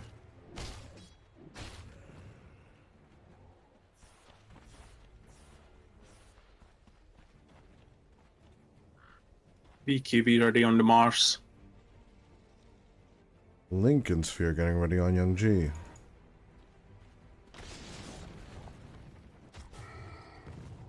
As Kami's Ursa. Now with Basher. Looking for a BKB of his own. Munkushi. Now with Boots of Travel. We'll be looking for the Eternal Shroud. But will it help? Will it be enough? Radiant's middle tower is about to be a pile of smoking rocks.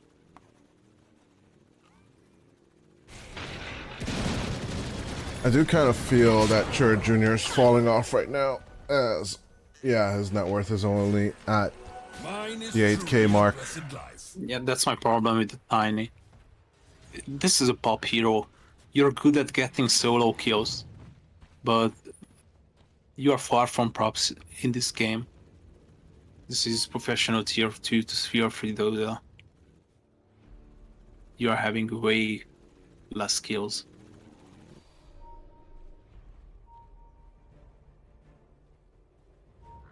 Yeah, Young G just popping in and out of fights for now. Yeah, we're gonna try and take over the jungle next. Till the end? Oh, 2 people caught. Nice jump coming in from Chur Jr. Now, these are the pickoffs you want to see. So by on the Pudge and the Tiny. Dyer's top tower is really taking a beating. Yeah, Klim Sani4 will take care of their own jungle once again. Looks like Kami doesn't really want to fight until the BKB or until he gets second Aegis. Yeah, I agree. It's either of them or it might be both.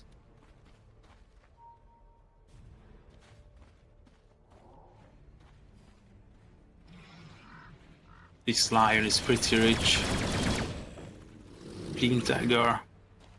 1000 gold and he's gonna be having an 8 lens, which is crucial to mana up your teammates. And Shard already ready. It's really promising for the team fight. This Chur Jr.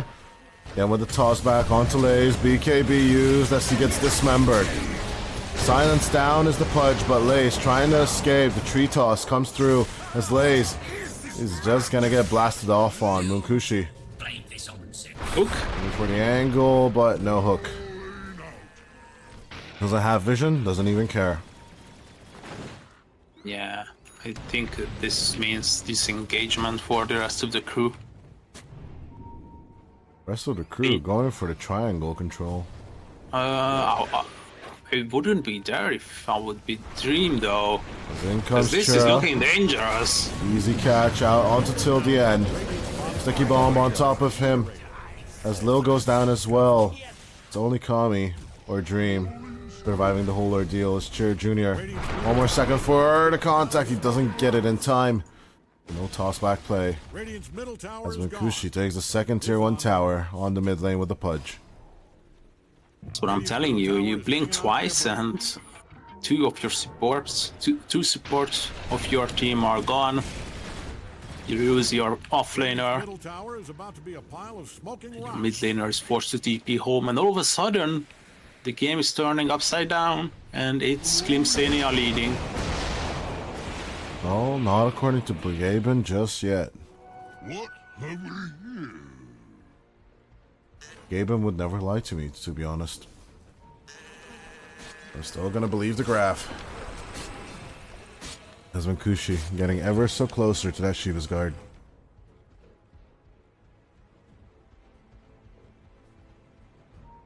There's the rest of the team. Tommy almost finished with the BKB. I'm not too sure what Young G is looking for. Oh yeah, it's still the Lincolns, my bad. It just still feels weird that the Perseverance can be now purchased at the home shop. Whoa, what'd I miss? It's not the secret shop anymore. Wouldn't you agree? Yeah, it just feels a bit unorthodox. Radiant's throwing all they've got at Dyer's bottom Blink tower. available on Lace, so they have yet to show this hero on the lane.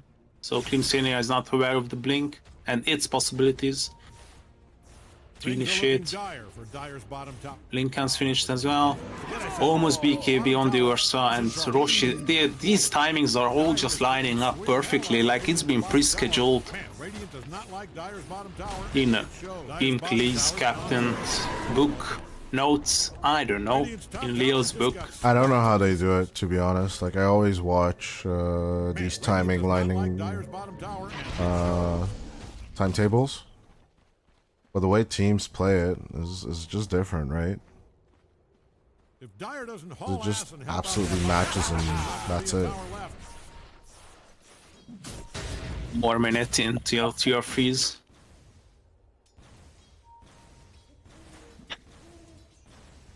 They missed the scan, but they have another one. In 15.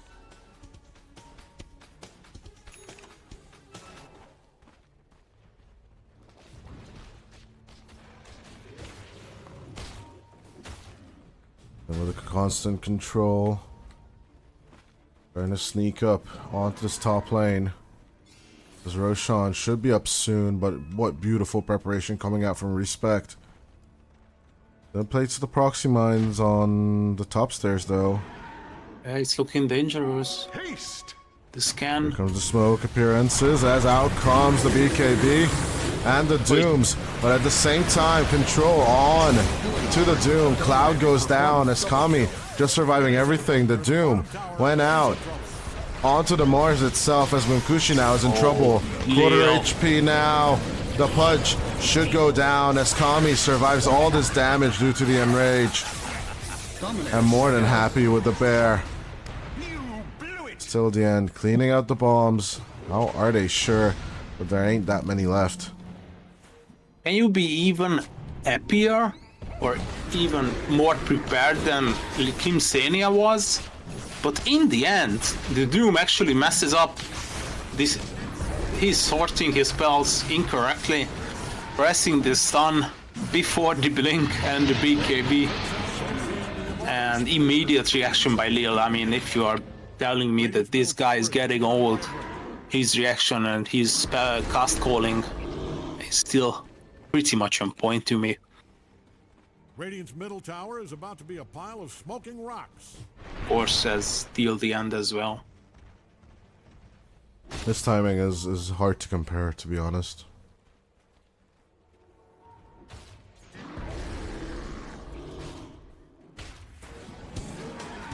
Yeah, 23-16 with a 4K net worth lead. Team Klee take a solid footload. Or how should you say footing in this game. Gold and sweet. Their toes are already in the door. A better question yet. Which tier 2 shall they start with? If you're in the It's really looking like the vicinity top of one. tower, I'd put on a hard hat. That baby is coming down. Well, it could mean a bit of pressure coming out from Cheer Jr. on the other side. Who also has a BKB, but didn't really work out last fight. You can look, it's kind of funny. He's moving back towards the Echo.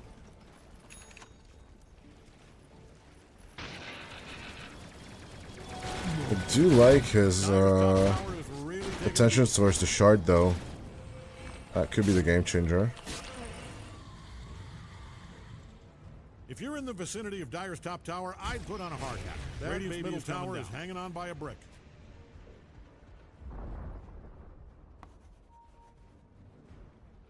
23-16, Munkushi. Eternal Shroud now going for the Aether Lens and the E-Blade as a catch on until the end. Nice with the Soulbind, looking for the turnaround. There's Lays. Oh, it's beautiful coming out from Lays. But of course, it's Young G's damage that was enough. As Respect gonna get contacted on another Ball Lightning set, and another Ball Lightning set, and another Vortex play. On top of that, we'll give the triple kill for Young G. And the Regen Rune, of course. What else? Just when you are playing Storm Spirit. It's the last item you'd expect.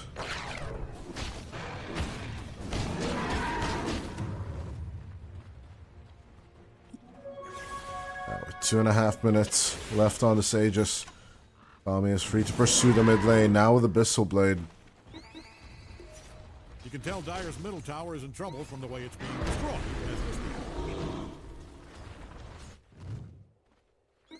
It's looking like a clean game. Munkushi coming over for the tier 2. They are looking confident. He might be switching the push onto the bottom lane instead.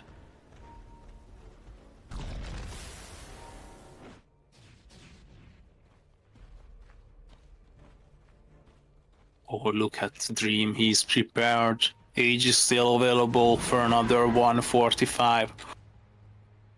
Not much time, if you ask me, but... Yeah. More than enough to claim a second team fight victory. As in with a catch, Kami going forward, Chura getting caught out. I was just looking at Lays just dancing, like where is he? When is he gonna jump in? As Young G just blows up by Respect. As the Doom is out, but again, it's on the Mars as the BKB, it's just mitigating some of it. Munkushi gonna be pulled up to the high ground as Kami is just desperate to reach him. Slowed down by the stroke, saved by the solar, and at the end of the day, he should die once at least. The missile catches, but in comes Lays to help out the Ogre Steel Totem, looking to save the techies, but a bear comes from your own high ground as 4 die on the side of Klim Sani4. 2 for the price of 4. Welcome to Walmart. Welcome to Walmart. What can I get you? If Dire doesn't haul it's 2-to-1 sales all the way, my friend. AD in the river. They are not aware of it just yet. 33 minutes almost passing by. Dream. Once the Tormentor. Gonna be an easy grab for him. I think timings in general, they just work out for Team Clay. We did mention, you know, those BKB timings, then Kami gets this Abyssal Blade.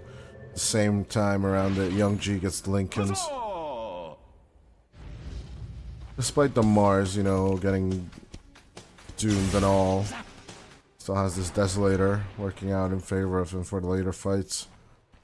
Like, constantly all I feel is Team Clay is getting a lot from this map compared to what Klim Sani4 are having.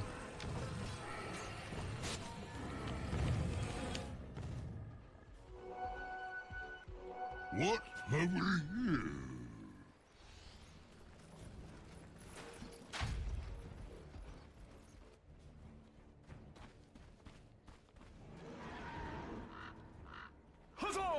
As we get back into another quiet phase of the game, we're looking like Team Clay wants to wait for the next Roshan.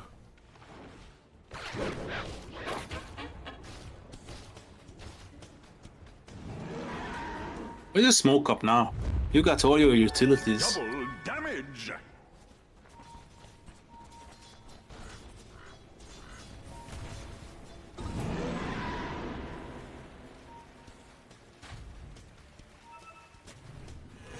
With the amplified damage rune, let's see this triangle fight as they just jump into the thick of it. The Doom gets ripped a new one as the arena is just too small. Only the support just trying and hide. As Sweet and Strong and Respect, they're fighting back as much as they can. But with the Doom bought back, Cloud throws out the ultimate. They're trying to catch the bear as much as possible as the Infernal Blade is doing the damage. Down goes Papa Bear, but Young G, he's still fighting this, trying to catch on to Chira Jr. As Cloud, he's still trying to hold the storm in place. No more mana on Young G, but he's just right-clicking, clicking, as the gem will fall to the ground. Eventually a fight that Klim Sani4 can win in their own territory. But two buybacks. Yeah, 2 buybacks, so... but still favoring Klim Sani4. City of Dyer's top tower, I'd put on a hard hat. That baby is coming down. They clean up Team Klee, who ventured into enemy territory.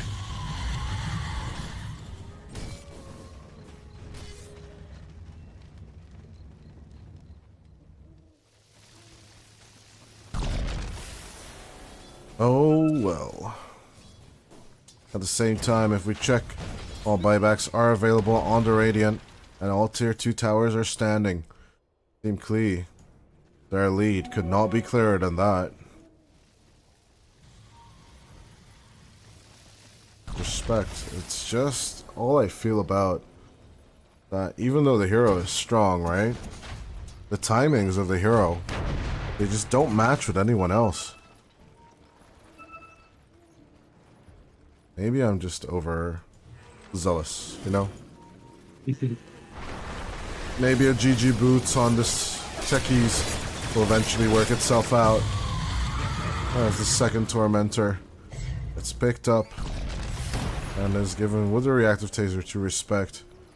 I do believe Minefield is kind of necessary for this techies if they want to win. Yeah, absolutely.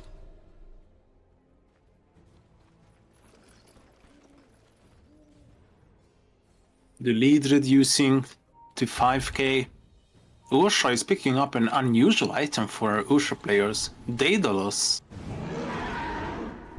What would be your first pick? Butterfly?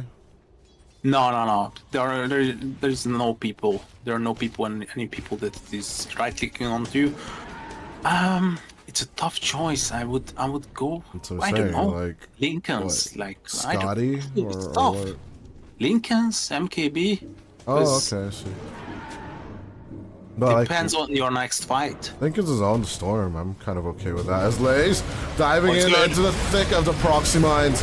But they're looking to control Munkushi as all that heal is coming through. Respect is just gone along with the Pudge. As Shura Jr. trying to play around on the back line, but with the Soulbind, the Hex Down heroes can't do anything. As look at the control onto the tiny Kami. We did see this come out from Focus. Now it's Kami's third dream. It's just having a beautiful time with the Ursa. Of course, they time it perfectly. That Rush response. Lays with the initiation. It's not the first time this guy does it. Delivering 37 minutes, so it's gonna be neutral items as well. How crazy you can get if you are the shot caller on Team Klee. While on the other side, Klim Sani4, they were prepared. They had the vision, they had the mines ready, but in the end, it's all the Radiant. All I can say, you know, just summarizing it, Lace has the balls of Mars.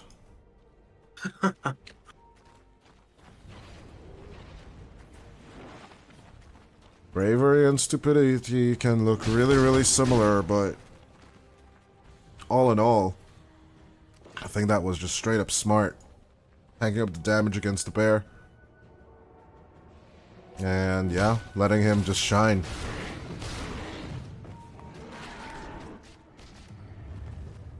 This Vindicator Axe is also doing a lot of work. Tier 4 token now on Kami. Gotta be the Trickster's Cloak. Yeah, you have to keep pushing, because Klim Sani4 is unable to get their hands on any tier 4 items. You want to protect this? Nice hook. And with a BKB, Lays just putting Pudge onto the wall of the arena as the right clicks just keep on coming through Kami.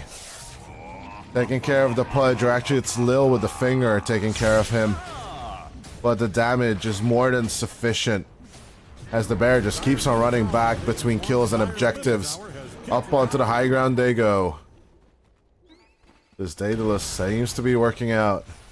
Seems to be strong. His Respect has been busy taking care of the bombs, but even eating the homing missile, he's just gonna dish it back with the Lotus Orb. Forget I said that. Their bottom tower is in trouble, though. It's not necessary for the Butch or the Ursa or the bold play. It could have been. Back goes the missile once again. On to Sweden strong. They're just getting gold from farming the reflected missiles.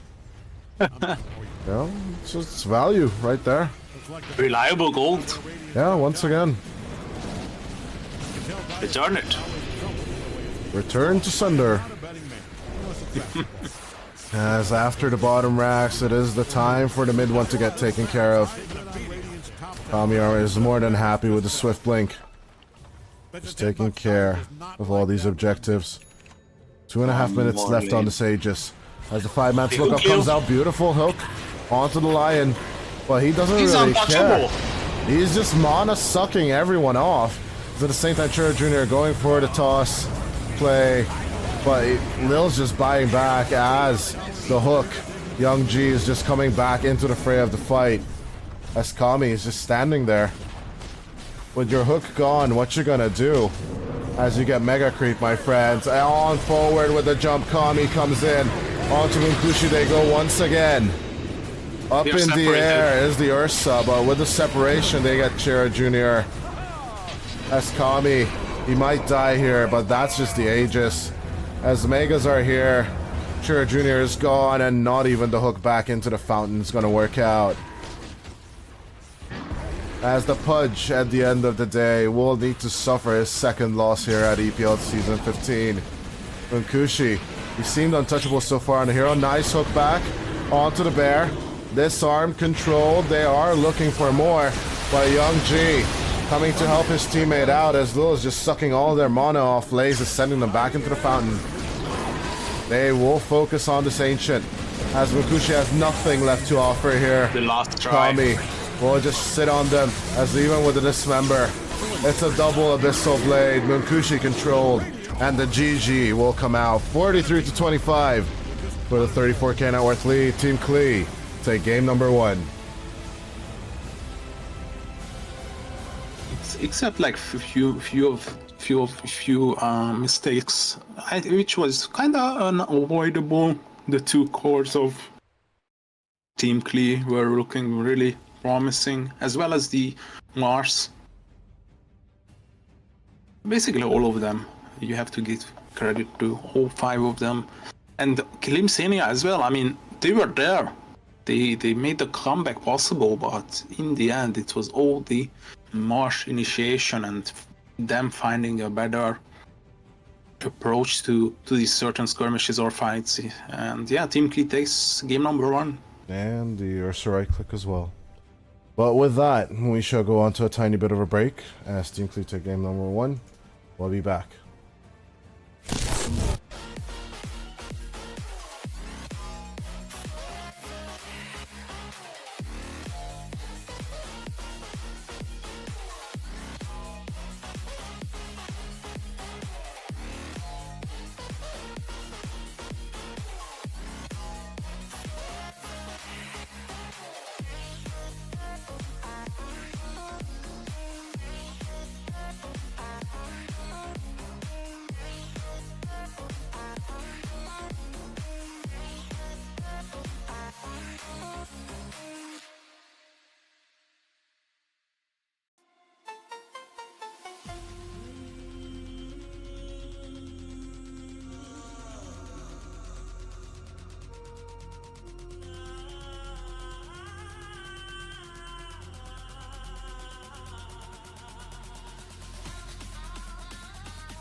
ripples fade away. Human hearts aren't so lucky. Those battle scars remain. Oh, I can't let go of the one thing I wanted most. I'm chasing echoes, echoes of your ghost. Can't let go of the one thing I wanted most. I'm chasing echoes, echoes of your ghost. La da da da da. La da da da da da. La da da da da.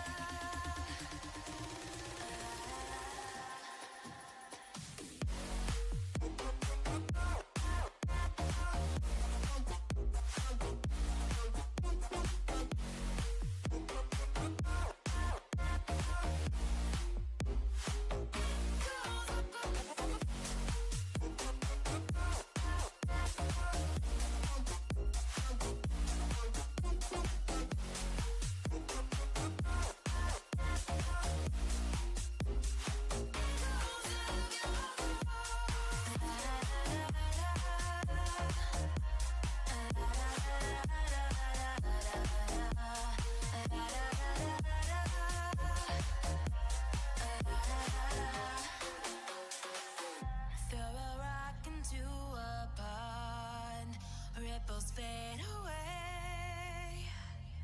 Human hearts aren't so lucky. Those battle scars remain. Oh, I can't let go of the one thing I wanted most. I'm chasing echoes, echoes of your ghost. Can't let go of the one thing I wanted most. I'm chasing echoes, echoes of your ghost. La da da da da. La da da da da da. La da da da da. Echoes of your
a messy mind. Think I need to help you. I'm gonna try. Cute as hell, baby. Hotter than flames. Wanna burn together in a million ways. Now let me take the lead. Know you wanna play with me. Got secrets you might wanna see. You might wanna see. You might wanna. I know I'm not gonna regret this. Wanna get reckless, put you to the test. Yeah, I know I'm not gonna regret this. I wanna get reckless. I wanna get reckless. I wanna get reckless.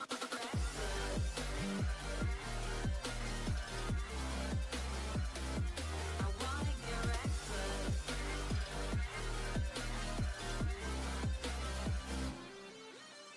Couldn't keep your poker face.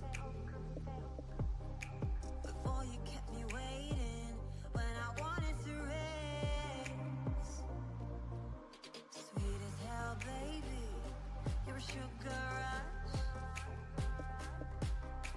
I knew you were giving temptation was craving. You love it, you hate it. Now let me take the lead.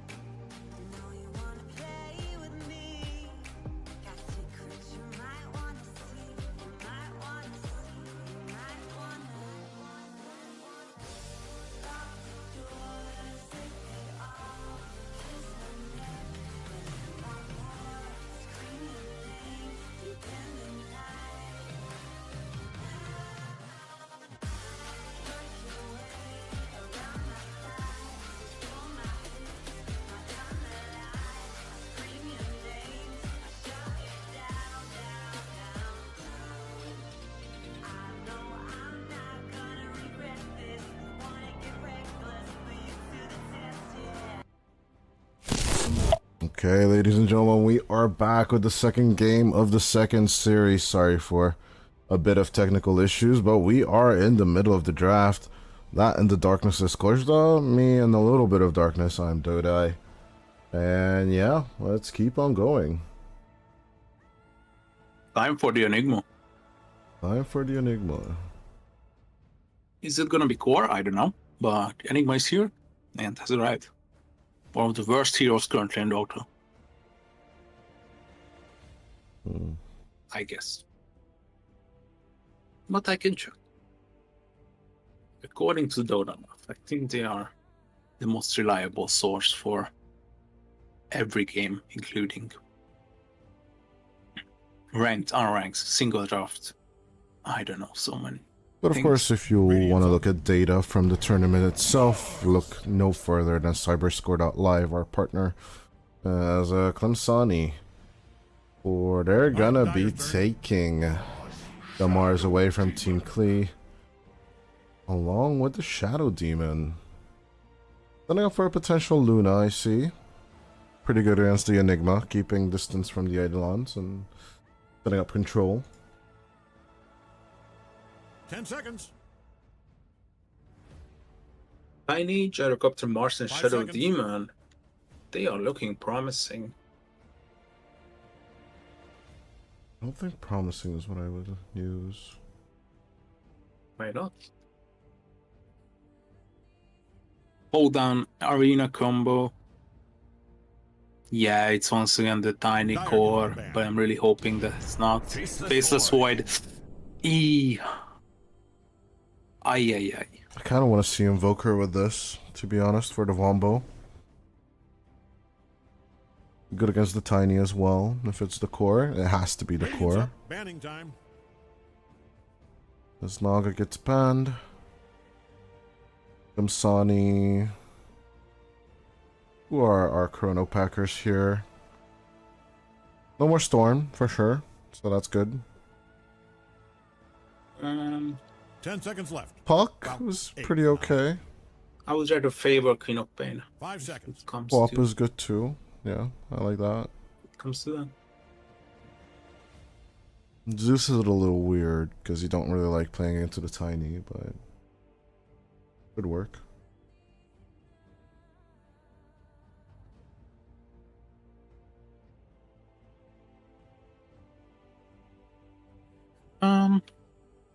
Queen of Pain, Decent, Dragon Knight, not that bad. Radiant gets the ban. Ember Spirit is out. Storm Spirit is out.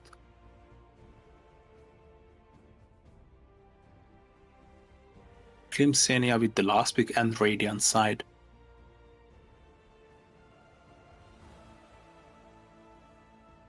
Ten seconds. 5 seconds.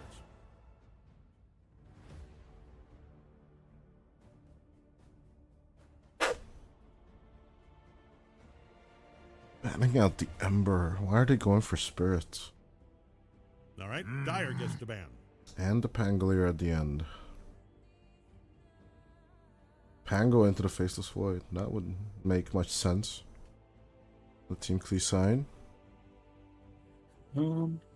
Oh, the Fusel Blade user, which is not bad, but all in all, just weird 10 all seconds. around. You mentioned Zeus and you were pretty much against it. I think 5 seconds. 4, 3, you get it. it's not that bad, to be honest. Still like Invoker more.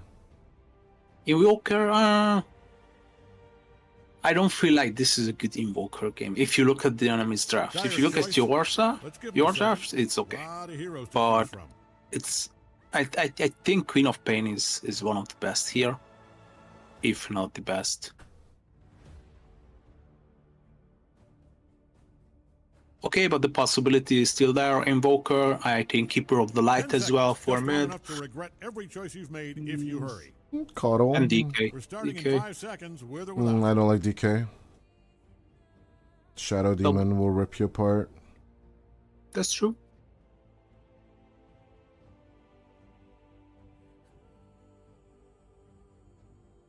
But that's just my 2 cents.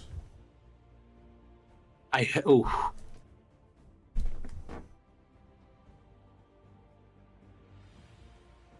This is a good Tinker game, not gonna lie. Radiant's up. No. That is your Invoker. No. No Tinker. Cave Johnson here. Error 404, Tinker not found. And as we go back to Klim Sani, Munkushi Pudge number 1. Position 1. What is your prediction, my friend? I mean, yeah, yeah, that's how I'm always starting out. Now that I'm phrasing it like I mean, oh, it's so tough. be nice. Once again, Just the be tiny nice. Shira Junior with the tiny.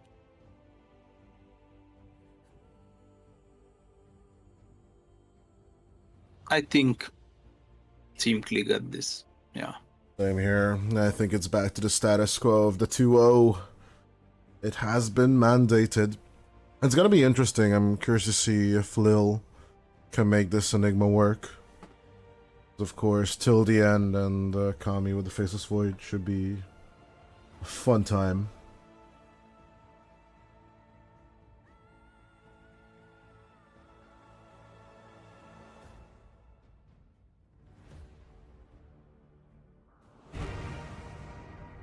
I have no idea why would you do that to yourself, picking Enigma, but let it be. Enigma in general does seem like the support hero for me. Not of the patch, but in general.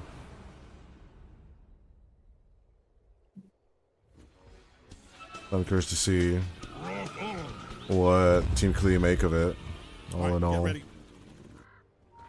Both sides do the 5-man smoke up as usual. I'm looking more towards this 25-30 minute mark of the game. Because that's when usually the wombo combo just starts getting good. And this Youngji's not gonna get the Aghanim Scepter until like 30-35 for sure. All fights once Lil again. I'm happy. breaking out the smokes. Nice stroke of fade onto 2. till the end. He's not gonna have much mercy as Kami is just, playing around with the penguins. Into the spirit of the festivities for sure. All right, gang, 30 seconds.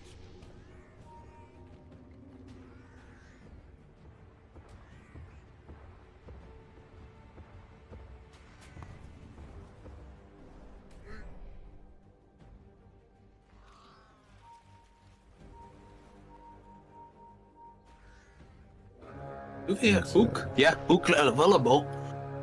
I'm ready. Let's see if Munkushi's a real hooker. Out come the Eidolons. Lil's gonna block him off. Oh, but nice hook on to Lil. They're gonna be happy with that exchange of the tree throw. It's gonna come out after a tree grab and Munkushi.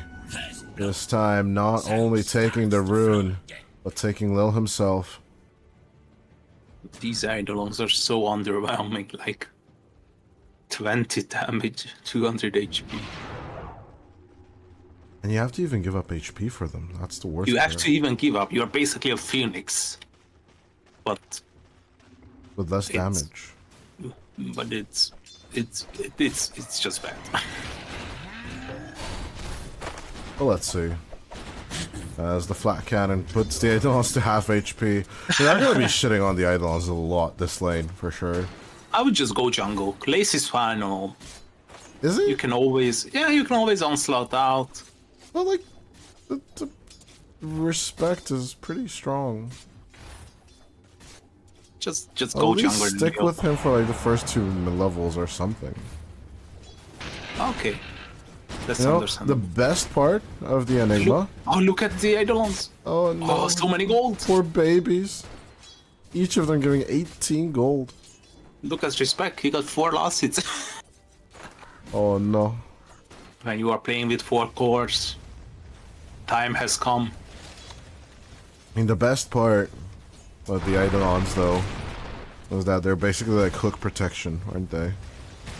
Yeah. That's the only thing I can bring up as a reason to have them. And the cooldown is relatively short compared to the old one. Or was it the same? They are that again. The cooldown, I think it's the same. Ah, it's the same then. Oh, Yeah, it's the same. it's kind of decent.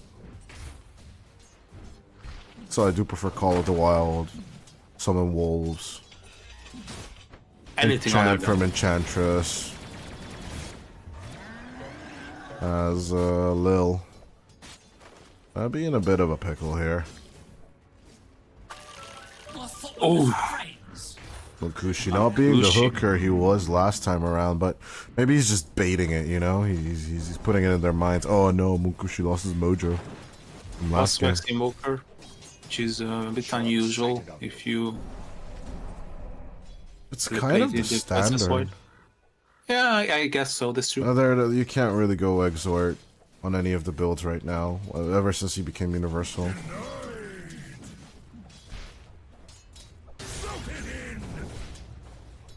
That spell amplification instance is just so bad on the first 3 levels.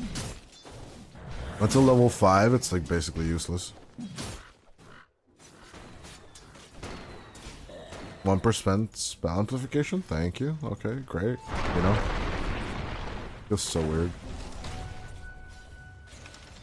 For Junior 1 for the usual bottle build, Young G, as most invokers do, will skip the build. As top lane, we haven't really talked about this. Cloud is pretty much untouchable, isn't he? And so is Kami because of the time walk. Yeah, just a stalemate situation. Who can farm more shall decide the fate of that lane. Yeah, there was a reason why we were watching bottom lane and laughing at the Eidolons, because that's the most interesting part of the game, as Lil hooked back and then destroyed by Munkushi and Respect. The flag bearer creep, these moves are just so easy to execute. And yeah, despite these skills happening for Munkushi, he's not gonna pop off super hard into the jungling phase. Yeah, it's still a punch. Low punch.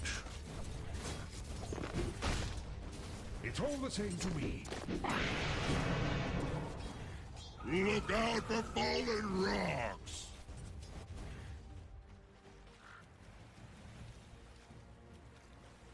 Come on, Leo, just go jungling. I don't know. You're still looking at the Enigma?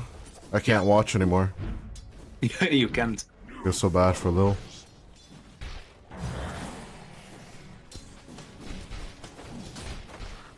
But it's looking good for Klim Sani4. Even a toss is not that bad. Young G is taking a lot of damage. Young G's what about is to he die. doing? Oh, okay. Or no. Never mind. He'll walk over with the Ghost Walk. A lot of regen coming out this way. Oh, 21.7. That's a feels good, man. Yeah, within the Ghost Walk you get the regen as out comes the Avalanche. AMG. Oh, look at who is jungling. Finished Urn. It's Lil. And with a hook, onto Lays, and despite the onslaught, it's just an easy catch onto the Primal Beast. Yeah, Sweden Strong is now just tipping Mukushi. This is getting ridiculous. I feel like we went for the wrong side. Nah, it's just it's the okay. Enigma support. It's just the most useless hero. It's just in poor the entire Lil needing to suffer through this. There needs to be something with the Enigma.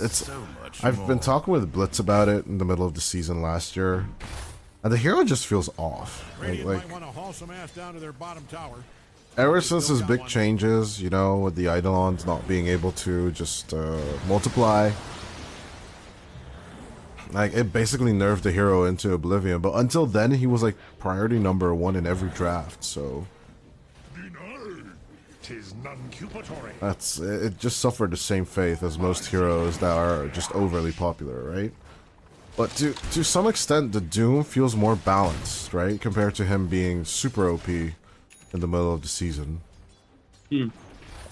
I see your Enigma is just like taken, like, you know, like a new boxed toy by Ice Frog, and just thrown in a dumpster.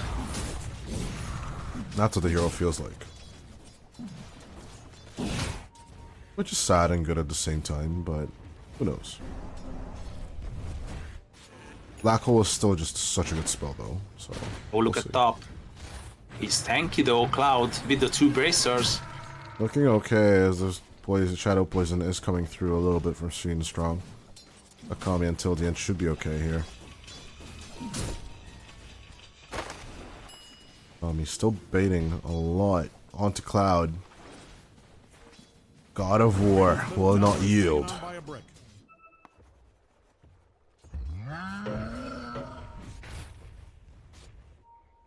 At the end, the Young God rotating with the Ghost Walk.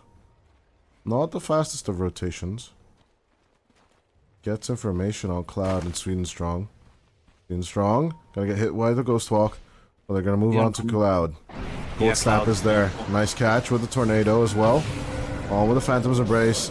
Disruption for the save. As in comes Cheer Jr. as well. Beautiful play with the Avatos combo. As Kami needs to time walk out of here. Only level 4. He's no solving everybody though. Chronosphere for a while. Time Dilation did a lot of work, but it will still end with till the end dying. Worst sacrifice. Save the 2 cores. Till the end. According to his name. A bit of a fresh air for Lil. Can took over the mid lane and farm a bit. Or just pick up the haste and run down bottom. Pick up the rune, why not? As, he's close to 6 though. He is, kinda. It's smart. He's placing the aggressive ward. So he wants to steal jungle and look for the couriers that he can snipe. And more information. Mukushi? Midnight Pulse and Malthus is available as Young G is coming over though. As now gonna stick inside the Midnight Pulse, but the Pulverize. It's a beautiful setup onto the Pudge. As all eyes were focused on top. No one really minded the rotation coming in from Lil and Young G. And can he get there to stack? I think he cannot. Not in time. So yeah, Wisdom Runes, one went to Lil and Sweden Strong. We switch over to the network chart now. A little delayed, but Then Munkushi. Will get more exciting. Again, level 6. And being on top of the net worth chart. This pudge needs to be mitigated just a little bit.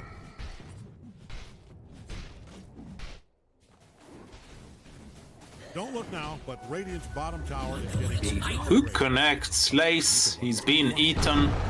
Twitch is gonna onslaught away.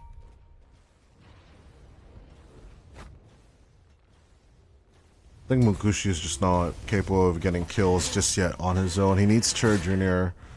or Respect to just help him out.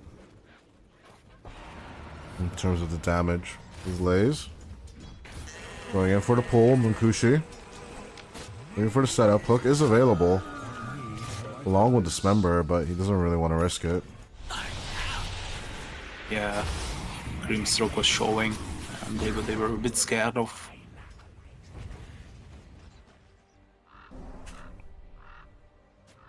I'm an Arcane Rune picked up by the Invoker. See, I mean, this hero is useless. It cannot even jungle. Look at him. Okay, Why no, are we being mean to Lil? I'm not. It's not against Lil. It's against the hero. I really love Enigma, to be honest. Like, big. It's the top net worth support right now. That's true. The jungle Enigma. It's still. The tomato is gonna clap. Careful. It's a disaster waiting to happen, though. I'm not gonna lie. I don't know. Just smoke up and use your ultimates on someone, and you can go back to the jungle.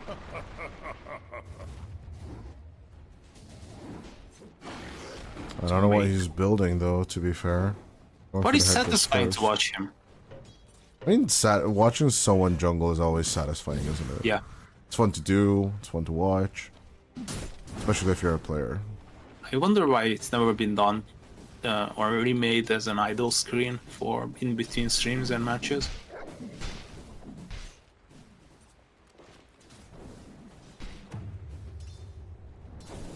Leo, he's ready. He wants to use the black hole. Or It's just still jump him used off. in Dream League, isn't it? Was the idle screen? Yeah, okay. Yeah, that's true. That's true. I was thinking of where I've seen it before. You usually see talent or just players do free jungling. But I also like the base race. You know, challenge for players on Riyadh Masters. That was a fun one. Everyone gets endless gold and the highest level of hero they want. But Radiant's bottom tower is getting obliterated. Mankushi. Look, it's kind of funny. This might be your second death. What? Let's see if it happens as Lil comes in with the black hole up and ready. He's gonna use it. Oh, but it's the avalanche from Chura Jr. first. Lil gonna get ripped apart as the soulbind is out. Down will fall the Enigma till the end, standing in the thick of it. As at the end of the day, oh, the team fight, it's still available as Kami now gonna eat the avalanche at the end of the day. He needs to jump out with a time walk as Respect. Still chasing with a rocket barrage. The creeps are helping out, but Chura Jr. in the end will not throw his tree away. As with the 5-man rotation, it is up to Klim Sani4 to just push out this bottom wave. What's happening? Team, please, like making multiple mistakes. Sweden Strong might be in trouble though. He's putting himself away, but it's quite dangerous. It's a debate. It's a debate for Kami as they take out the Faceless Void. Yes, you might get the exchange kill onto Respect, but they just keep on coming. Cloud, she's kebabbing the Primal Beast. Munkushi just pulls him back as this member not available for 10 seconds. Chura Jr. finding another one. And that's just a team wipe right there. From Klim Sani4, 9-2 now on the board as they are capitalizing on their early lead right now. Now this is how it's supposed to be played when it comes to the Tiny. Killing non-stop. Oh my coffers. It's business, nothing casual. Their executions this time around are just so much This better. guy. Dyer's middle tower is in trouble They're not from the way it's perfect being by any destroyed. means, but sure, Junior, you know, weaving in and out of the fights, not diving deep into the thick of it, balls in, but you know, he's throwing out the avalanches. He's using it to just control Yeah. people. The patience, the discipline coming out from him is what the difference might be in between these two teams for the first 15 minutes. But I mean, you have to keep an eye on the cores. Enigma is catching up. It's basically a fourth core on the enemy. They are being greedy. Catch a glimpse of him nude. It's the question whether you are gonna allow them to be this greedy. I mean, the fact that Running Kami forward. and Young Genies to go Midas is a pretty big setback for Team Klee. Absolutely. And the last time they blow all their ultimates and they got nothing in the end.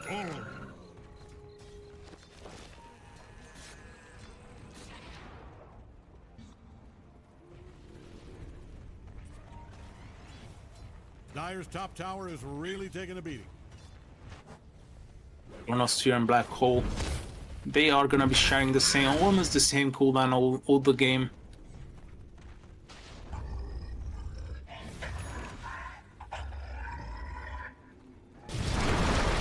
Bye bye, Lil. Stone dead.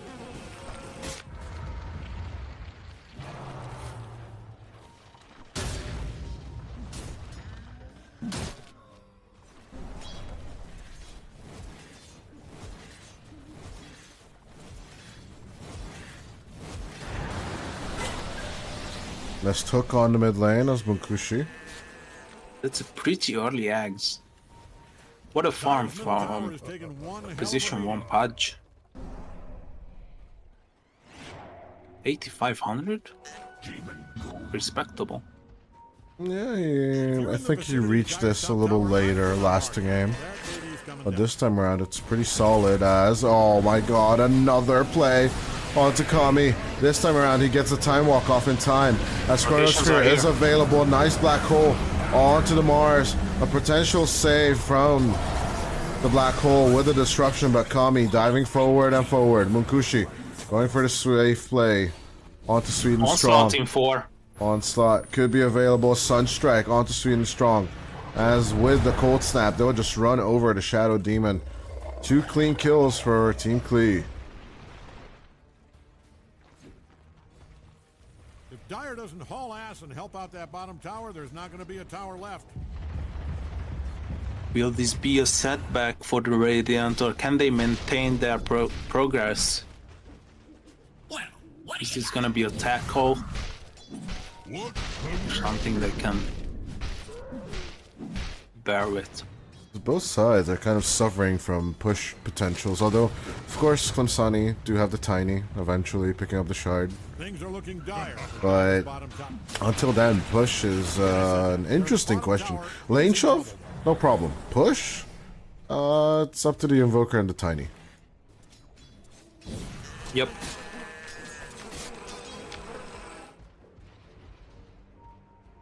As Munkushi 2 full levels ahead of the Faceless Void. Kami. Yeah. Gotta get caught out, tossed back onto Respect. Oh my as god. in goes the homemade missile so deep for the pushback. Tower just went Kami will need to use the Chronosphere defensively and survive. tower is getting obliterated. That range of the tossback was insane. Surprised me so much. Radiant's middle tower is about to be a pile of It's smoke. okay, no Chronosphere. I mean, Vicinity of Dyer's top there isn't tower. any use of it anyway. That baby is coming. Place. He's a kill onto the Primal Beast despite him using Pulverize. He's just gonna get taken care of. As I'm not so sure the back line of Klim Sani4 are gonna be enjoying the mid lane for long. But in comes the flat cannon. And the right clicks onto the Enigma. The mechanisms does save the Eidolons as Till the End is next. Them Junior and Munkushi are going hunting. And they want more. Onto Chura Junior. Nice catch with the Avatos combo. The Eidolon is just stuck in the air. As a little killed once more. 13-4 now. 90 minutes into the game. Kick the concrete. Already 2 objectives taken by Klim Sani4. But not just 2 minutes ago we were complaining about push. I guess Klim Sani4, they're just finding it. It's looking good for Klim Sani4. Tiny is scaling well. Mancushi is basically unstoppable, and the Mars with the initiations, he can skip the Blink Dagger. That's when you know that you are having a nice Mars game. Radiant's sturdy bottom tower was built to withstand. Never mind, it's gone.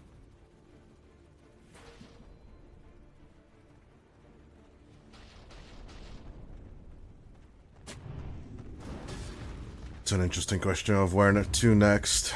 Yeah, they take their first tier 1 tower on the bottom lane. But 20 minutes in, as Tormentors are spawning. Unkushi looking to finish his tank item for the clear farm. Avatos combo onto the Enigma as the call down comes in. Respect will take the kill with ease as the homing missile and the flat cannon just clears out the Eidolons. Only level 1 on the flat cannon, FYI.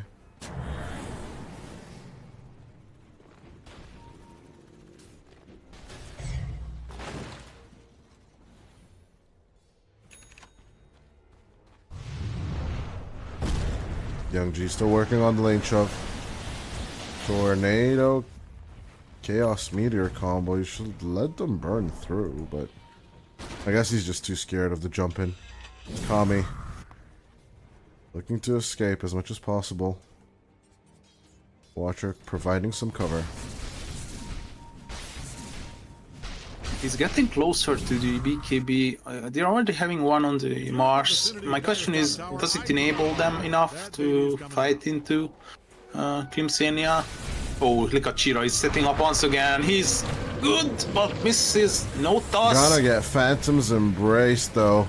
The toss just cannot go out as the Soulbind catches onto the Tiny together. Lays looking to set up onto the Tiny. Kami wants the kill. As, yeah, the Malphus does the work. Lil gets on the board. 5-1-0 onslaught? No. Nah, they are disengaging. Too deep.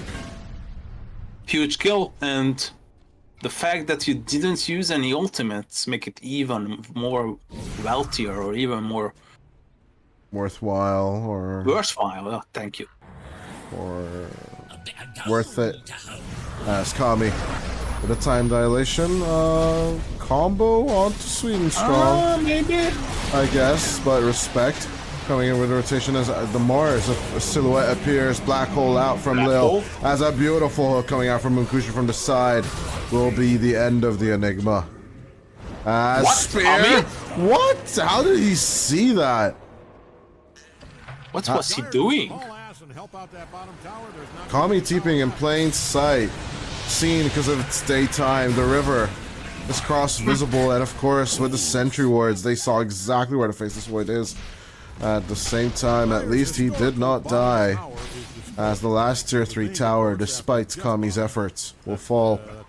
Tier 1 tower, but yeah.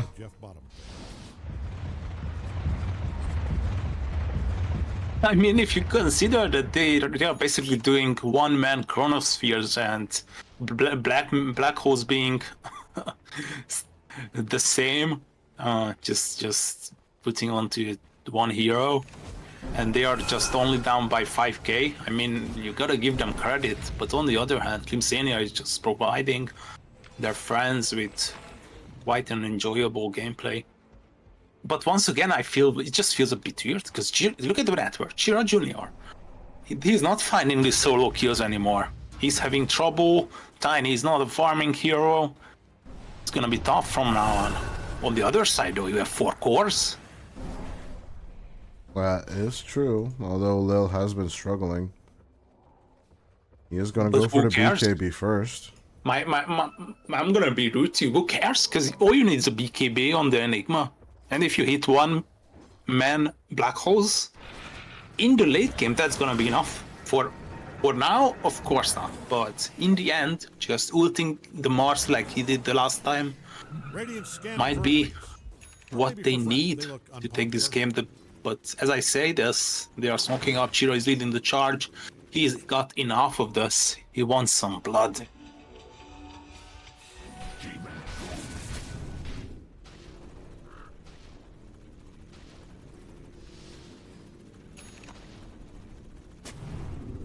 Oh, Young G. Oh, the sixth sense. He's turning back. Behind enemy lines. Behind enemy lines, as you say. But a bit too deep for my liking. I don't know what he's looking for. Like, he wants to cut the wave, I guess, but I don't know. simultaneously, Looks like this Radiant's is top tower is not getting looking that torn great down. for him. Man, Radiant does not like Dire's bottom tower, and it shows. He was like, let me see how the Lotus pool looks like. Okay, nice, nice. I can go back to the lane now.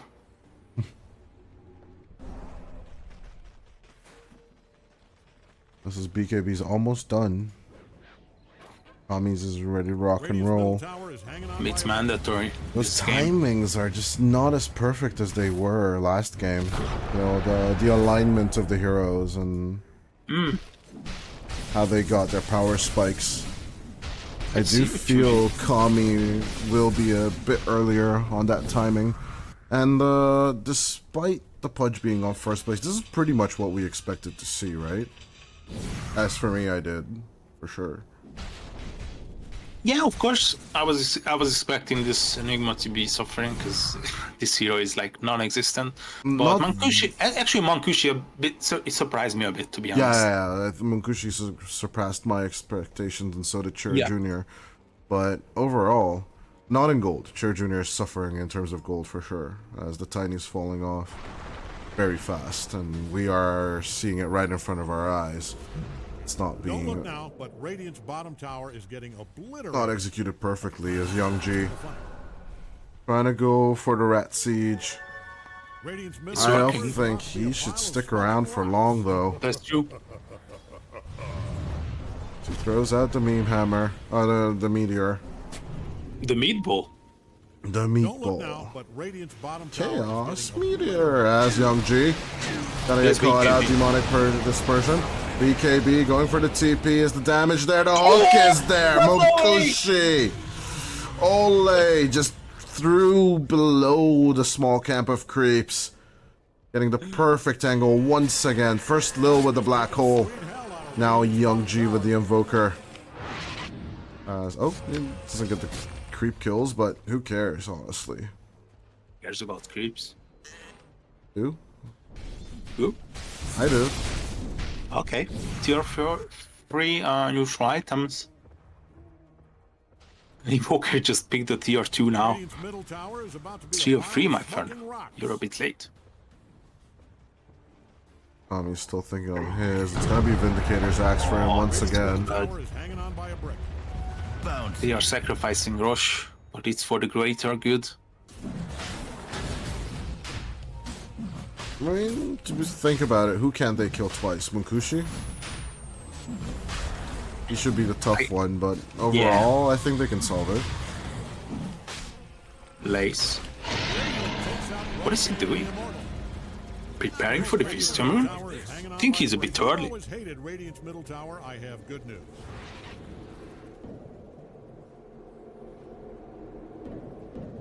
There's Munkushi, 9 flesh heap stacks in 28 minutes. Not the most, but it will do for those big fights we're looking forward to. Could happen any second now. Okay, Lace, you were successful. I gotta give you credit for that. Interesting steal coming out from the Primal Beast. As Young G now. Now he starts the Wombo combo itemization. It's not going to be a fast Aghanims, ladies and gentlemen.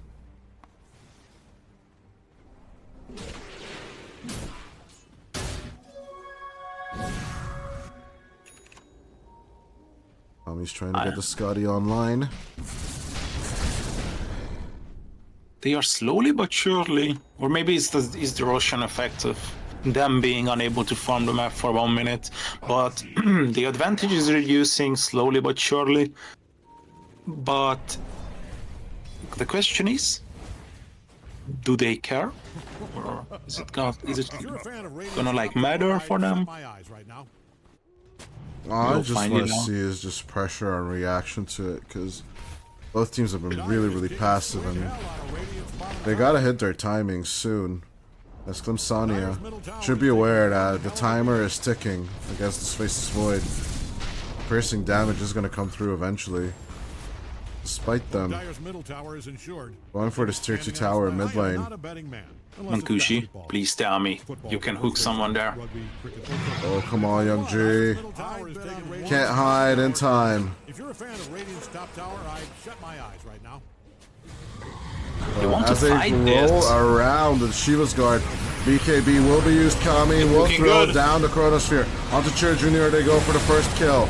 They want to try and Oh, join let's up go. on to Cloud as first as much as possible, as Makushi will fall next. It's the Mars that got the Aegis. I even forgot that. But at the end of the day, it's going to be 3 kills for the price of none. The Wombo combo, even in this stage, working out for Team Klee. I mean, yeah, Team Klee, it's looking wonderful, but Klim Sani4, you gotta hold your heads in your palms. Like, why would we let this game go this late? We could have just finished it off like 10 minutes earlier. We were having such a big advantage, and now it's Team Klee smoking up and proving potential threat to our Mars. Oh, Cloud. And he's gone. Blaze is just bloody-eyed, you know. As They soon might as be he the best sees team Cloud, in this tournament. without a doubt, the only undefeated group stage performance, right?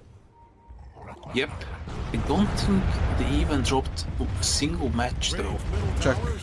Never mind. They dropped 3. They dropped Yeah, 3. they should have. I don't think that we had undefeated performances in a long time here at EPL. That's true. That's true. I think there's a new patch. I mean, 735 is relatively young. You know, she was released December 7th. Or, How do you know it's feminine? I don't know, I call every patch a girl. It's like boats and motorcycles. I know it's a little sexist, I'm sorry. But yeah, when was 735 released in general? I keep It's a nice forgetting. question. I do as well. It might have been December 17, actually. No, that would be Kuala Lumpur finals, so a bit earlier than that. I typed it in Google and I got a hair dye. It's actually a code for a hair dye.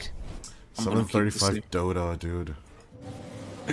December 15th. There you go. Yeah, it's still like the beginning of the playoffs with Kuala Lumpur, and 735B now feels way better. I mean, all those spams of solar crests were pretty tiring. It's accurate now. I like it as well. Look at top Mankushi. Nah. Feel like hooking. Holy hell. Now with Blink tricky and bastard. BKB. Almost surpassing the Tiny. You really need that eggs. It's gonna be a good combination with the shard and the 3 volley. But how are you supposed to be farming it? Like, no heroes you can kill anymore. I mean, everyone here just has BKB. Maybe the Grimstroke, but even he looks like so too tough for you. You are incapable of solo killing anymore. Shira. But the tower damage is still there, I'm gonna give you them. And the wombo combo on the other side. So they have that factor as well, but look at the rotation. And they come. Chrono is Behind available. the enemy lines. And the new Aghanim Scepter as Lace. Looking for the reveal. In they go, Kami. They just need the pudge. The pudge above all. But at the same time, they want the Tiny inside as well. Onto Munkushi, they go with the right clicks. But at the end of the day, it's going to be a disruption save. As they're broken down, they will need to commit the Cataclysm onto the pudge. But Chira Jr. caught out in the end as the black hole for what? Mega kill. Lil? Double kill. Lil? He was just showcasing. I don't guess need it's this just to kill you. I guess, you know, just to have the timings line up with the Chronosphere and the rest of the spells. Kami, at the same time, diving forward on to respect Lil. Need to hold up some of the damage, but in goes the Chronomancer, and they will just take down respective team wipe for Team Klee. A minute 34, 19 to 15. Yeah, I mean, yeah, there is multiple type of bad manner. You know, pausing, tipping, using voice lines, or just throwing your back one of the game's strongest spells on an illusion. Sure. Leo.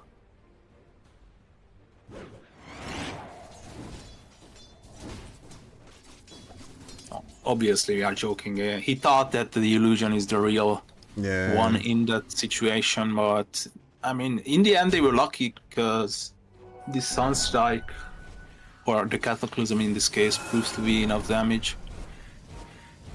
As long as the Tiny and the Pudge dies, I think the fights are all for Team Klee. Yeah, yep.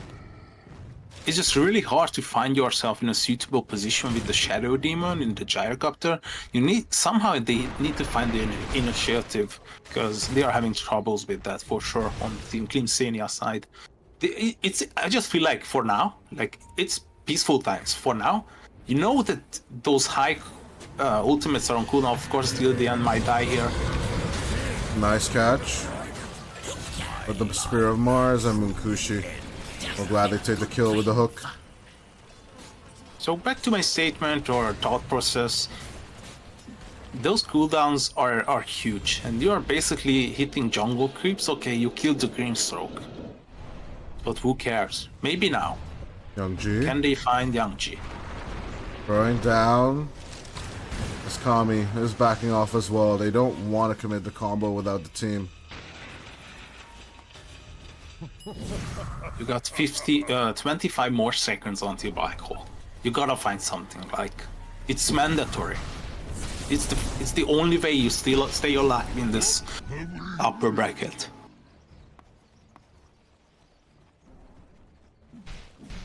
It's all about getting into the grand finals, and Klee are looking for the easy way in. Things are looking dire for Dire's bottom tower. Wow, that was unintentional. Forget I said that. Their bottom tower. And Black Hole is up.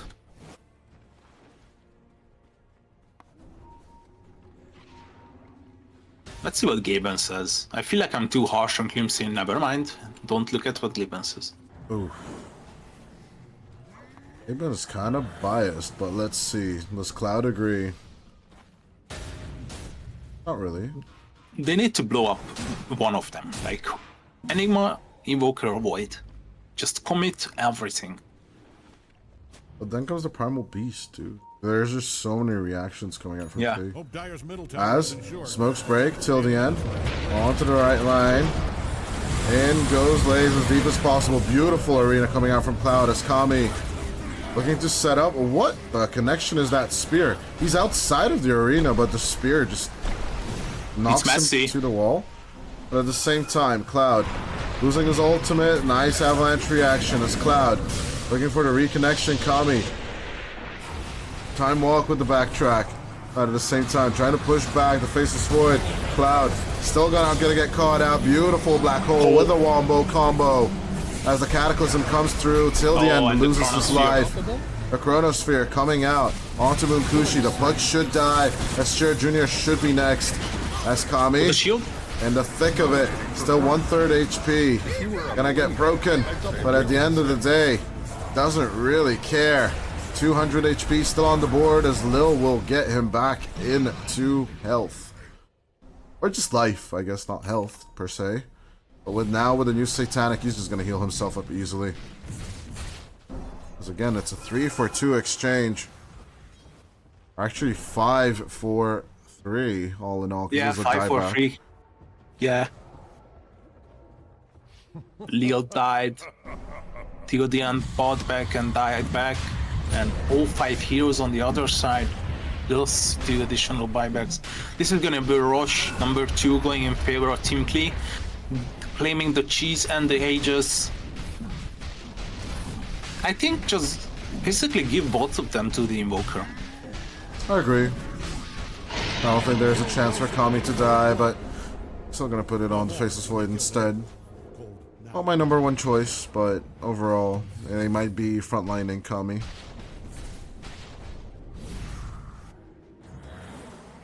multiple range creeps being alive on the bottom lane, and you're gonna be hitting. Oh, Sweden strong. He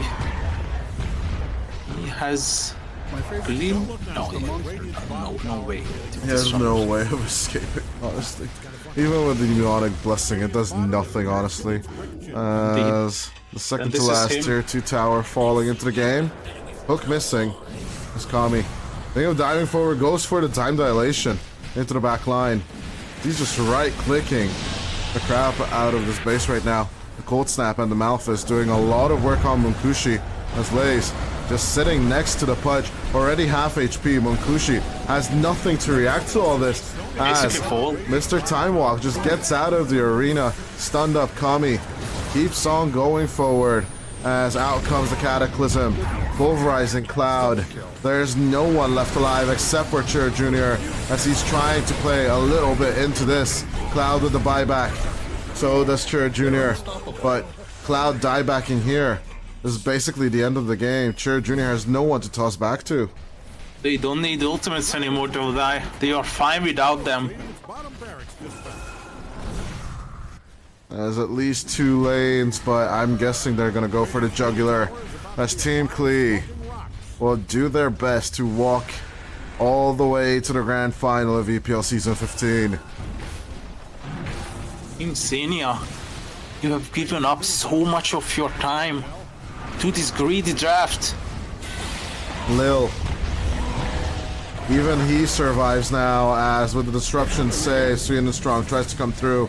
But Chur Jr. dying, it is gonna be GG as Team Klee, despite the hard start for Lil, despite the wombo combo not coming online until the minute 32, it will work out. 28-24 with a 31k net worth lead, 41 minutes in. Team Klee take the series 2-0. Wow. I mean, are we surprised? Of course we are. We liked bashing on the Enigma in the early laning stage, and sorry about that, Lil, obviously. But Team Klee take a nice little break until tomorrow's final series. And Klim Sani4, they will need to face the first series victor, Team SIBE. I don't know what to say. Well, I mean, the draft looked like promising from Klim Sani4, but they were suffering from the same mistakes or penalties that they were making in the previous map as well. I just feel like Chur Jr. he has so much more better heroes that might be suitable for his playstyle than the Tiny. I'm not saying that it's Tiny bad. I'm saying that Tiny is bad. But yeah, I mean, in the end, Team Klee, the greedy, wealthy, and ever so rich of gold draft has won in the end. Yeah, combinations work out. I guess we'll see if the Pudge will be prevalent enough. It has lost twice today. So, Klim Sani4, it's time to decide. Do we keep to this Pudge? Or do we face SIBE with something else? But we'll ask admin how long the break is, and we'll see you in series number 3, where Klim Sani4 and SIBE will face off. Lee versus Klim Sani4, 2-0.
flying so close to where we belong. And we're trying to go somewhere new. And I try to crack this iceberg open till it shatters through the ocean. I wanna make shockwaves. I wanna make shockwaves with you.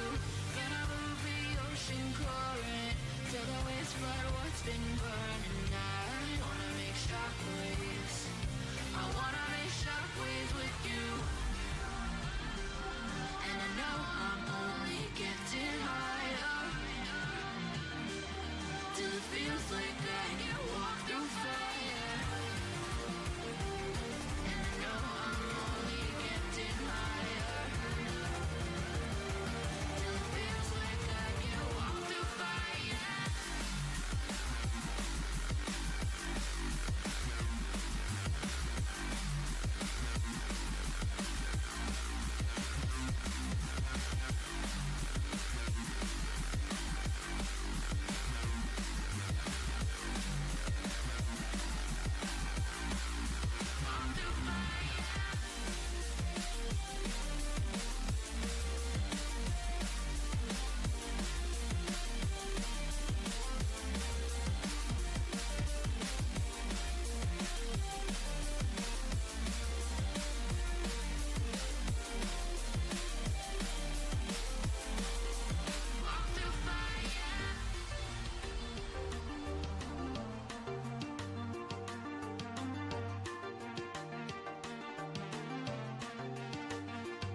Trying to step back and see the view from above, 'cause I know that nothing lasts forever. And I try to crack this iceberg open till it shatters through the ocean. I wanna make shockwaves. I wanna make shockwaves with you. Gonna move the ocean current till the waves flood what's been burning. I wanna make shockwaves. I wanna make shockwaves with you. Shockwaves with you. Shockwaves with you. Shockwaves with you. Shockwaves with you.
holding on.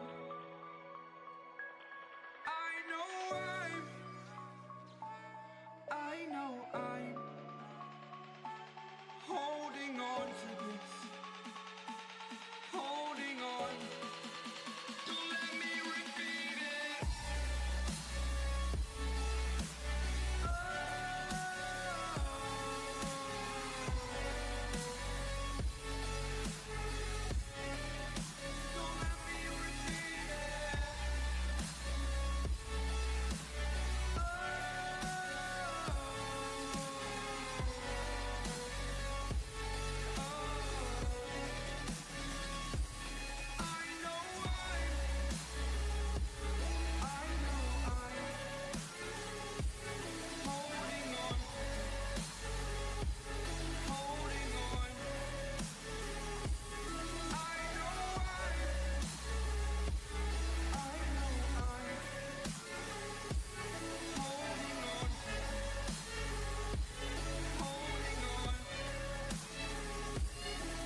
change, but so can you.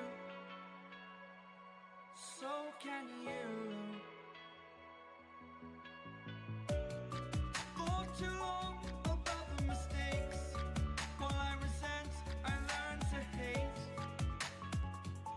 Forgot your names. Fear the struggle to follow on. Need to focus to prove you're wrong. I'm not wrong. I know I'm holding on to this. Holding on. I know I'm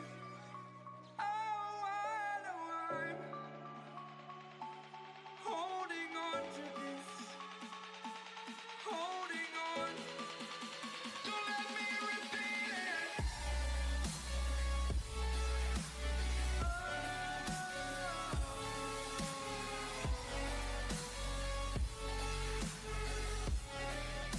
Don't let me repeat it.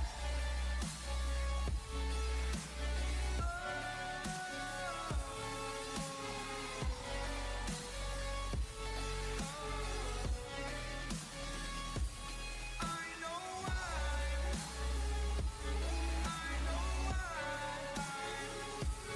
holding on to this. Holding on. Holding on. Holding on. Holding on.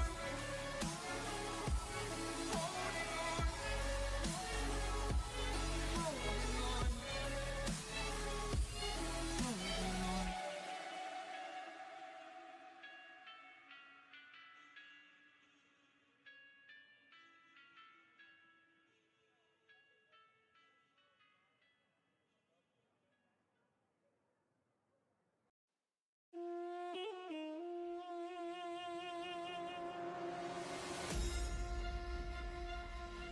These mortals have awakened the gods of old.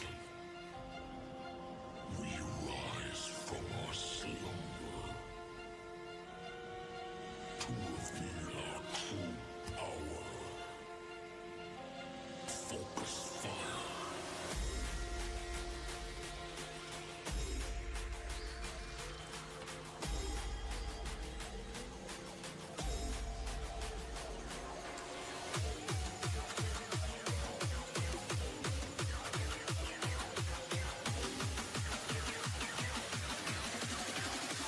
Now to strike.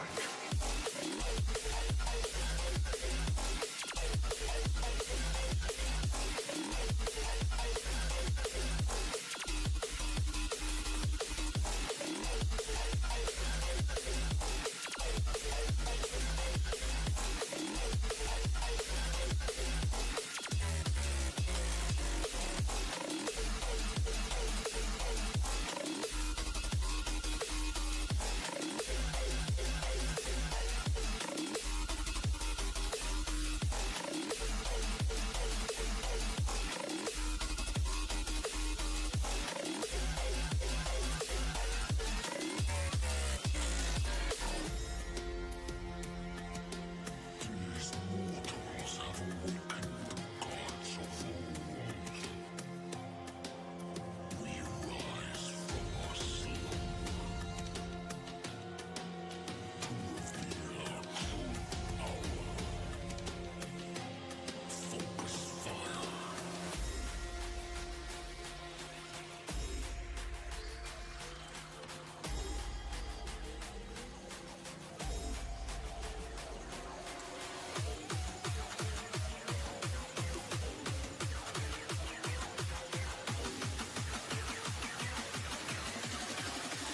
Now to strike.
Five seconds. Ladies and gentlemen, welcome to game or series number 3, actually. My name is Dota, and that drinking guy right there is Kojda. SIBE team has won their match, but Klim Sani4 has lost theirs. Now the biggest question: are we gonna even see a Pudge this game? Well, not in the first one, since it was first phase banned. But I'm more than curious to see my friend 10 seconds. SIBE stealing the Tiny. What does that mean for us? 5 seconds. 4. I mean, I've seen Ralph playing it before. I wouldn't be surprised if he brings it to a mid lane. But oh, look at the other side. I'm sorry, but I have to mention this hero instead.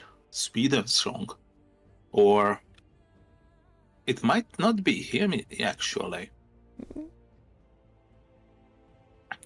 I don't know. I'm wondering who's gonna take it. I don't know. Okay, it's either Student Strong or Respect, but back to SIBE Tiny. It's either 4 or 2. We have seen both scenarios before in this tournament. So it's nothing surprising. I'm still not a big fan of the Tiny core, because you have to snowball so much, which in the professional scene you are not capable of, in my opinion. It's just too hard, right? Yeah. As Klim Sani4 going for the Chen, so they will want to go for that early push. Something we've got used to by now from Measure Array and GG on higher tier games. 5 seconds. But of course, it's a back and forth communication between these teams and those teams. We did see a lot of the drafts that appeared at EPL come alive on Kuala Lumpur as well. Nothing of a surprise right there. Klim Sani4, they played Chen before, especially against SIBE. And they win in 19 minutes. So I think I've been casting that match with you, my friend. We were a bit surprised how fast Klim Sani4 basically finished off SIBE. Yeah. First 90 minutes, then 33. Radiant gets to ban. Yeah, versus the group stage, these teams have not met. Our bracket is quite small in this format, isn't it? I do prefer our playoff version format. It's mediocre. It's like, could be bigger. It's cute. Might be smaller. 10 seconds. It's cute. It's okay, let's call it cute. We're starting in 5 seconds. But all in all, been a grueling few days, especially, you know, with the anticipation of Christmas, 24th. That did delay our playoff bits just a little bit.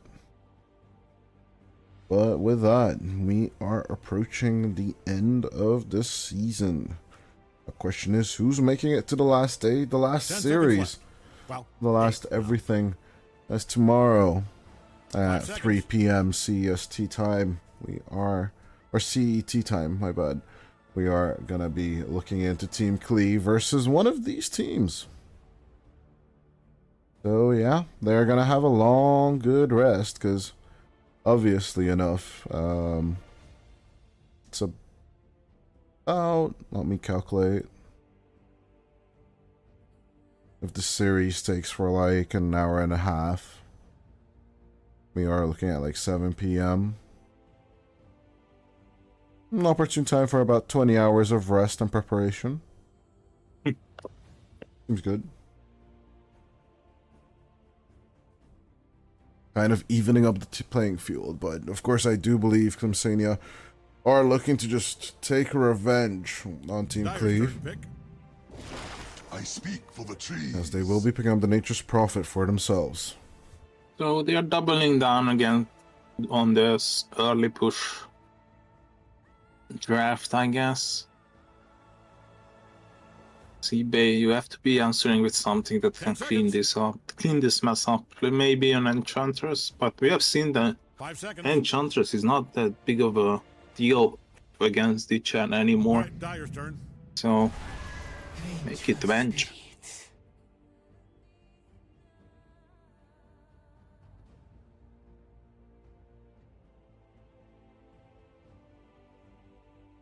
Timbersaw is Radiant's turn to banned. pick.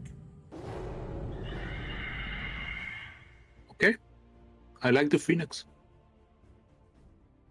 I like the team fight. I still don't like the core tiny. I'm with you on that one.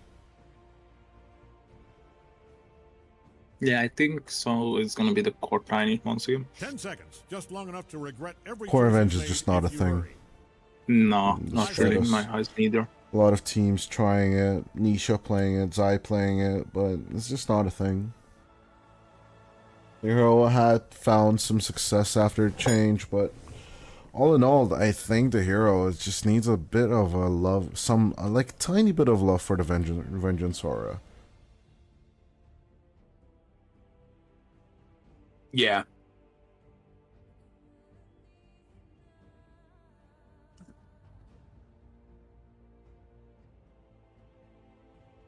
Radiant's up. Overall, Klim Sani4 going to the Morphling, taking it away from SIBE team, is one of their favorite heroes. But what are Morphling punishing heroes? Morphling punishing heroes. When it comes to 10 the seconds. mid lane or safe lane, that is SIBE still missing. 5 seconds. Um, Dyer's turn to pick. I think they banned themselves to pretty good ones, which would be the Razor and the Faceless Void. TB, kind of a double-edged sword in my eyes. Not really a fan, honestly. PL kind of works, but not against the Mars. 10 seconds. it's a decent Wind Ranger game. 5 seconds. Storm can also 4, work, 3, you get it. I like Storm. I don't like Wind Ranger. but first you gotta go something for the safe lane. Maybe I go mid lane first, actually, personally. Medusa? Mid lane? You are going mid lane first. Okay, Storm. I like the Storm. I really like the Storm. Give me more ideas. Dyer gets the ban. Buck. Terribly long time no see. Such a double-edged sword. I mean, What's a risky play? I don't know how I read it, but it makes sense overall, doesn't it? But Radiant's up. Banning time. I mean, if you consider that in professional meta, Morphling was always considered as one of the best Terrorblade counters, then it's a bit of a surprise to me that they just bring out the Terrorblade against the Morph. Radiant gets the ban. the tempo thing. I don't know. I don't like this if I'm a SIBE fan.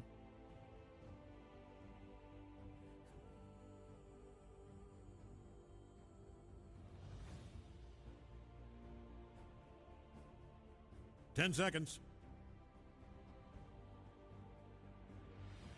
5 seconds.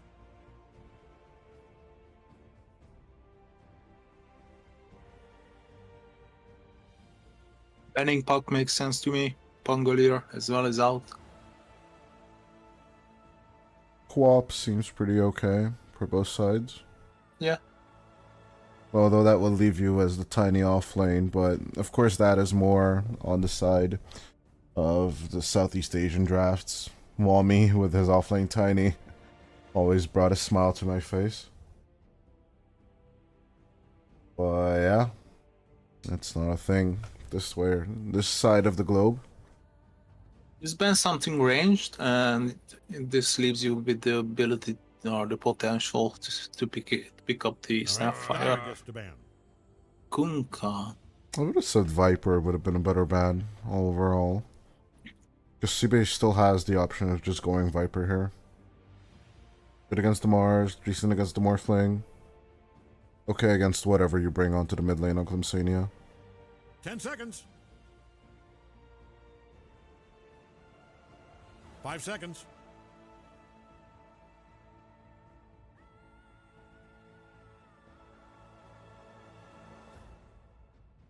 More than curious to see what it's gonna be, as there's only 23 seconds of reserve time on SIBE.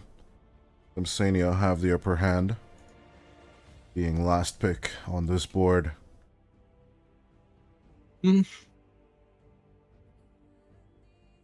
can give you some ideas of what they might pick. Zeus? Oh, okay. It's gonna be the TA, Templar Assassin Order Ember Spirit on Steam SIBE. This is what I'm expecting. Makes sense, obviously, Of with the this Huskar ban. Of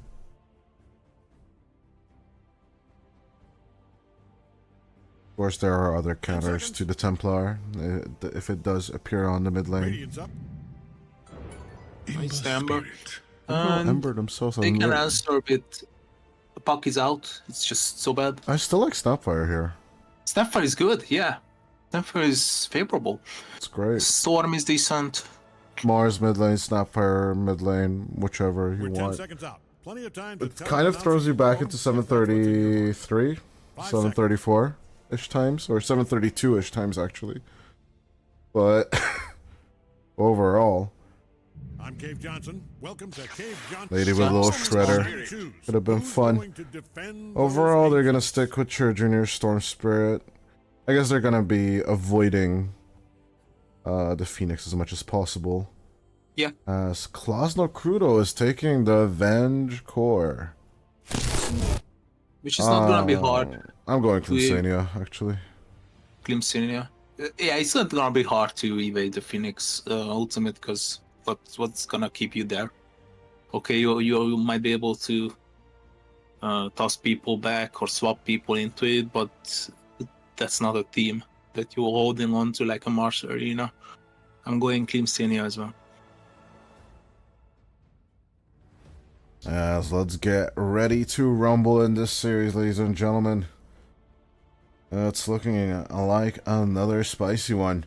Of course, Klim Sani4 coming off a loss, SIBE having a time of a bit of rest. Originally, the two series were reverse scheduled, but due to manager issues and them discussing it, it did boil down to the fact that the upper bracket finals was pushed for the later time. And yeah, it's kind of unfortunate, right? Because when you're upper bracket, you do tend to feel that you should have a better advantage overall.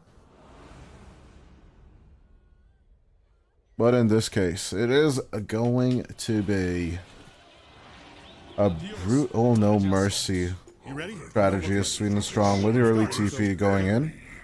Instantly placing the cliff ward.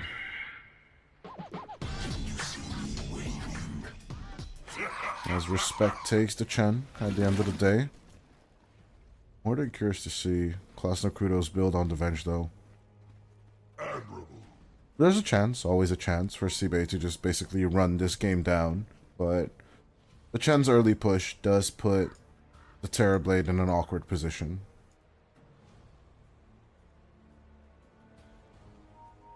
Doesn't it? Yeah. I'm just running multiple scenarios through my mind. As we all do here in the early games. Heads up, 30 seconds. Oh yeah, we both went for the Radiant side, didn't we? Yep. This game around. Here's to see Mukushi finally on the new hero today.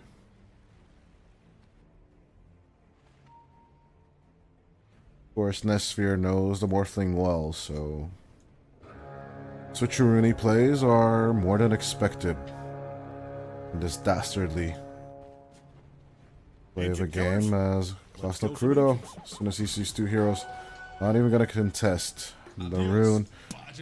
It's going to be a casual 2-for-2.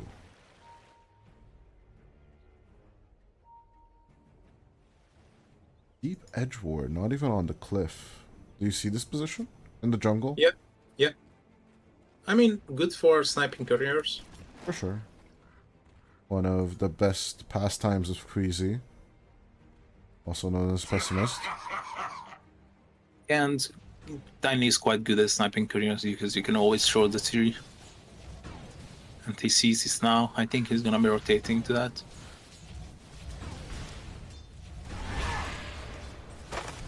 Let's see, Klasno starting off with the Wave of Terror. Its Penitence comes out from Respect. As that ends, Klasno's back onto the lane.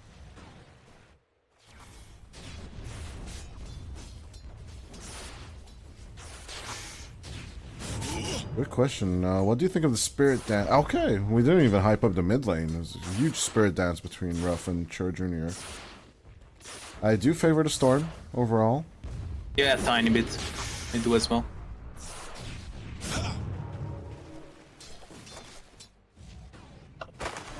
But yeah, it's gonna be an interesting Spirit Dance combination. I haven't seen this ever since Yavar and Sumail haven't been on the mid lane, the pro scene.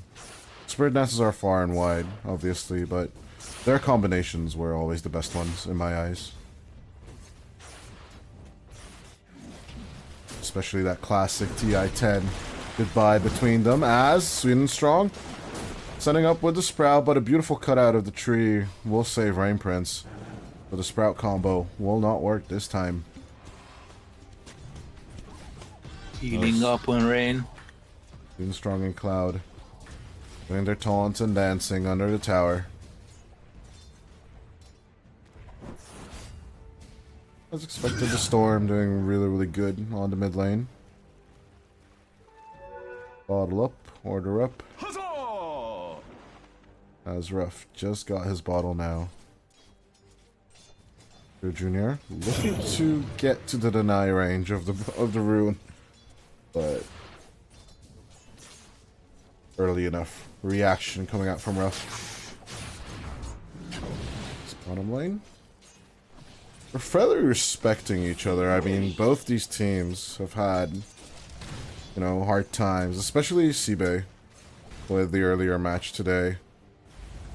They're technically the ones having the longer day, so it is understandable why a more conservative approach is taken by both these teams. As now, the Sprout combo will work on Nesphere by him cutting out the tree. Just to deny him some clicks. Reflection comes out, Cloud and Sweden Strong are fine. Weezy takes out the Sentry Ward. Looks casually. Pick up the bounty room.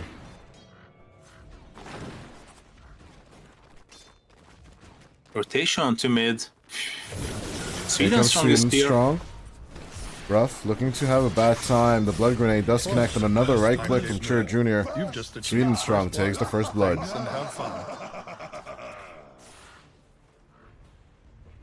Z rotation. He is going to go for the Urn build. Although I do still prefer the Silver Crest one.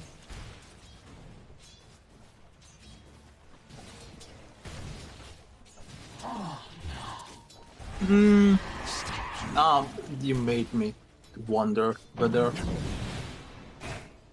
which one is the more favorable. Sweden Strong is out. He's more than fine. Which one would you take, my friend Koshta? I like your Solar Crest idea, but I can see Cloud getting right clicked actually from behind. As the Fire Spirits connect, Nesphere just needs one more right click. No, Fire Spirits will be enough. Your lineup is pretty much made of early laning stage domination and early game rotations. So the earn charges are gonna be so high that it's sufficient to purchase one. Teleportation once again onto the mid lane as Ruff is just having a rough tab. As the Tiny comes in, Pessimist will go for the Avalanche. Try and assassinate Chur Jr. as fast as possible, but not happening for him. Yes, Sweden Strong is basically proving to us why he's basically a former major contender. This player has been around for a while, so it's just a matter of time since he's actually going to attend majors in my eyes. Speaking of majors, do you think any kind of big Valve events are going to come besides TI, or are we going back to the 2017 norm? I think they are gonna be sponsoring third-party events. They are not gonna organize one on their own. Honestly, it's good for the economy in general. I mean, ESL is just pumping the numbers. After Kuala Lumpur, we are getting Birmingham in April. Which is sounding lovely, actually. I haven't been to England in a while, so... If fans are interested, we might be holding a meet and greet there, but Cloud might just be meeting inside the fountain, not just yet. We'll TP out, and so will Sweden Strong. And he luckily has enough HP to survive all that right click as well. It's all about survival for Cloud, as his position for support is constantly rotating onto the other lanes. He's doing fine. It's fine. Not as good as the Venge, but it's okay. Is Rain Prince? Radiant scanning for enemies. As soon as he sees the Mars, he's not even going to contest the Wisdom Rune. Back off he goes as Chair Jr. Looking for the pick-off potential in there. It's a one level difference between them as the rotations come out. It's a little deep coming from Chair Jr. as a beautiful slide of fist Searing Chains combo. But Chair Jr. with the long slide. Remnant for the chase, but it's Pessimist Tree that will take the kill as Sweden Strong. Gonna eat some of that laser, the Sunray, making the connection. And at the end of the day, it's just Pessimist. Getting the vision from the reflection, and down goes the Nature's Prophet. As SIBE, with an instant reaction to the top lane. Do you remember that logo on the top of that cliff that we've discovered at the midst of a cast? Yeah, it's gone Then now. they removed it like 3 days later. Shh, it's fine. Oh, respect, amplify damage. He's starting to right click. I don't know why he's not manning up. Because you need Chair Jr. to do that. Yeah. Plus, now he's going alone. Gotta go for another swap. Aim with a magic missile, and there. A second slide of fist will be enough to take out respect. Amplify this damage, they say. As these rotations from SIBE, they could be paying off for this mid game. I'm over here. As it's another ball lightning from Chair Jr. This time onto a much more viable target for the kill. As despite the Sunray, Rain Prince cannot escape. You blew it. I'm not so sure that you can blow Sunrays. It's more of a cast or spit. Yeah. I guess Sunray from Phoenix is more of a spit, no? Comes from the beak of the Phoenix. It's just ray emitted from his mouth, I don't know. That would kind of mean that there's a sun in the Phoenix's throat, you know? Never mind. Like, whatever. These are important lore logistics, Koshta. We need to discuss them. Okay, let me read what the tooltip says.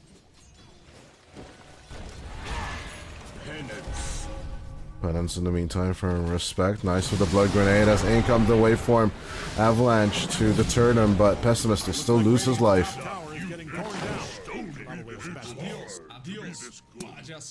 Adjustos.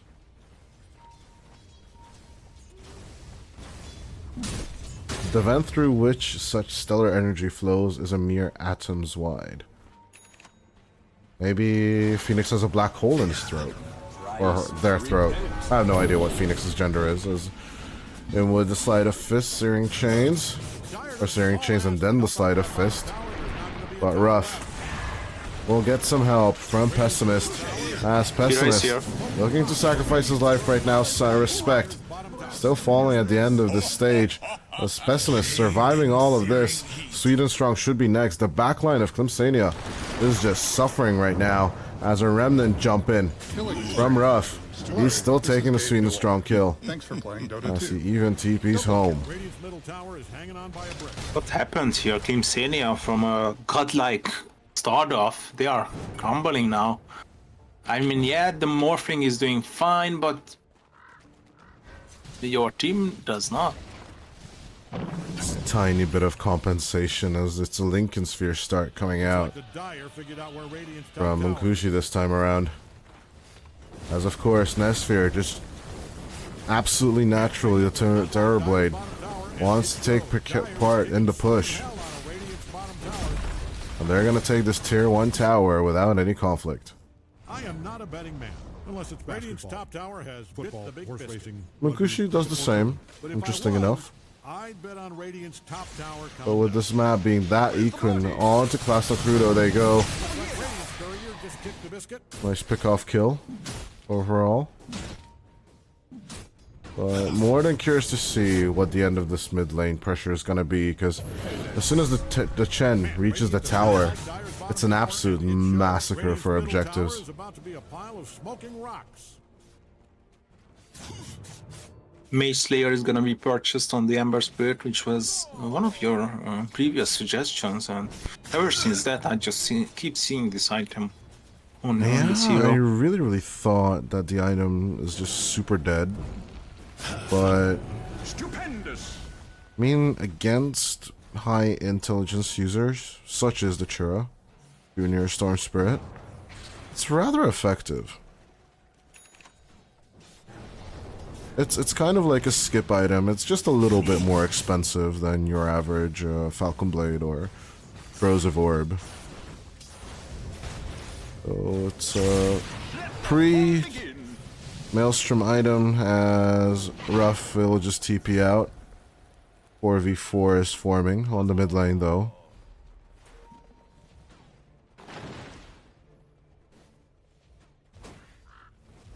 There's Munkushi tirelessly working on that vessel. Ember strength.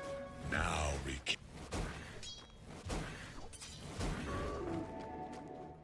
Dire is scanning for enemies. Radiant scanning around for enemies. We have talked about Nesphere. This TB will need to amp up the tempo. Because not just the fact that in team fights you have to do your best to just take out most of the Morphling's HP. You do need to outfarm the Morphling in order to win. As the TB here. It's keeping up the tempo right now. It's Chura Jr. backing off. Still leading in terms of XP. Too rough, but not by much anymore.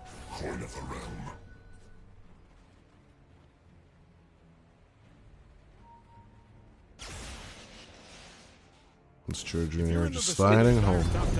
They are besieging this tower for a while now, so Nesphere comes over and finally they are gonna bring this objective down, I guess. Glyph is popped, but no defendants. Swedenstrong steals the Wisdom Rune. Swap goes there, breaking the trees, and Swedenstrong, there is no way getting out of this. Yeah, no more possibilities of TP. He went there with the spell. Obviously, after the swap, he has no TP scroll.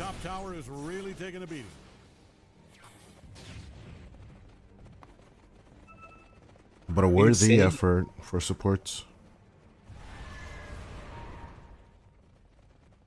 Klim Sani4 is having troubles making something out of their picks. Because this is the early game. This is what they supposed to be like controlling or dominating on in. But they are not doing so. I feel like they are shut down. Basno Crudo almost done with the Aghanim Scepter as they're heading for their third tier 1 tower. They're saying, yeah, just evening up the score as much as they can, but they're starting to realize that Respect just can't really approach the mid lane so far. I mean, the Mars has a blink, but my question is, like, for what? Okay, you are gonna be the initiating factor, but the initiating factor is supposed to be having a follow-up, which is gonna be like a big blast, a huge burst of damage, or some combinations. I feel like you throw the arena and there is like people walking up and starting to light click. as well as the Morph and the Storm. So it's not needed to have the element of surprise. Like, look at mid. Yeah, Pessimist is certainly reacting to the spear. As Rain Prince is also here. Supernova available on the Phoenix if need be. Sure Jr. trying to land out of there. Another swap. Onto Respect. Hand of God will be committed, as will the Supernova. Out comes the arena at the end of the day as Klasna Crudo loses his life. Prove me wrong. But diving out of there, Ruff is just trying to deal more damage with the Sleight of Fist. At the end of the day, we'll need to escape with a Remnant, as objectives wise the map will be evened up, and so will it be on kills. 7-on-7 action right now, as Afreet doing a wonderful job with the TB. A sphere. I love when I build up a huge phrase with multiple thoughts backing it up, and they immediately like going against it. So props to Cloud. Yeah, Nice all initiation. honesty, isn't this the reason why they're the pro players? They always think of things we that's never true. think of. That's true. You are As absolutely right. Respect, gonna get caught out. He's Solar pulling some Crest help, helping though. out a little bit, but it's not much. As Sweden Strong disengages, they're gonna leave the Chen alone. Assist creeps will be sent towards the triangle. Sent towards Klasno Crudo. As, yeah, the Venge is farming to get this Aghanim Scepter as soon as possible. That baby is coming down.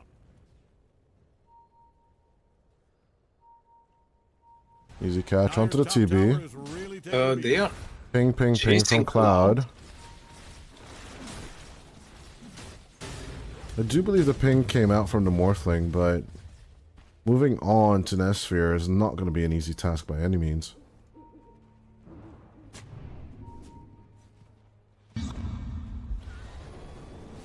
Cloud with the smoke up. You do see Ruff.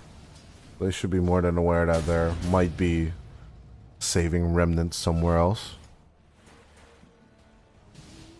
Kushi just moving now towards the Manta style. That's not the fastest of all either. you're up. Easy dodge away. My waters rise.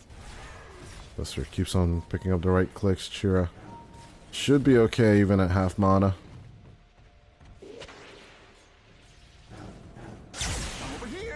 No blink daggers just yet on Queasy. I mean, even then he has the opportunity to just ball lightning out of there. Yeah.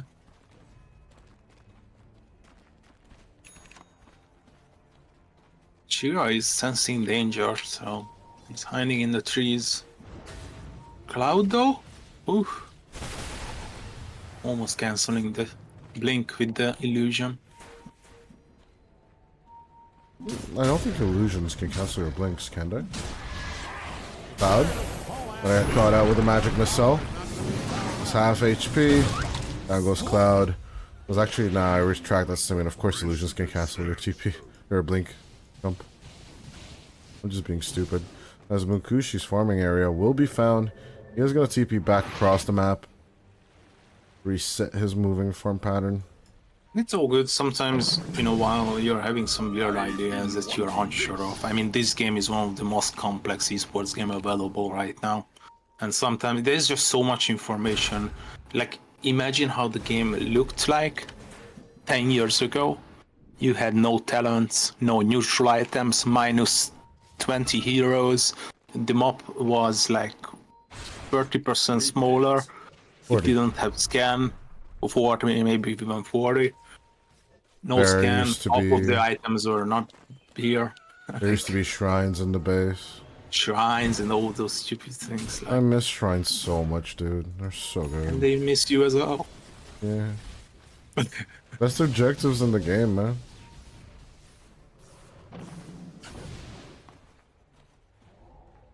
Solarcra's finished on Chen. Wonder if they can put it to use. The Chen is farming fast though, cause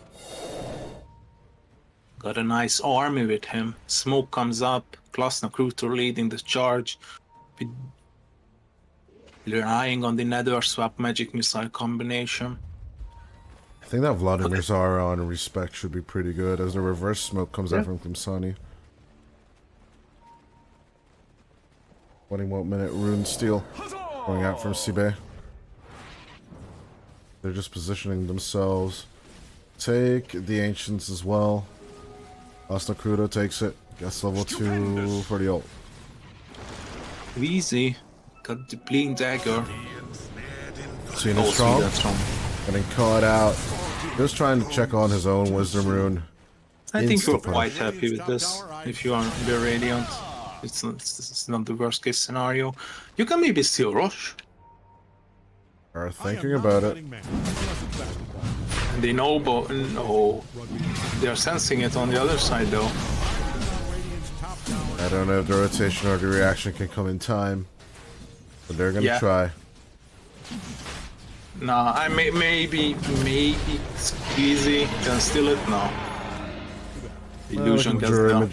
Makes it there, but other than that, they're just disengaging despite all the respect. Getting caught out. He'll die for this one.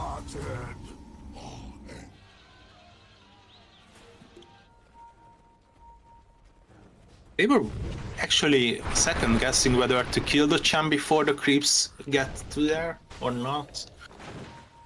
Would have been a cute little play. That's why Nesphere was cancelling his right foot. But it's tier 2. You have to give this up. You got the Aegis, but it's just tier 2. You have to sacrifice for the greater good. Yeah, they're setting up pressure on the top lane instead. Only Manta and Lincoln Sphere so far on the morph as the TB is starting to become this wave-cutting menace with the Conjure Images. Manta Ultimate Orb and Dragonlance already done, moving towards the Scotty. Nesphere is just an absolute farming powerhouse right now. Although his lead is extremely fragile against Minkushi's Morphling. Don't look now, but Radiant's bottom tower is getting obliterated. Okay, fine, you can look. It's kind of fun. Finally, we are gonna see once again the Kanda being built on the Morphling. One of your favorite items. I really enjoy this little bit of shotgun reminiscence as Minkushi eating some sleight of fist. Don't look now, but Radiant's bottom tower is getting obliterated. But at the end of the day, just shaking it off. Even though the tier 2 tower went down to 3rd HP, they're rotating into this fight. But it's just escape for Klim Sani4. Which is quite surprising to me because they had a nice area prepped. Even the AD rune in the bag. But they leave. Quite a laid back game, only 18 kills in 24 minutes. Maybe the damage is just straight up wasn't there just yet.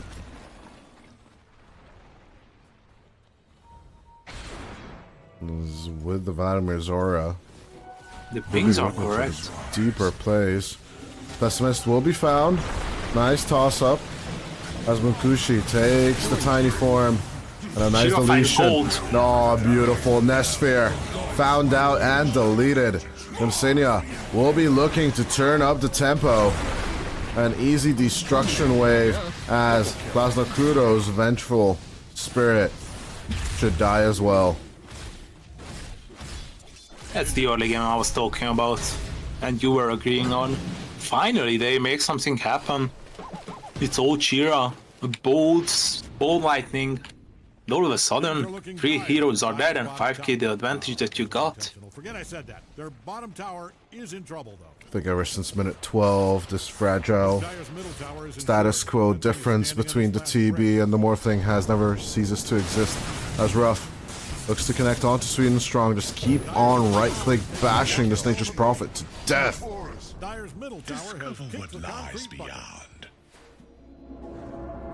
Things are looking dire for Dyer's bottom tower. Because she's Morphling. Forget I said that. So they're looking for that condo, but it looks like the phylactery is done. Sure, Junior looking to disengage. Don't have enough mana for the whole TP home. Nesphere. Cardi finished, Manta finished, Dragonlance. You just feel bad to die at this time. It's your only death so far. But it puts almost 2k of the difference. No, it's just only 1k difference between the two carries.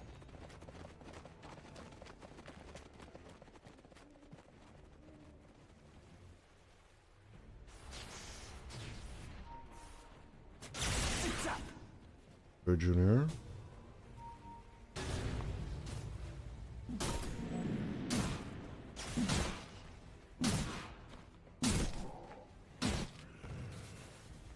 We're looking for the deep dives just yet.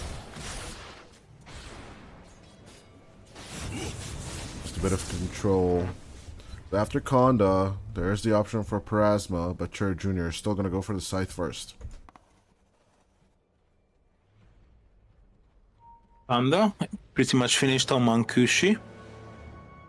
And away from the courier. And he's queuing up an Aetorlance and the E-Blade. Oh yeah. Finally, the old shotgun. It's an interesting theory. It should stack up, shouldn't it, right? If you're in the Because you go for the E-Blade first, works with the Conda, then Adaptive Strike, and you just basically take out someone's 3/4 HP as Nesphere on the high ground of Klim Sani4. SIBE, they're looking to be in a bit of a pickle. Okay, now we're working. Nesphere looking to push in. Don't look now, but That's how Metamorphosis, but here comes the arena with the spear. Just a beautiful setup all around. As Cosmocudo goes for the swap out. Metamorphosis is available. Does Nesphere want to go? He's thinking about it as out comes the Supernova. Nesphere from the low ground just keeps on right clicking. As Munkushi just tickles the TB and already half HP of one of the Lords of Hell is just gone.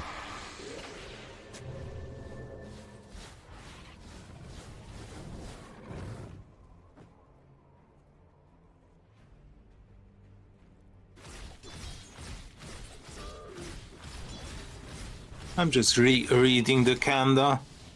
Such an interesting item. What? Anything interesting in the description? But no lore, like the Manta is having or the Lincolns. It's just new item, like, okay. That's the lore of the item. It's a new item. That's the lore. It's a new item. Tooltip yet to be made.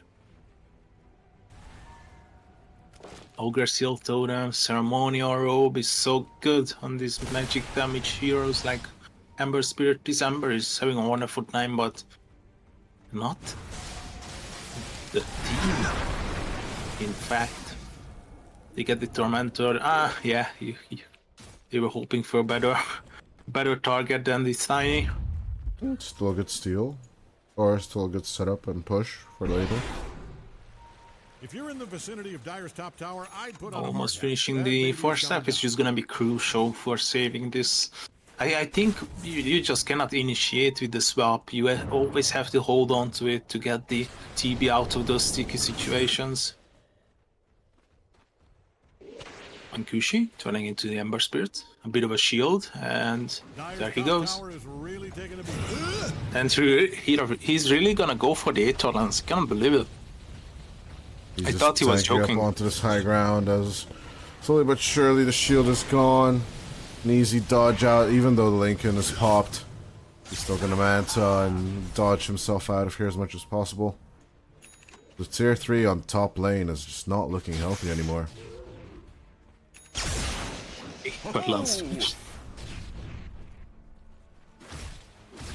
I mean, waveform, look at the range. Oh my god, so good.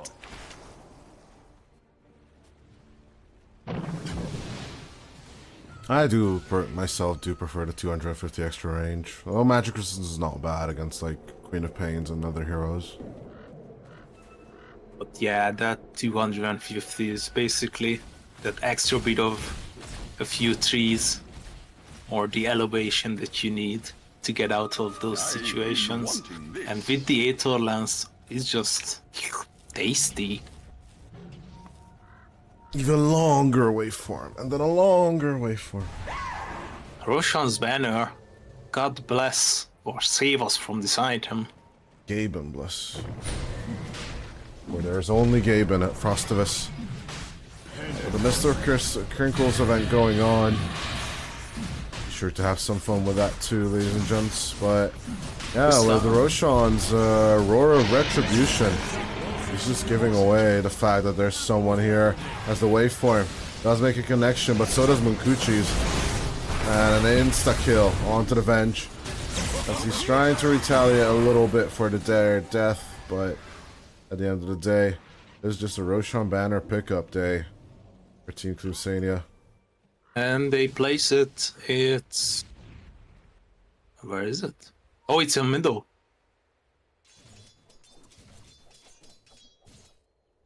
Oh yeah, right in front of the tier 2. Hand of God comes out while the push of the tier 2. Blasting on the map for Klim Sani4. As with Aegis at hand. Why the hell not? Is the question. I was watching them surpassing the flag, Roshan's banner, and there is no effect, they just get a bit bigger. They should grow up. I mean, that's the only visual effect, isn't it? I guess. Sieging. He cracks. Oh, it's such a good Acceptor by the Furion. Entangling multiple enemies, and the duration is quite convincing as it scales.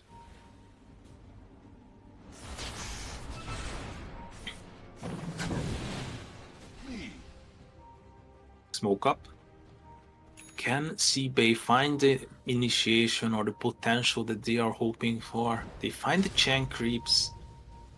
They found the Chen as well. I think they saw him. 13 to 11 is not really promising for their side as they're going to go deeper and deeper. Pessimist with a beautiful catch as the sun is just really close this time around. Cloud will have the sun on fall on top of his head. It's going to be 3 dead now on the side of Klim Sani4. And despite you having the Aegis, you can't really do much as Munkuchi, can you? I mean, let's give it to the guy himself. The almost, let's call it 2.5 avalanche toss combo from Queasy. This is the 3rd day in a row that he's having a wonderful time. 2nd day, I'm sorry. But 3rd game. He's pretty confident on these heroes. Yeah. This Weaver was quite impressive compared to what we thought of it. This was insane, like 23 kills and 2 deaths as a position for Weaver.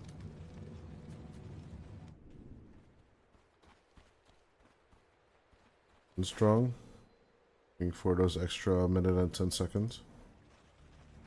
But it does look like Crudo just doesn't want to give it to him. Wait a minute. Something is not right here. Why so? Oh, never mind. I just completely forgot that the new E-Blade is made up by the Aether Lance. Okay, never mind. I thought he said he sold the Aether Lance. Never mind. But Munkuchi has it inbuilt within the E-Blade. Oh, with the arena, nice jump onto the Phoenix. As Munkuchi and friends up on the high ground now. Sieging this tier 3 tower is not going to be easy though. As in comes the E-Blade connection. Saving himself right now. Plasma Kudo is getting taken care of. Another magic missile, Hand of God. That's rough. Tries to put out a bit more damage onto Munkuchi. There's still a minute left of the Aegis as they try and get on top of Plasma Kudo. Out falls the Vengeful Spirit. Playing with fire, Munkuchi. Looking confident, but got the Vladzara. But the right click damages and the heals on the creeps are not that. Oh, I knew it! He was playing with fire, with Ember Spirit himself. Oh yeah, that Sleight of Fist came through. And the Shiva's is also doing the work. And don't even get me started on the Shivas, right? Oh, this Sphere, no, this might be game throwing. He doesn't have buyback. See the Oh, strong Sphere. with the catch, the TB in a world of hurt. There's not even time for him to throw out the Sunder, even if he had it. Is this it? I'm not even joking, like, this is 2 lanes.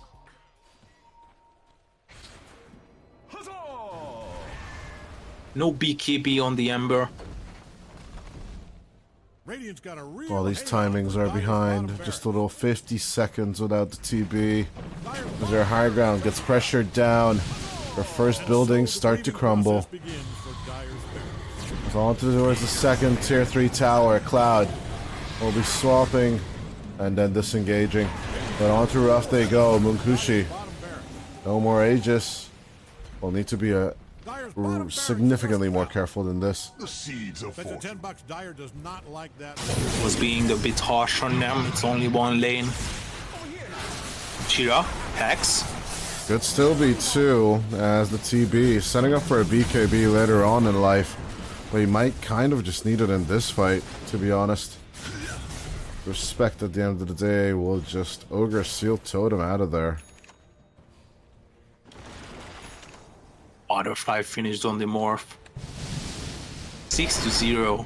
Mankushi pretty much the beast himself.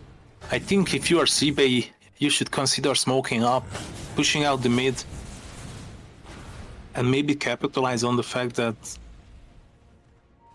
the Radiant might feel themselves comfortable in your territories. Sweden's strong refresher orb of all things. Double Nature's Wrath.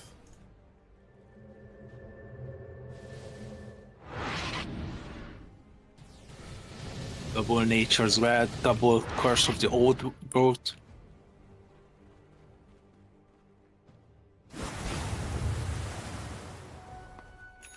This ultimate will constantly just cut out the waves against Team SIBE. We are back to the standstill, Dota. And they find one of those initiations like the previous one from Queasy. Stunning and holding down 2 people reliably. Mankushi, a little bit of right click, a little bit of burst. Not as satanic as is typical of the right click build, but he is looking to evade the TB as much as possible, force him to make the MKB. But where is he gonna put it? That's true. And the DD is there. Or AD. I just cannot get used to it. It's bottled up, now it's a DD. When it's gonna be used, it's an AD. Gem dropped. Cloud's gonna take it. Got the Shivas. Everything is just up and ready. Up and running. Only item missing is the pipe from Respect. Still a few hundred golds away. Oh, double smoke. This is gonna be interesting. In comes SIBE, they're gonna try and fight them in front of the Tormentor. As the sun is falling, they do lose Respect, but Klaus Lacrudo dies once. As the sun falls, Cloud is gonna be the only core casualty. Lucania are okay with this. Yeah, it could have been worse. The upper high ground advantage was favoring Team SIBE. Nesphere, oh, close to death, okay. He gets the Demon Zeal though. Yeah, the choke point was quite good for Team SIBE, and the fact that they found the Chen first.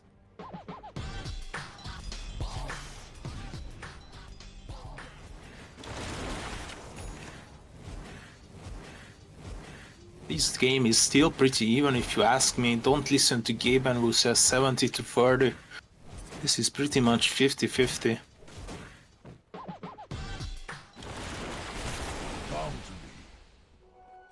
I'm right there with you on that hype train, my friend. No, yeah, not one of those, you know, bloodthirsty or bloodshedded type of matches that we are used to in the South American region or the Southeast Asian. We haven't talked about it all day today, so I guess it's warranted. Yeah. What did you have for breakfast today, my friend? Oh my god. I don't know. Coffee. You? I had nothing.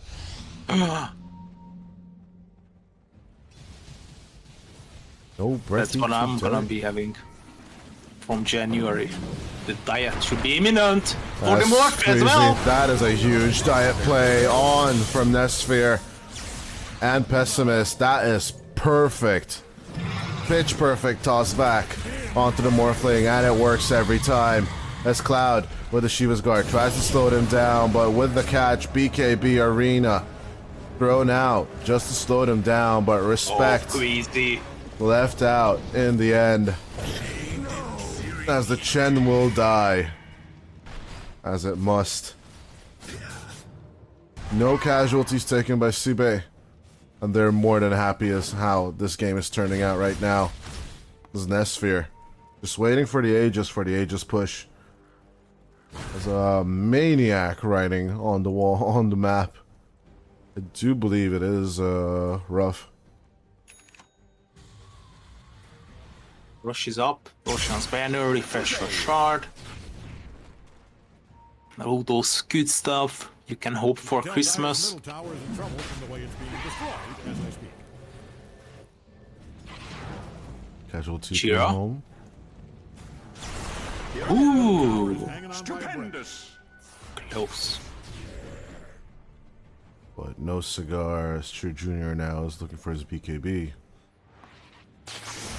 This Demon Zeal is quite strong. Look at Roshan, like basically losing 10% of its HP per second. Roshan's banner. Please don't lose it. The refresher shard in the bag. It does mean double metamorphosis soon. Are you gonna be holding on to the Roshan's banner for the 45 minutes double siege creep, or you are placing it now? Okay, never mind, they just placed it. Put it in the river somewhere. I've lost track of it already, to be honest. Now it's okay, it's at Phoenix and Rain already finishing up the hacks, which is gonna be huge for more initiation. It's not just Squeezy as own, or the swap maybe, but Rain with the Icarus dive hexing and immediately using Supernova. Here we go, we have been there 15 minutes ago. We have, as 2 more minutes are needed. Oh, the dodge of the E-Blade as Munkushi takes the form of the TB, but the toss back again onto the morph. This time it's the Arena coming out from Cloud, trying to hold on to the rest of them. As the Hand of God comes out, they're trying to elongate the play as Cher Jr. tries to get on top of the Sun.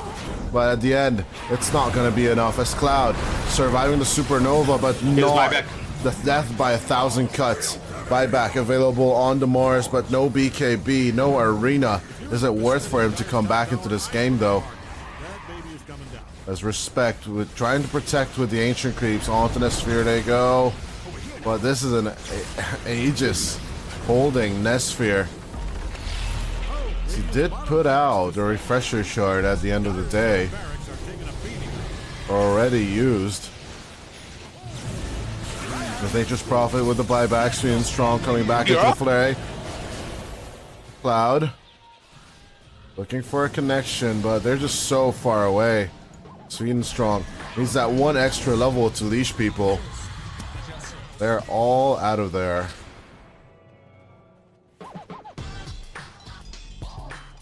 (22-16) and SIBE with a confident lead. Now I would say that the 50-50 is not good enough. SIBE are leading around 60% here. And as you said it immediately, the win probability was 50-50. Exactly, that's what I'm saying. That's where I disagree. It shouldn't be that low. Yeah. Gaben just hates us.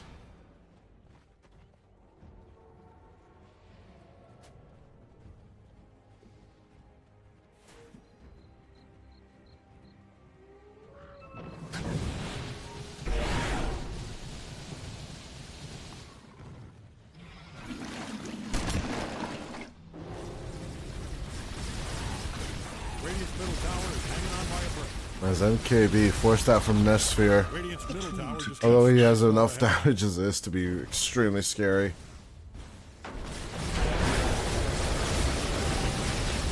He's just gonna manta off the E-Blade once more. It's his illusions. That army of his illusions. These are working so well. Sunder? Radiant's middle tower Yeah, is gone. I mean, low on cooldown, only 40 seconds. Used on a... On an illusion, Illusion. I guess. Yep. Get back to full HP as the mid-rax just disappears. You blink and you miss it, honestly. As the my God. E-Blade shotgun strike on Nesphere almost takes out all his HP.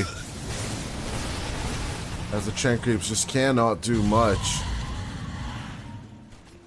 The problem is, once again, meta might be down, but you're having the Thunder ready, the Demon Zeal as well, which cannot be dispelled. It's such a strong spell. Warriors of the wood.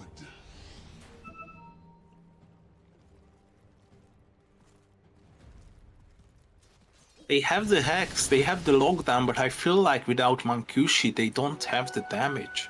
I will have to agree with that one. Yeah, Nesphere is getting stronger and stronger, and despite him not leading that net worth chart, it does seem like he's more than capable of delivering.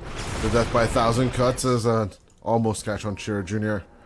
Will be unsuccessful this time around. Sweden strong, leaving behind his brethren. It's cutting down the wave up top. All they need. Trying to go for the split push of death on Klim Sani4 side.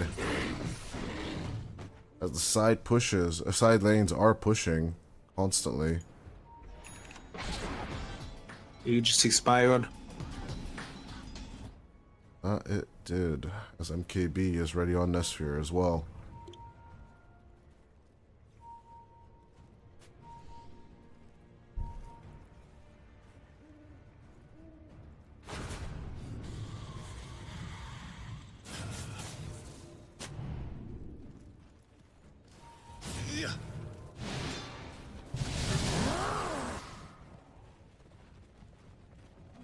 Regeneration. 61 armor on Morphling. You would feel invincible. But you are the one being behind by 8k. You might be leading the network chart, but you just cannot find the potential.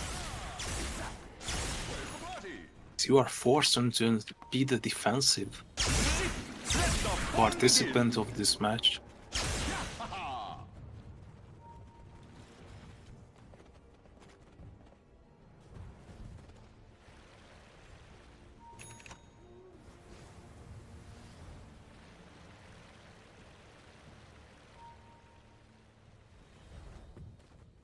I'm not so sure about the approach though, Krishna. Or SIBE. Like, despite you leading with the 8k, the Morphling is big. Radiant's bottom tower. That's true. It's scary that you saw that damage he did to Nesphere. If that goes through, you're kind of done for. As the remnants approach, it does seem that Ruff has made his Aghanim Scepter and has revealed it as well with the remnants. Finally, this is the first time I think when the Morph turned into the Terror Blade. This is why people pick this hero against the TB. It's been long forgotten by Mankushi, but finally he's gonna use the meta. He has played it once. He has already turned into him once, but he's very, very how should you say? He's taking his time with the ultimate, and like, you know, I don't know if I want to engage. Do I want to engage? Like, he can't kind of make up his mind, is what I'm feeling see. here. Like, do I go or do I don't? Yeah, I mean, one bad click and there goes your game. Yeah, Dota can be undecisive. You gotta have nerves and balls of steel. Such as lays on to Mars, so Cloud. We're looking for him. We're looking towards him.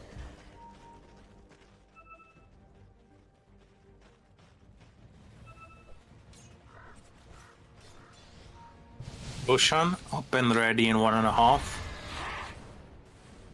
That's gonna be the fourth Rosh.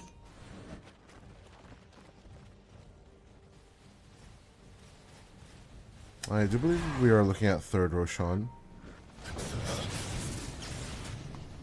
Or wait, we did have Refresher Shard before, Yeah. right?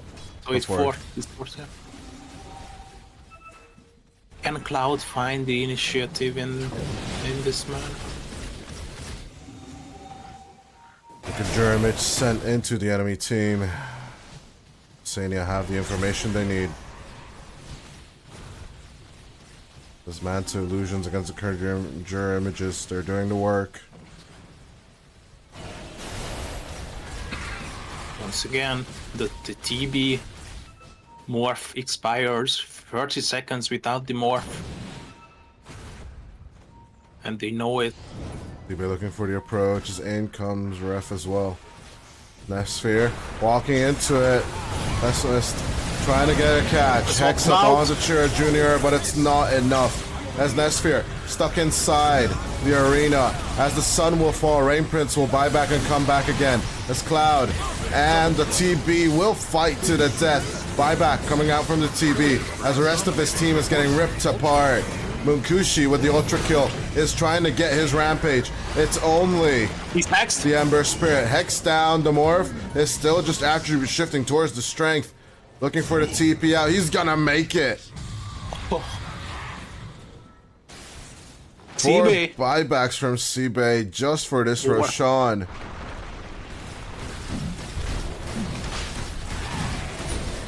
All he needed was the Ember Spirit to get this one, but at the end of the day, it's just not available.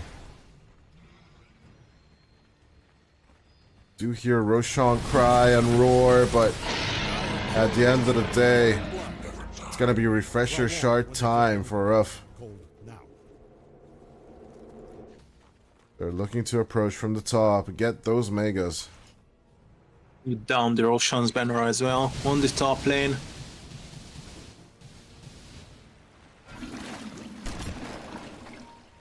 Oh, the courier? Almost all the buybacks are available. A nice courier bait and switch coming out from Sweden Strong. I like it. Buying time as much as possible.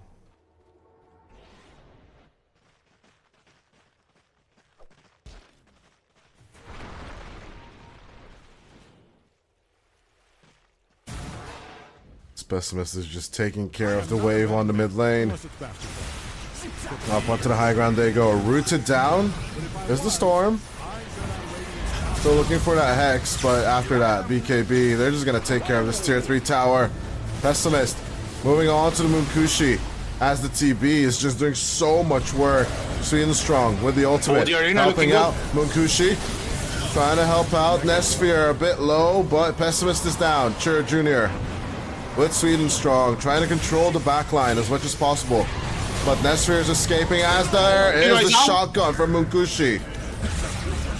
Nesphere goes down once. That's a dieback. A triple. But in with the play.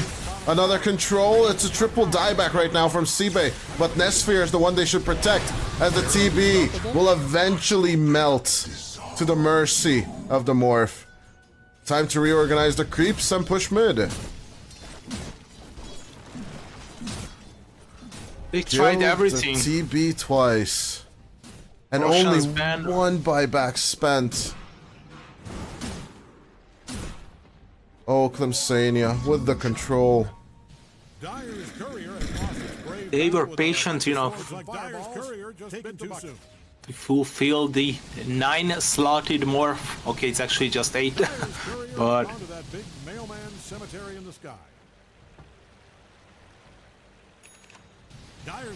can Ralph make some magic himself? Catch up onto Ralph. Stunned up, controlled, destroyed. As he's just trying to throw out his last ditch efforts and spells. A buyback is available, but tier 4s now. All they need to do is click them to death. One last fortification. But no one else is available. except for the Ember Spirit. 15 seconds up, we do have a tiny, but Immediately hexed. immediately X. Control taken down. Ruff is there, and the pause disconnection due to Nesphere just abruptly leaving the game. The Ancient falls as Klim Sani4 take game number 1. Wow. What a back and forth game. Well, it was just a shotgun, right? They were careful with it on Klim Sani4. But one overstep from SIBE team was more than enough for them to take it. And after the Roshan inclusion, I was wondering why aren't they buying back and coming back to the outpost, but this is it. They wanted to take it on the high ground with the extra armor. And all in all, it was enough. Yeah, you perfectly summarized what was happening for the past 55 minutes. There is nothing else to add. Klim Sani4, they are leading 1-0. Yeah. I mean, it all comes down to Munkushu and the Morphling just having the better control, but and kudos to everyone involved in this game. I do enjoy the double parasma on both spirits. But yeah, all in all, it's all about those hexes and that sustainability, and at the end of the day, Munkushu had that in spades, while Nesphere, eventually you run out as the TB. But with that, we shall go on to the break, and we'll be back soon with game number 2.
Okay.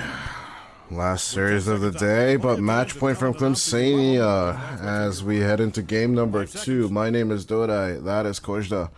And yeah, SIBE team. Elimination on the line. A decent strategy in game number 1, I would still say. Should they have pushed for that high ground? Hard to say, right? All in all, you can't really be thinking about the past. You gotta keep on moving on. We learned that from the TI7 true sites. 10 seconds left. Well, 8 now. Yeah, absolutely, you're right.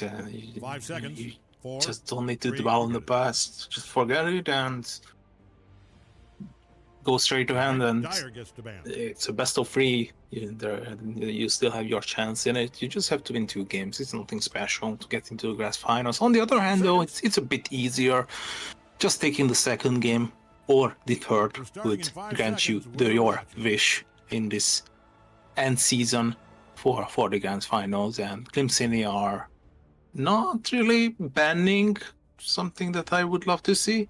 Actually, like 4 hours ago, I mentioned you that the worst hero in the game, despite regarding win rate, is the Enigma. But I was actually surprised to find on Dota buff that, considering every match, ranked, unranked, and all of that, Batrider has 39% win rate. So I'm not surprised, honestly. 5 seconds. if we look at the Dota as a whole, counting every people in the world who is playing it, Batrider is currently the worst hero. Why are you surprised? Why would you be? I'm not surprised. I am, actually. Everyone and their grandma is playing Batrider for its simplicity. Oh. But I think the hero is very easy to learn, but a very high skill ceiling, right? I guess so, yeah. It's very hard. You need a hard. It's not hard to master. It's like 5 seconds. the scale is It needs, going it's beyond. a mixture of patience and knowledge, Yeah, right? And yeah. I think like a lot of heroes, especially like the simplest ones, they can surprise you. So like even there is the saying here in Hungary that of course there's the Archon Pudge, and when the Archon Pudge comes at you, it's gonna kill you. Like no matter what you do, because you can't understand the Archon Pudge. The Archon Pudge just comes at you, it'll hook you. You'll at least die or get hooked at least 2 or 3 times the game, because it's an Archon Pudge, and We're starting in 5 it doesn't happen on the lower ranks. It doesn't happen on the higher ranks. But if it's an Archon Pudge, it's cursed, And there are just some heroes that, like, yeah, they can get into that cursed status, such as the Enigma, such as, I do believe Monkey King, like, in the 2019 and 2018 era was just pure cancer. That hero was just so good. Especially when it got its first range buff, and then the base range was higher than Templar. And I do understand, nerfing Templar's range in general makes sense, but she's a ranged hero, and at the same time, she doesn't feel like one.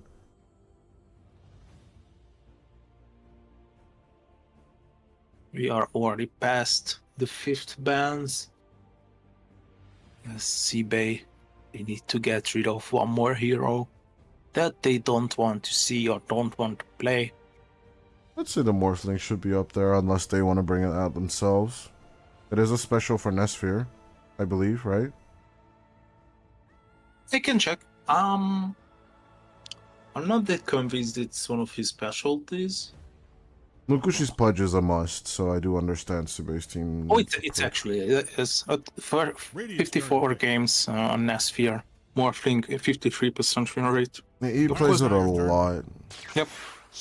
But yeah, they don't ban it. They go for the Storm Spirit first. Kind of a Faceless Void setup feel coming out from SIBE.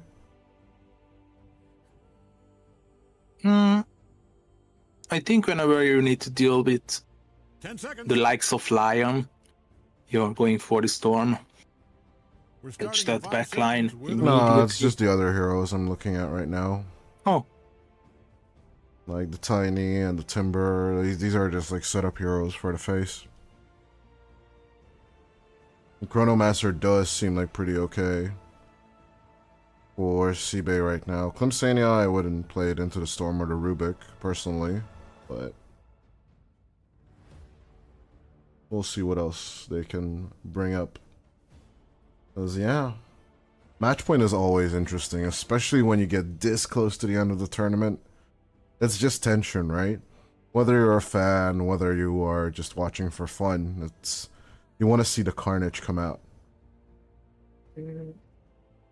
Yeah, absolutely. And I think a suitable pick for Klim Sani4 would definitely be like Gyro, or they can still go back to the Budgie's band.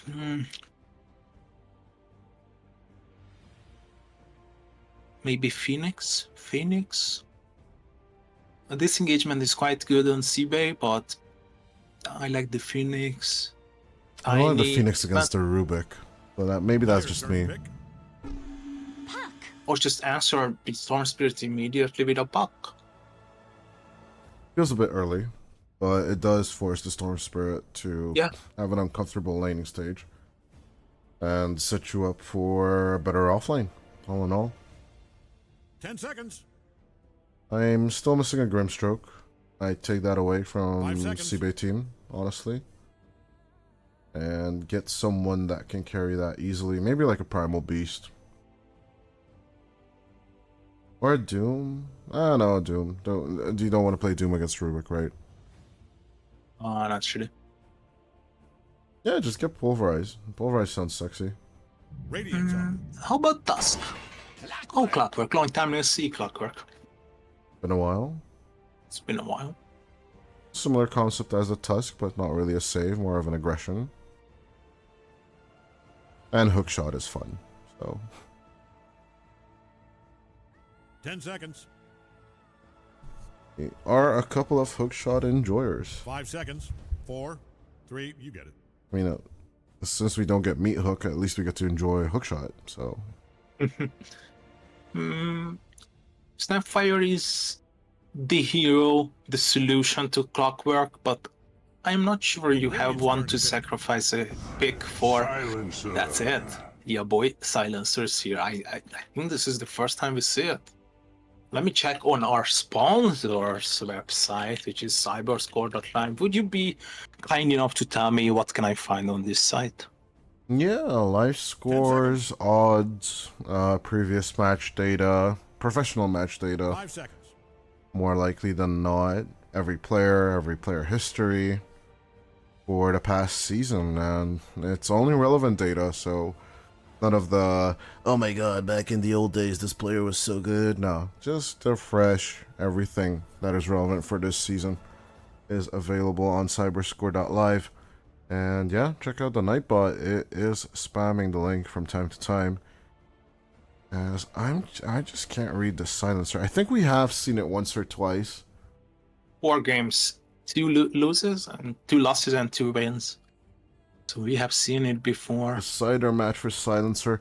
As I'm okay with the hero. It's just the fact that you need to keep distance to become relevant. I have the same issue with Ancient Apparition right now. Like, you're just too much of a paper. You get caught out by the Clockwork and get ripped apart to shreds. Alchemist. You go for the risky play on SIBE. Nothing to reinforce the negative armor of the Acid Spray just yet. Although I do see a Slardar approach in the future. It's more than conflicting. Or Desolator Mars. Was there any changes to Slardar in 735B? I'm not so sure, and neither am I sure with 735. Or though for 735 it was changed, and that's why we got so many of it picked up, right? No changes to it in B. I mean, something in 735 maybe.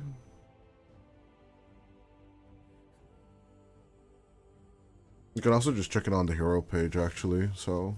Considering Kosh 10 seconds. Just long enough to area reduced by 25 and a slightly bit of nerf to the talents, nothing special. Glycan, okay.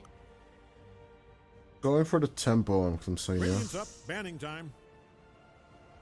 I'm very surprised that with such early picks, the Grimstroke was ignored, but who are we to say no? Or who are we to disagree? As, yeah. Debate team. 10 seconds. I don't really see the regen or how 5 seconds. All right. the Dyer regen gets for the bait. storm is going to come out. Going to be kind of an issue for ref right here. Going to be a lonely storm spirit play. I like the answer though, the Lycan. You know, it's one of those heroes where you are. You just don't care if you are silenced. Like, you just have 10 to seconds. press one Just long button, enough your to regret ultimate. every If choice you you've press made it if you right were. at the right time, you just don't care about 5 the seconds. 5 or 4 seconds amount of silence. Hiding So- into the Alchemist. What do you think of Ursa for Klim Sani4?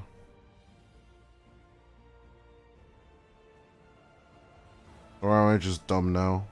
No. It actually makes.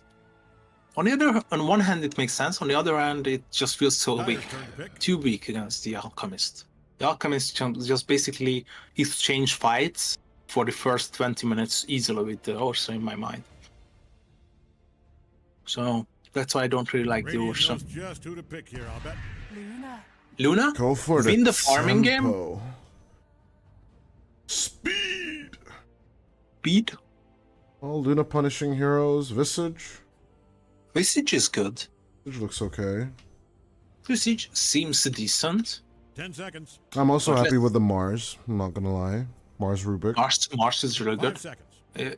And it's not banned, so... Centaur Let's looks see. okay with the double global. Dave Johnson here. I mean, Mars is your best. Who's your hero? I don't like Brew.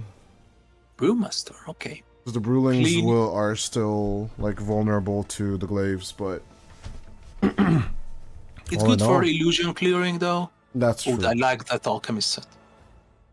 Yeah, the Minotaur Alchemist set. But Oh, yeah. speaking of sets, my friend, who's taking this game number 2?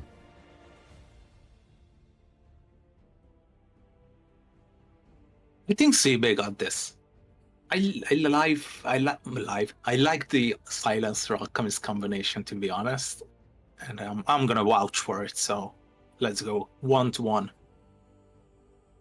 Thinking of the tempo a lot ever since these heroes came out. But I think I'm gonna go Klim Sani4 Oh, one more time. one more additional time.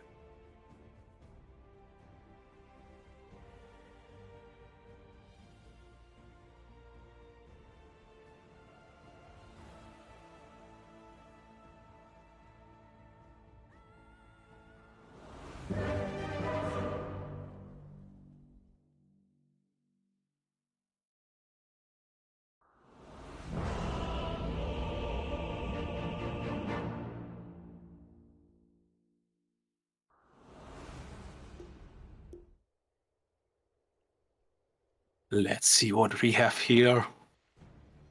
Lower bracket finals. SIBE team versus Klim Sani4. The Dire side leading by 1 game in this best of 3 series, which decides who is gonna go up against Team Klee tomorrow from 3 a.m., right? 3 p.m. 3 p.m. 3 a.m. would be 3 a.m. bonkers. Oh, okay, 3 p.m. That would be kind of crazy. Although that would more align with the Dota Fiend time. I don't know. Dota Fiend time is so good though. I remember, waking up in the afternoon, having dinner, getting cozy for the matches, and just playing Dota all night. Oh my god, best ever. But yeah, those times are kind of gone, haven't they? Yeah, those times are residing in the past. What are we circling here?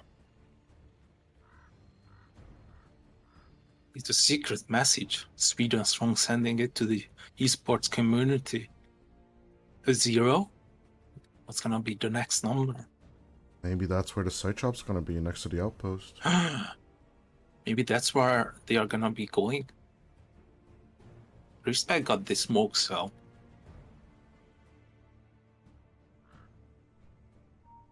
The other side we have none.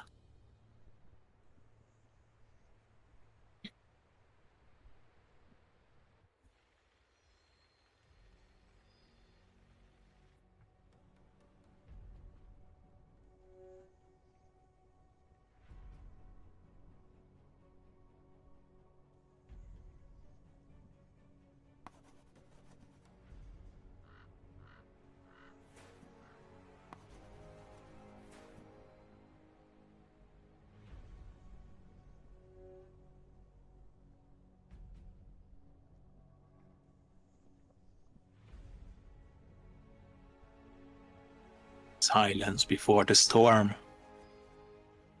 Not much communication between the two teams, even after the reconnection. We are up and ready to go on Radiant. Let's go. The silence The silence deepens. Deepens or depends? It's a nice question. Let me ask my friend Google Translate.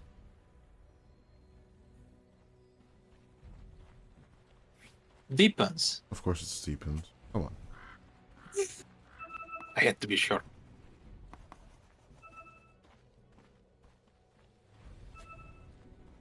Five-man smoke a corner from Klim Sani4.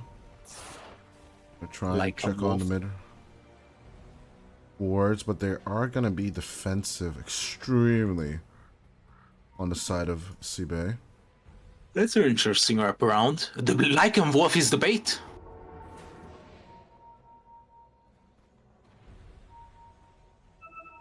Wrong. Get there.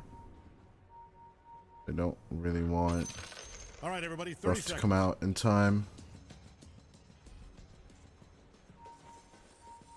Both teams doing a wonderful job at just eluding each other, as it does seem like they want to make a move on to respect the early ward. We'll find him. As out comes the unstable concoction. Onto the clockwork they go, and despite the earth spike, there's just no way of saving respect. everywhere. But you need the runes for Alchemist. This might be 1 to 3. This will be 1 to 3.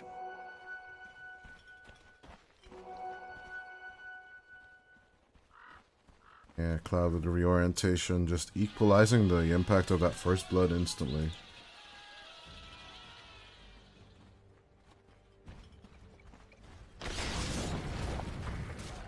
Let's see. Even strong already, helping out with the impact onto Rain Prince. Curious to see Cloud's capabilities to macro the Wolf. It's been a while since I played multi-unit heroes in general as well.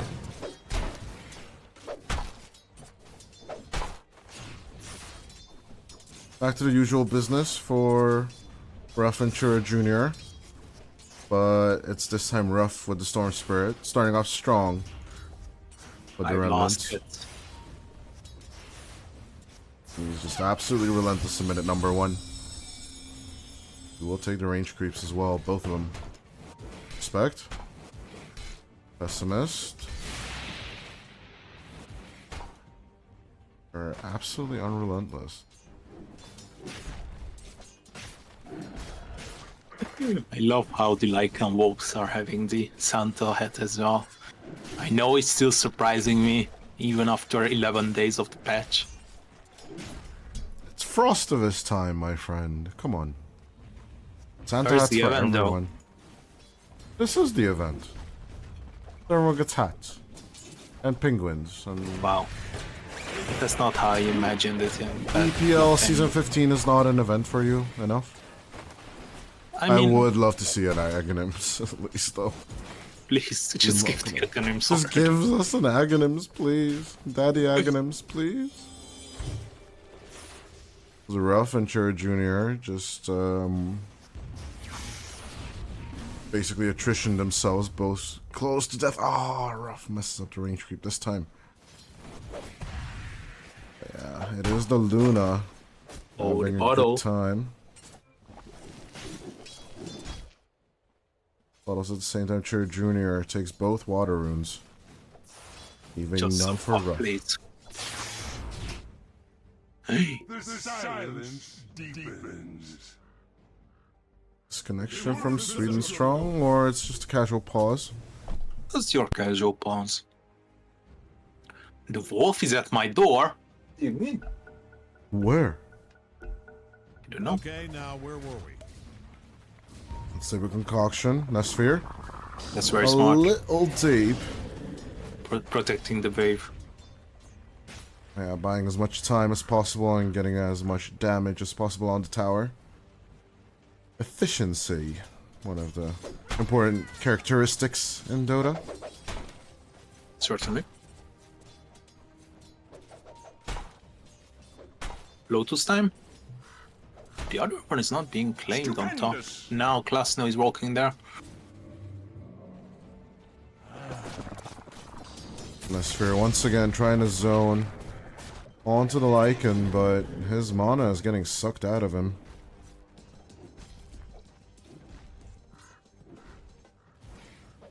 I wonder what that would feel like, you know, losing your mana. With respect. Certainly gonna feel what it feels like getting right-clicked to death. Once again, one more will do the trick. As Klasno Krudo. This takes his life and 2 cogs in exchange.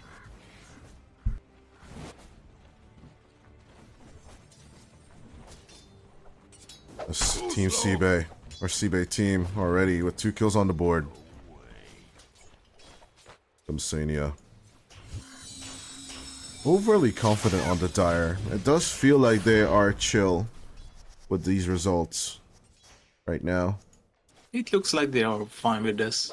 They are less under pressure for sure. It's just the early hazardous stages of the game.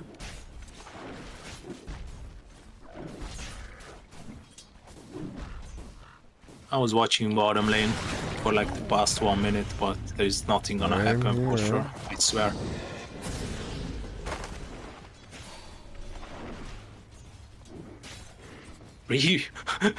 Three bracers on the Brewmaster. Now it feels a little awkward, but it seems to be working out as Respect is already at half HP. Klasno Krudo with the Drunken Brawler. Just one more right click from there would have done the trick. Have you seen one of these builds? Skipping completely the Thunderclap? It does feel a little awkward, but the damage is undeniable. Yeah, the damage is there. It's really, Turning really in impressive. Fire Brawler and basically having a Crystallis. Yeah, he is sticking with the Storm for now, you know, getting that evasion so that he can just dive under the tower. As they're gonna contact onto Munkushi. Now the Fire Brawler for the damage. Switches back to the Storm. It's Tries to tanky. go for the evasion as much as possible. But mana drain down with the battery assault. There's the connection. Munkushi just needs to right click as Ryan Prince comes around from the other side. Ryan Prince. Oh, it's gonna be Queasy ganking down the kill from Munkushi. As Respect should be next. The mana drain still there, slowing down Klasno Krudo. But the Brewmaster survives. Has the puck. Going to make the rotation. First spike onto Ryan Prince. And getting 1 for the price of 2. Klim Sani4 need to be happy with this outcome. As the 6x6 rotation will be mitigated. Rough will get the DD rune on the Storm. Yeah, you give up something, you lose something, you win something. You lose 2 of your heroes, but...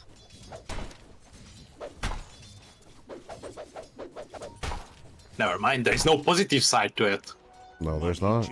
there's not really. Radiant scanning for enemies. Or maybe for friends. They look Radiant scanning around for enemies. We are getting towards that 7-minute mark. Nestor is doing pretty decent, but we have seen do okay with the TB as well. doesn't mean much because we're all looking at this Luna, who's having a harder time, undeniably. But Lunas tend to bounce back pretty hard. Yeah, she tends to be one of your favorable heroes when it comes to farming.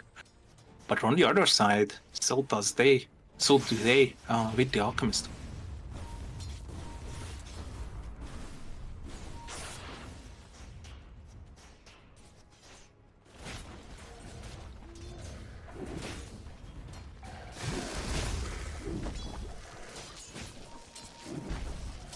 No good for you. Grim Coil committed. On the mid lane, a nice catch onto Ruff. As Chur Jr. finds an important kill by Rain Prince. He's trying to mount up a comeback as Sweden Strong tries to escape as much as possible, but the Arcane Curse, it's ticking. It's not going to be enough at the end. 10 HP is all he has, but with the salve, he's going to heal up. Class Arcudo still on the chase. Brewmaster diving deep, unwilling to commit, which I do understand, but the 8-minute rune is going to be on bottom. It's a haste rune for Chira. They do find respect. And the puck made it in time. No, he's going to rotate downwards. Respect. Sacrificing his life. It's Chir Jr. Not using the haste rune to go down onto the Elk. That would have been my favorable option, but instead they just sacrificed the clock for nothing.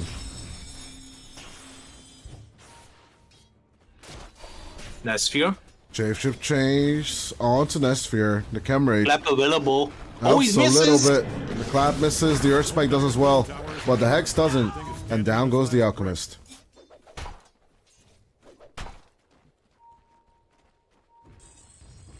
Radiant might want to haul some ass down to their bottom And you tower. just have enough of juice to even pose some threat to this tier 1 tower. Not that big of an amount of damage. Didn't go on middle though. Once again. Dropped onto Resh. And yeah, the Storm dies. Control C, Control V. And that sacrifice for respect was way better of an outcome. Insania. They're just evening up the board. As with Nesphere's death as well. This is just all around okay for the Dire side right now.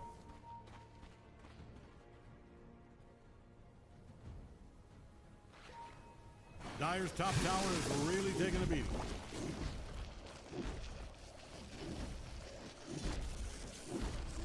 Six to 4. And head to head right now. It's pretty even.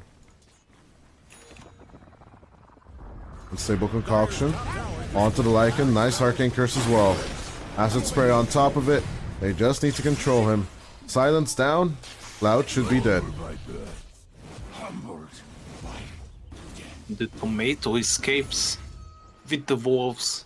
Maybe they can cut the courier? It's not in range though. Things are looking dire for Dire's bottom tower. As yeah, the creeps are gonna get the information. Onto Rain Prince they go.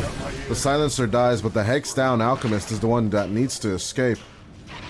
The Dream Coil wasn't placed perfectly. But all in all, they just need control on the puck. Lasno Crudo walking forward.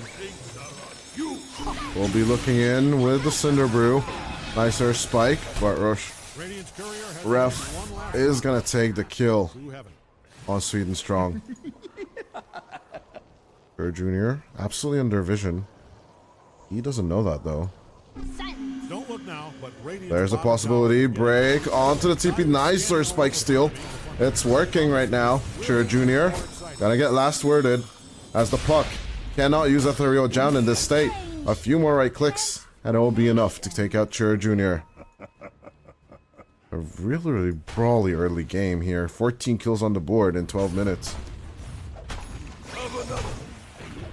Don't look now, but Radiant's Last bottom no, tower is your getting casual 1700 HP hero.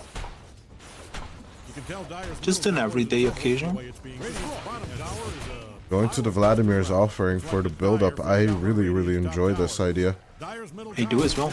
As Cloud takes out a tower as well. It's pretty even for now, but the mid lane It's all for the SIBE team. Which is really good for an alchemist, right? You enjoy this vast amount of space for the farm. Yeah, if your team is doing great. What? What? Nesfer's Q was confusing me for a second. Don't look now, but Radiant's bottom tower is getting obliterated. Oh well. Okay, fine. You can look. It's kind of funny. Never mind. Yeah, he's still going for the Radiance as fast as possible. Sacred Relic already in the inventory. Just one more last hit. Gloss no Crudo now goes for a Radiance of his own. What? Hmm? Why would he? Why not? Why would you double up the Radiance? And we always ask this question, but like Brewmasters just tend to get it for the farm. Nah, he's just joking. Well, it's still a disassemblable item, honestly. Kinda like it to build it out into Heaven's Halberd and Nullifier. Wouldn't you agree? I won't. Like, never mind. I mean, Dyer's top tower is Yeah, it changes back to AC. Yes, Yeah. Kidding time is over. But we did see a lot of double up Radiances, especially when yeah, accidental. Lifestealer was in the patch. No, I think it was intentional. This hook shot onto Pessimist will end the Rubik's life. But with these mid-range rotations going down, Cloud will move in with the Wolves. Radiant's middle tower is about to be a pile of smoking rocks. Because she basically circled the entirety of the bottom half of the map. And they have vision there. That basically means that the Alchemist has to be farming on the top lane. Cloud, got a shapeshift and escape. As Vortex goes out on potato. to the Tomato, but Tomato Man is surviving. Oh, yeah, he's just gonna take the Alpha Wolf instead. Yeah, it's a tiny bit better than the potato. Speed.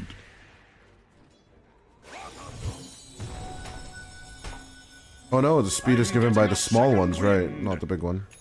Keep forgetting. Yeah, the that. small one is the potato, the big one is the... No, for the wolves. Oh, the wolves. Wolves, the small ones give you speed. The big one gives you critical strike. Yeah, and bonus damage. And bonus damage. And that is why I'm not a creep player, as Sweden Strong getting caught out. First spike returned as a favor. Rune regen still going, so... Never mind, it's about to expire on Ralph. It's rare that we see the Helm of the Overlord being purchased in these games. Yeah, ever since the change, not a lot of people pick it up. Even Beastmasters just tend to just skip the Vlads and then go for the item straight up. But yeah, this Lycan, so it's gonna be a more of a conservative approach. Less fear. What shot will miss. Chair Jr. The Dream Coil is available, but the global silences as well. The catch up onto the puck, as in the unstable concoction. The damage is there, they're just gonna clap him down. That's why you don't start off with the Witchblade, in my opinion. You are just vulnerable. You're just a poor puck. What would you go for then? Yules, maybe. Yules first, interesting. Yeah. Yeah, clean Basta. off the global silence in general. I see. Sweden strong. Easy catch onto Sweden Strong once again. As the Hex down Lion just gets controlled and taken care of. On bottom though, Ralph, ooh, on the brink of dying. Out in the actual best time. Don't look now, but Interesting that Munkushi did not commit the Eclipse right there, but might not have been enough. You are almost having Nastfear with the BKBs. He's gonna be ready to fight almost anyone, anywhere. Invisibility!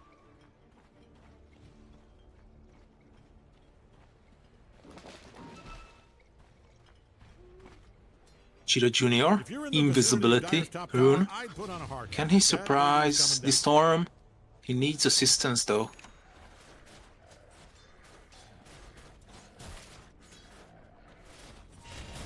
If you're in the vicinity of Dire's top Maybe tower, someone's I'd gonna put be on a showing hard up to count. That bottom baby to is coming take down. care of the farm. Honestly, I'd rather focus on the mid lane because Klim Sani4 really want to pressure this tier 1 tower down. That's only Nesphere protecting it right now with a stable concoction. He blows himself up, but he's counting his lucky stars that they're not moving on to him just yet. Kushi, now with the Manta style, he's gonna pop off on the farming terms. Out. We're so close to the ultimate orb. Few hundred more, and you're gonna be getting a huge boost to your O attributes. And you can, of course, take over ancient keeps as well. Oh, there is a tier 2 token in the dire triangle. Actually, accidentally left there in the ancient's camp. Oh well, Dire's you know, top tower is really that's lost but not forgotten. I guess someone will find it eventually. hanging on by a brick. Nesphere In the vicinity of Dire's top tower, is I'd deep put on in a hard top. count. That They Radiant's want middle tower Roche. is about to be a pile of Now? smoking rock. 90 minutes into the game, Roshan attempt from SIBE. Money changes hands. Surprising approach here. They know about this. Oh Rocket yes, is they there. do. BKB on Nesphere though. They're Is not fast enough. available. Oh, Queasy, you are gonna be good. Canceling, hexing, and initiating. Silence goes out. Nice control from the Rubik. As Nesphere needs to throw out the Unstable Concoction into an illusion. But we'll be happy with this. Chasing back. You're really happy with Saying this as if much you're as possible. Kingsmania. Primal split gone out. No casualties lost. Yeah, and Primal Spirit, Chemical Rage, and Global Silence is the only one left in the stash. Sture Jr. goes deeper. Phase shift. Available Ethereal Jam to get back. Last year. Unstable Concoction gone out as Respect going in with a join in. Global Silence is out as, yeah, they do sacrifice Nesphere for this, but Cloud just going he's so deeper and good. deeper and deeper. The Dream Call is perfect as the Brewmaster will fall. Nesphere, even with the BKB, the Illusory Orb does connect, and the chase from the Shapeshift is just constant. Rough needs to back off from the backline. It's only the Rubik stuck on the behind. Earth spiked up, X down, and Mana Drain for a bit of control. Hook shot taken away from Respect as they take out the Rubik, but they do find Rough as well. At the end of the day, yes, Chur Jr. dies, but all in all, it is going to be 4 for the price of 2. What an exchange coming out from Klim Sani4. Because, yeah, the global silence alone is just not enough. As day arrives, Cloud I am not a betting man, unless it's basketball. makes it through the Twin Gates just in time. Oh god. But if I was, Like, Roshan was right up his ass. Like, yeah, I thought that's what's gonna happen. But on the other side, smoking rock.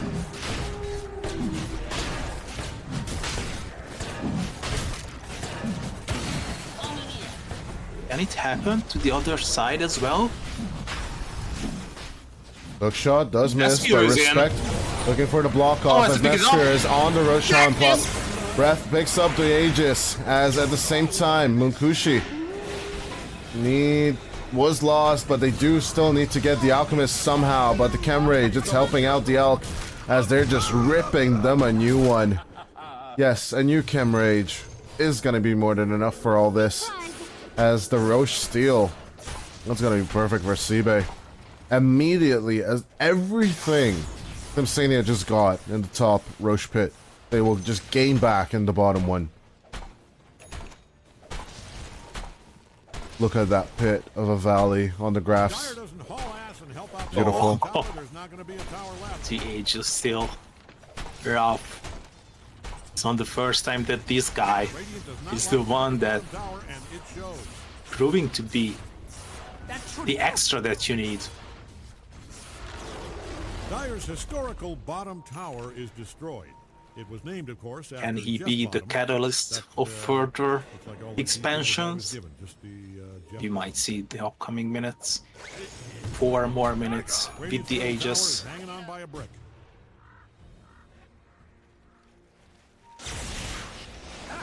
Are they 2 gonna minutes push into the it? game, 17 to 10. Good news. I'm they not gonna so push it? sure. I don't think Klim Sani4 has any right to approach as long as there's Aegis on the storm. Yeah, I see your point. Lonely's just gonna be controlling these lanes, and even though they need to make these invasions happen on the Alchemist's farming pattern, there's just no way to approach safely. Even though the storm is 6th place on the network chart. Yeah. Sure, Junior is just 200 gold ahead, so nothing to be proud about, to be honest. But don't you feel like that mid laners are not getting that much fun attention anymore? Because it's not the first time that we see that both of the mid laners are taking up the 5th and the 6th place. Interesting. Basically the meta how it's phasing right before our eyes. It's the end of the year. Who can think about metas and megas and supers?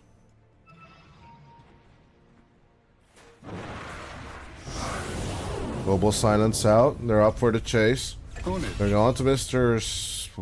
Shapeshift. The Lycan is dead, and so is his creeps. SIBE are just relentless. No mercy coming out from them. Okay, that's global silence basically for a Lycan, so not that big of a deal if you're Klim Sani4. But Chiro Junior. Jared Jr. getting controlled. He's gonna try and jump away, but ball lightning forward. He's fine.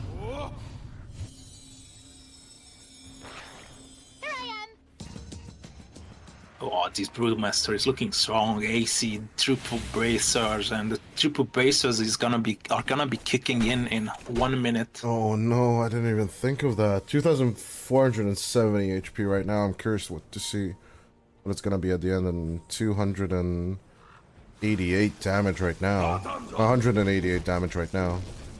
Let's see what he has in a minute. 3 bracers on the brew.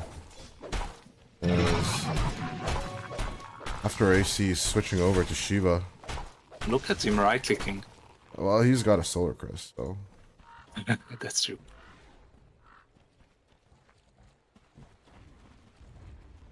Hope Dyer's middle tower is insured. That thing is standing on its last brick. Sphere now with Orchid, Blink, and BKB. He's going towards the Bloodthorn. If they can silence up the puck, that's a definite kill.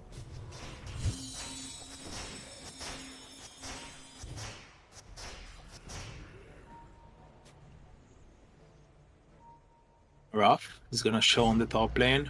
Half a minute left on the edges. Maybe getting a kill on him on top would make some sense. Things are looking dire for Dyer's bottom top. 2,800 on the HP for the brew. Bottom tower. And damage-wise, 2,000, 238. Let's go. Coin. I'll mitigate some of that, but 218. My bad.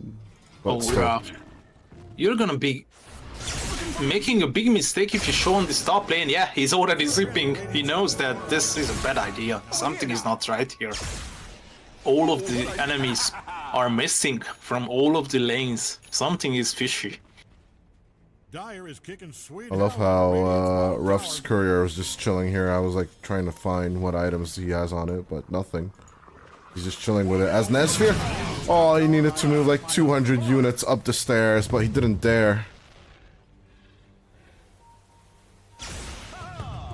We haven't mentioned before, but the Clockwork is already having the Aghanim Scepter, which is so good. The triple rocket flares. Just like a respect one for that one. You know, the overclock in general. No force staff, no solar crests. Just go for the big item. Are you convinced by the amount that the Alchemist farmed by now? Yes, yes. I'm quite Okay. happy if I'm Nestsphere. I think high ground is ahead. I don't know if I want the Basher first, but I guess not. I guess not. Kruto and Nesphere. They're just ripping apart this tier 3. Dyer's middle barracks are taking a beating out there. Fortification comes out a hair tad too late. But Nesphere losing the mana. Will back off. Cyclone.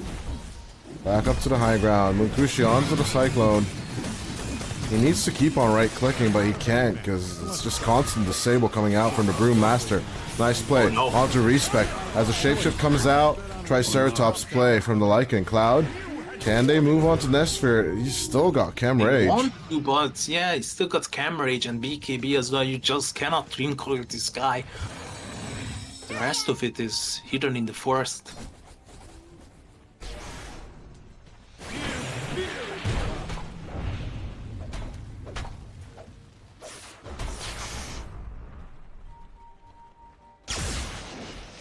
Chira. Let's move in. Oh, Global Silence coming out. Chira Jr. Just on the edge of vision. He's thanking his shiny stars that it's nighttime and he can escape with the puck. 28. Both wisdom rooms are gonna be picked up by Klim Sani4.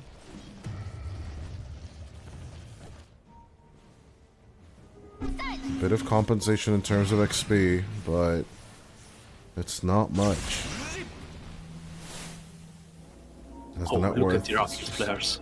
constantly doing the work as the creeps on the bottom lane doing some help, Now, but Radiant's bottom tower is getting pressuring this tier 2 as much as possible. Look, it's kind of funny.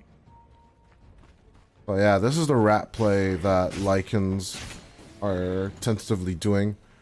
With the Triceratops and the Wolves, it's quite easy to execute as well. But the straight up power of the push coming out from the Brewmaster and the Alchemist, it's kind of tough to face this.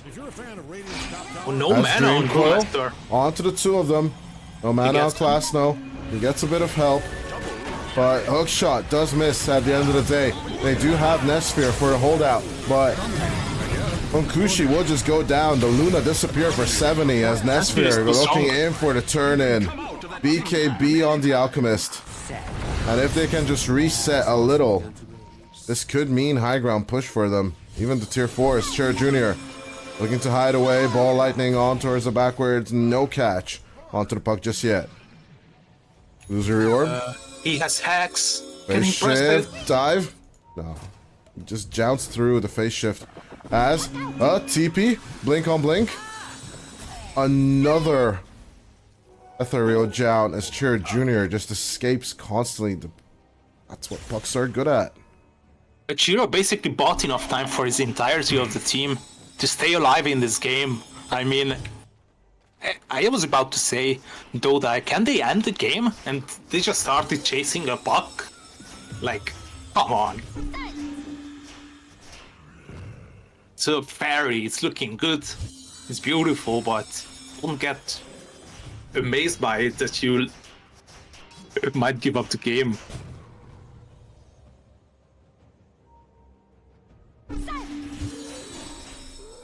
I don't know. Is buying the time on the puck gonna be enough? Because Munkushi is just clearly not ready to fight. Although maybe his mistake was just not pressing his BKB on time. As that being available, I do believe Nesphere should get caught out. Nice catch onto the silencer. No Rain Prince. Buyback. Instant global silence coming up into the fight. As ref, insta catch onto Chira Jr. Munkushi. Now with BKB and Eclipse. Going round and round, but Respect and the Lion gone. Nesphere keeping up the contact. Down goes the Alchemist as they need to get Klasno.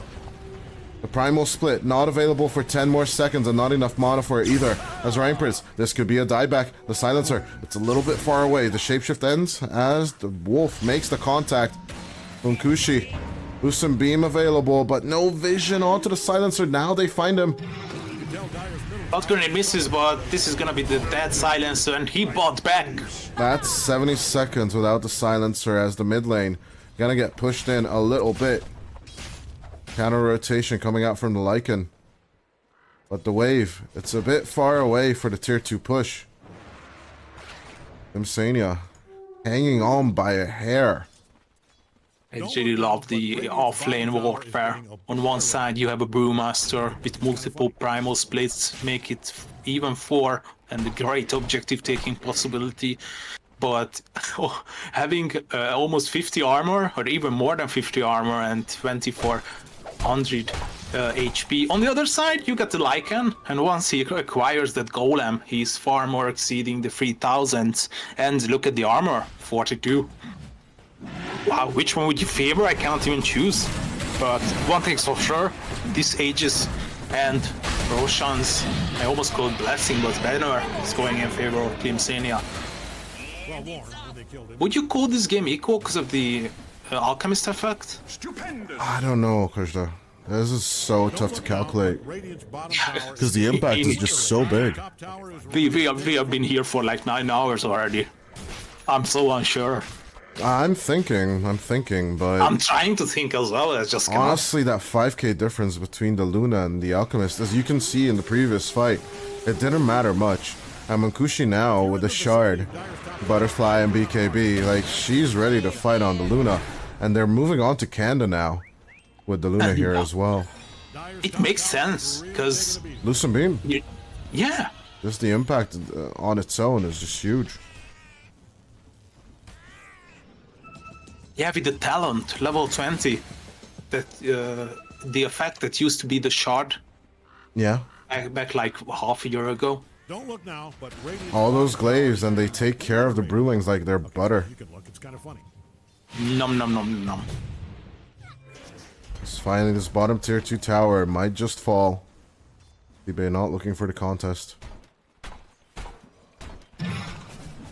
Don't look now, but Radiant's bottom tower is getting obliterated. Nice for taking care of the Manta illusions and trying to mount up safe lane tier 2 pressure as well.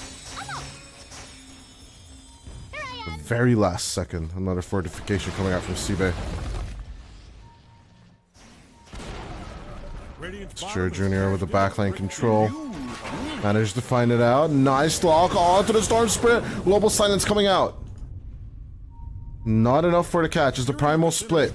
Up onto the high ground. Sure Jr. trying to make work of all these Brewlings. Laclasno still surviving. Raised up in the air. Cloud coming from the other side. Unstable Concoction onto the Lycan, but look at the attack speed of Nesphere. Just keeping on the lockdown onto the Lycan as much as possible. But here comes the Munkushi with the BKB. Hex down is the Alchemist. That's down. He goes with the HP. He's just gone. As Rainpris is next. Munkushi with the double kill. As on to Pessimist they can go. The mana drain with the control. Klim Sani, it's like they just wake up. You know? That's why you're just so unsure of this team. And yes, there's an Alchemist on the other side, but Nesphere, he still had that Chem Rage going.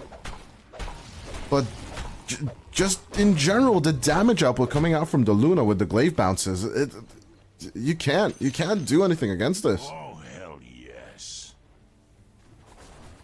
Oh, Klim Sani4, you are back in this game, and rightfully so. The Alchemist. He may be surpassed soon by the Luna itself. 145 left of the Aegis. Mid tier 2 just gone. Roshan's banner. The Placed catapults. under the Look at them catapults, go. they're huge. They are insanely big. 67 damage coming out from catapults. As Klasno Crudo trying to buy some time. No primal split available for 50 more seconds. But the Hex down, Brewmaster trying to survive. BKB, another round is available. Global Silence. Oh, Munkushi, just a little bit too early on this BKB usage. But nice, hook shot, looking for the control. Again, onto Nesphere, cutting off his way out of the cogs. But at the same time, with a primal split, Klasno Crudo looking for control. Munkushi get out. Still has Aegis for a minute, but can he turn into the Brewlings? The Glaives are bouncing very fast. It's Klasno Crudo. Nice single concoction control onto the Luna. Still 55 seconds. They want to keep him alive. Eventually, they just burn him down. The damage from the Rubik is just too much to handle. Sure, Junior. Oh, Chemical Rage. Looking for the other side. Nesphere, no Chem Rage, no BKB. Stuck out is the Alchemist, like a sore thumb. But Nesphere, they need to leave him alone because Ref is coming back. Sweden Strong with a buyback, trying to make contact. The puck is in trouble as Sweden Strong will make his way over there. That's a good kill. Onto Nesphere. Mukushi will just mount up. And on the Luna. They might try closing this game. Lost no Crudo. Don't look now. Very, very low. 64 seconds until the next primal split. Ref needs to just regen as fast as possible. Not doing the ancient skip either. It's just utter chaos in these fights. Wait a minute. Look at Cloud's items. Did he have... Nah. He had 3 bracers. He had 2 Raidmans, right? On the laning stage as well. Wait, who? Cloud, like him. Oh.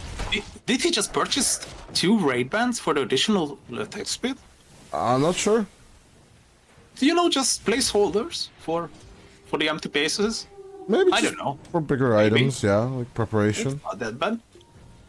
You know, you have slots. Use the slots. Yeah, you gotta use those slots.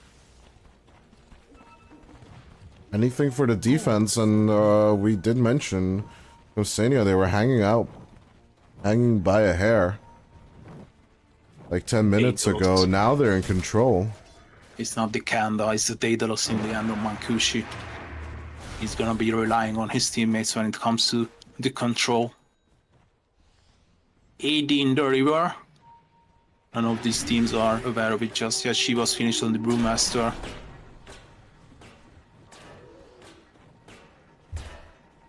As the map is evening up, it's actually almost dead even, except for the tier 3 tower on the safe lane. They know about the AD. Now the Puck sees it, his illusionary orb. Bottle transferred. AD is gonna be picked up by the Luna. Oh, look at bottom, it's pushing. They got a ward as well. Don't look now, but Radiant's bottom They're tower still is smoked getting down. They had to clean the mid wave somehow. I don't believe it's wise to push without the Aegis. Klimsania need to win the next Roche fight. And that's when we can talk about situations. They use the scan. Hiding in the open is just not ill-advised for both these sides. That's true. All of the 10 players being smoked up. You're completely evading each other.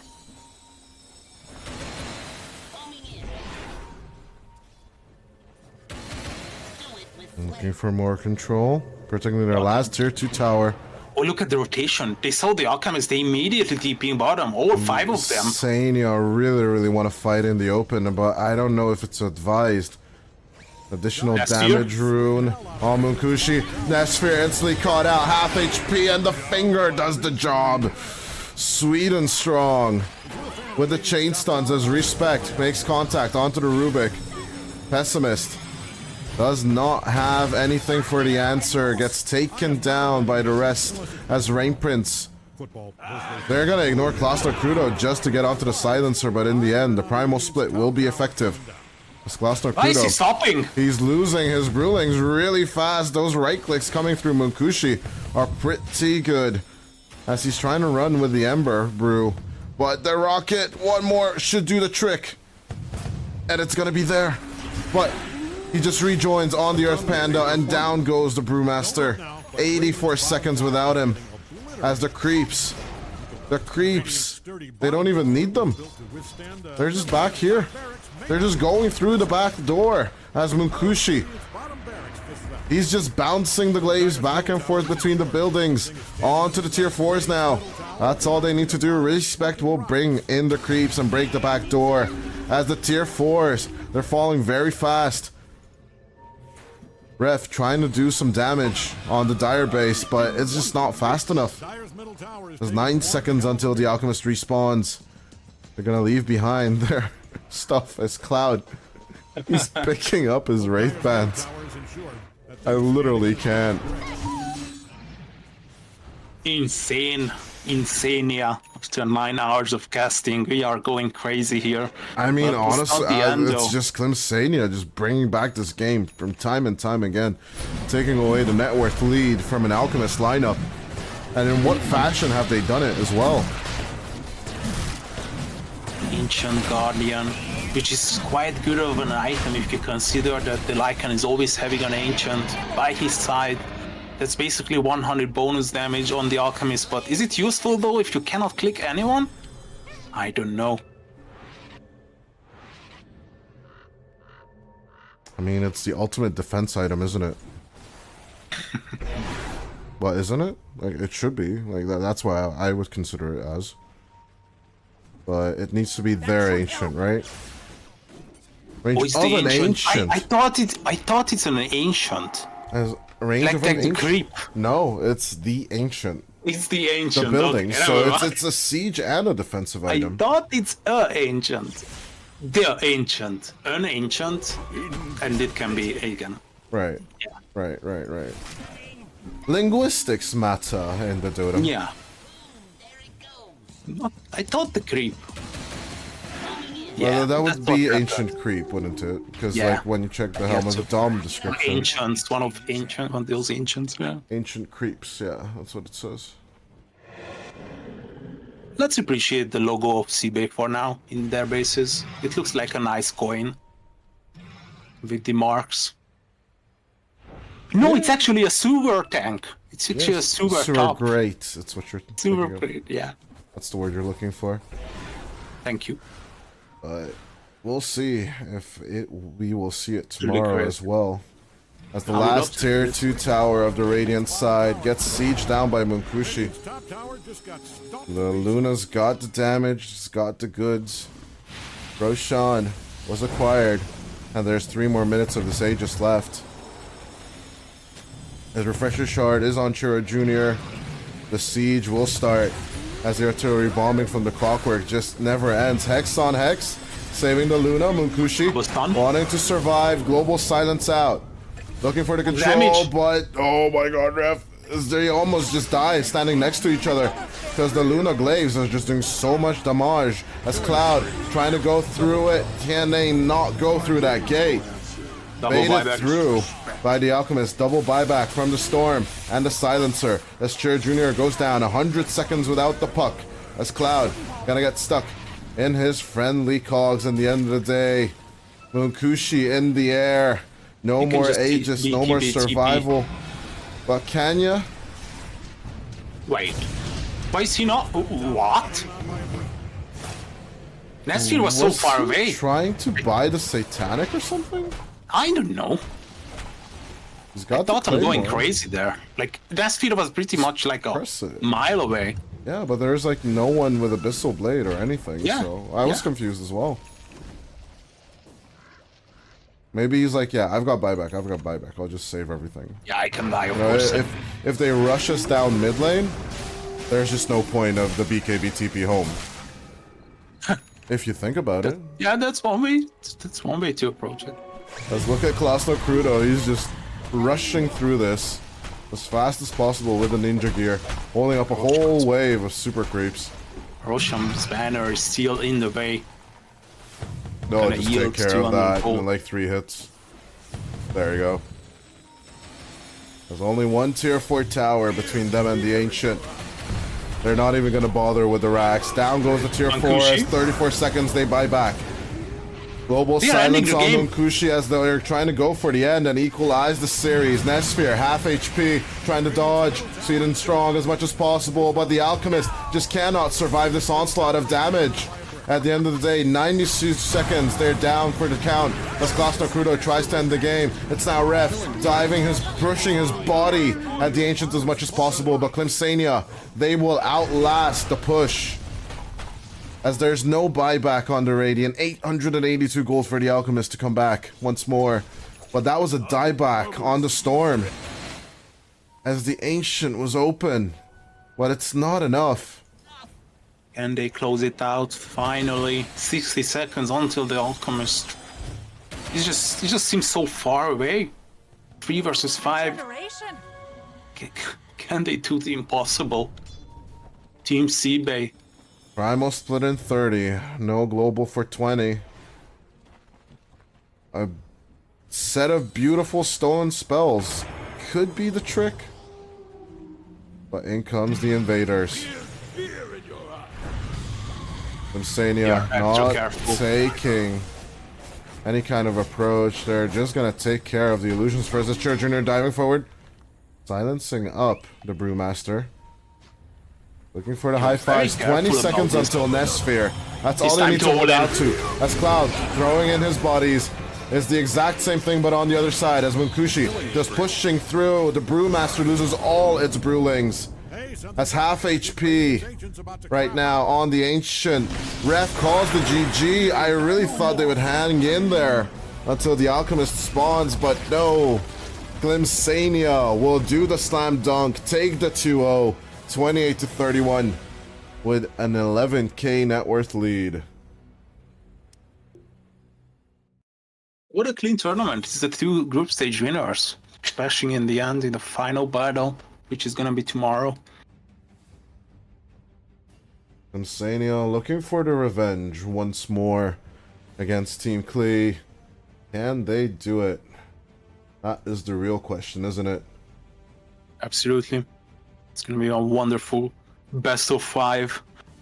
I think we are all ready to see what these 2 beasts can do against each other once again. Where is this Klim Sani4 against Team Klee is my question. And can they bring this beast out once again? Because Munkushi, you know? Same as we saw earlier with Force. It does really matter, like, you know, like how much you control this game, right? Yeah, it's finally they got rid of the podge and the tiny picks. Like, yeah, just throw them in the trash, in the... Just focus up. Yep. Luna. And I really want to see like what they can bring out in in the grand finals tomorrow at 3 p.m. for CT time. So join us then for that one. But until then, I guess it's a good night. It's been a long day, and we had a lot of fun with the 3 series. But of course, it's time for other Dota, and Merry Christmas for everyone once more. Here from us at EPL, and we'll see you tomorrow for the grand finals. Bye-bye. Klim Sani4 versus SIBE. 2-0.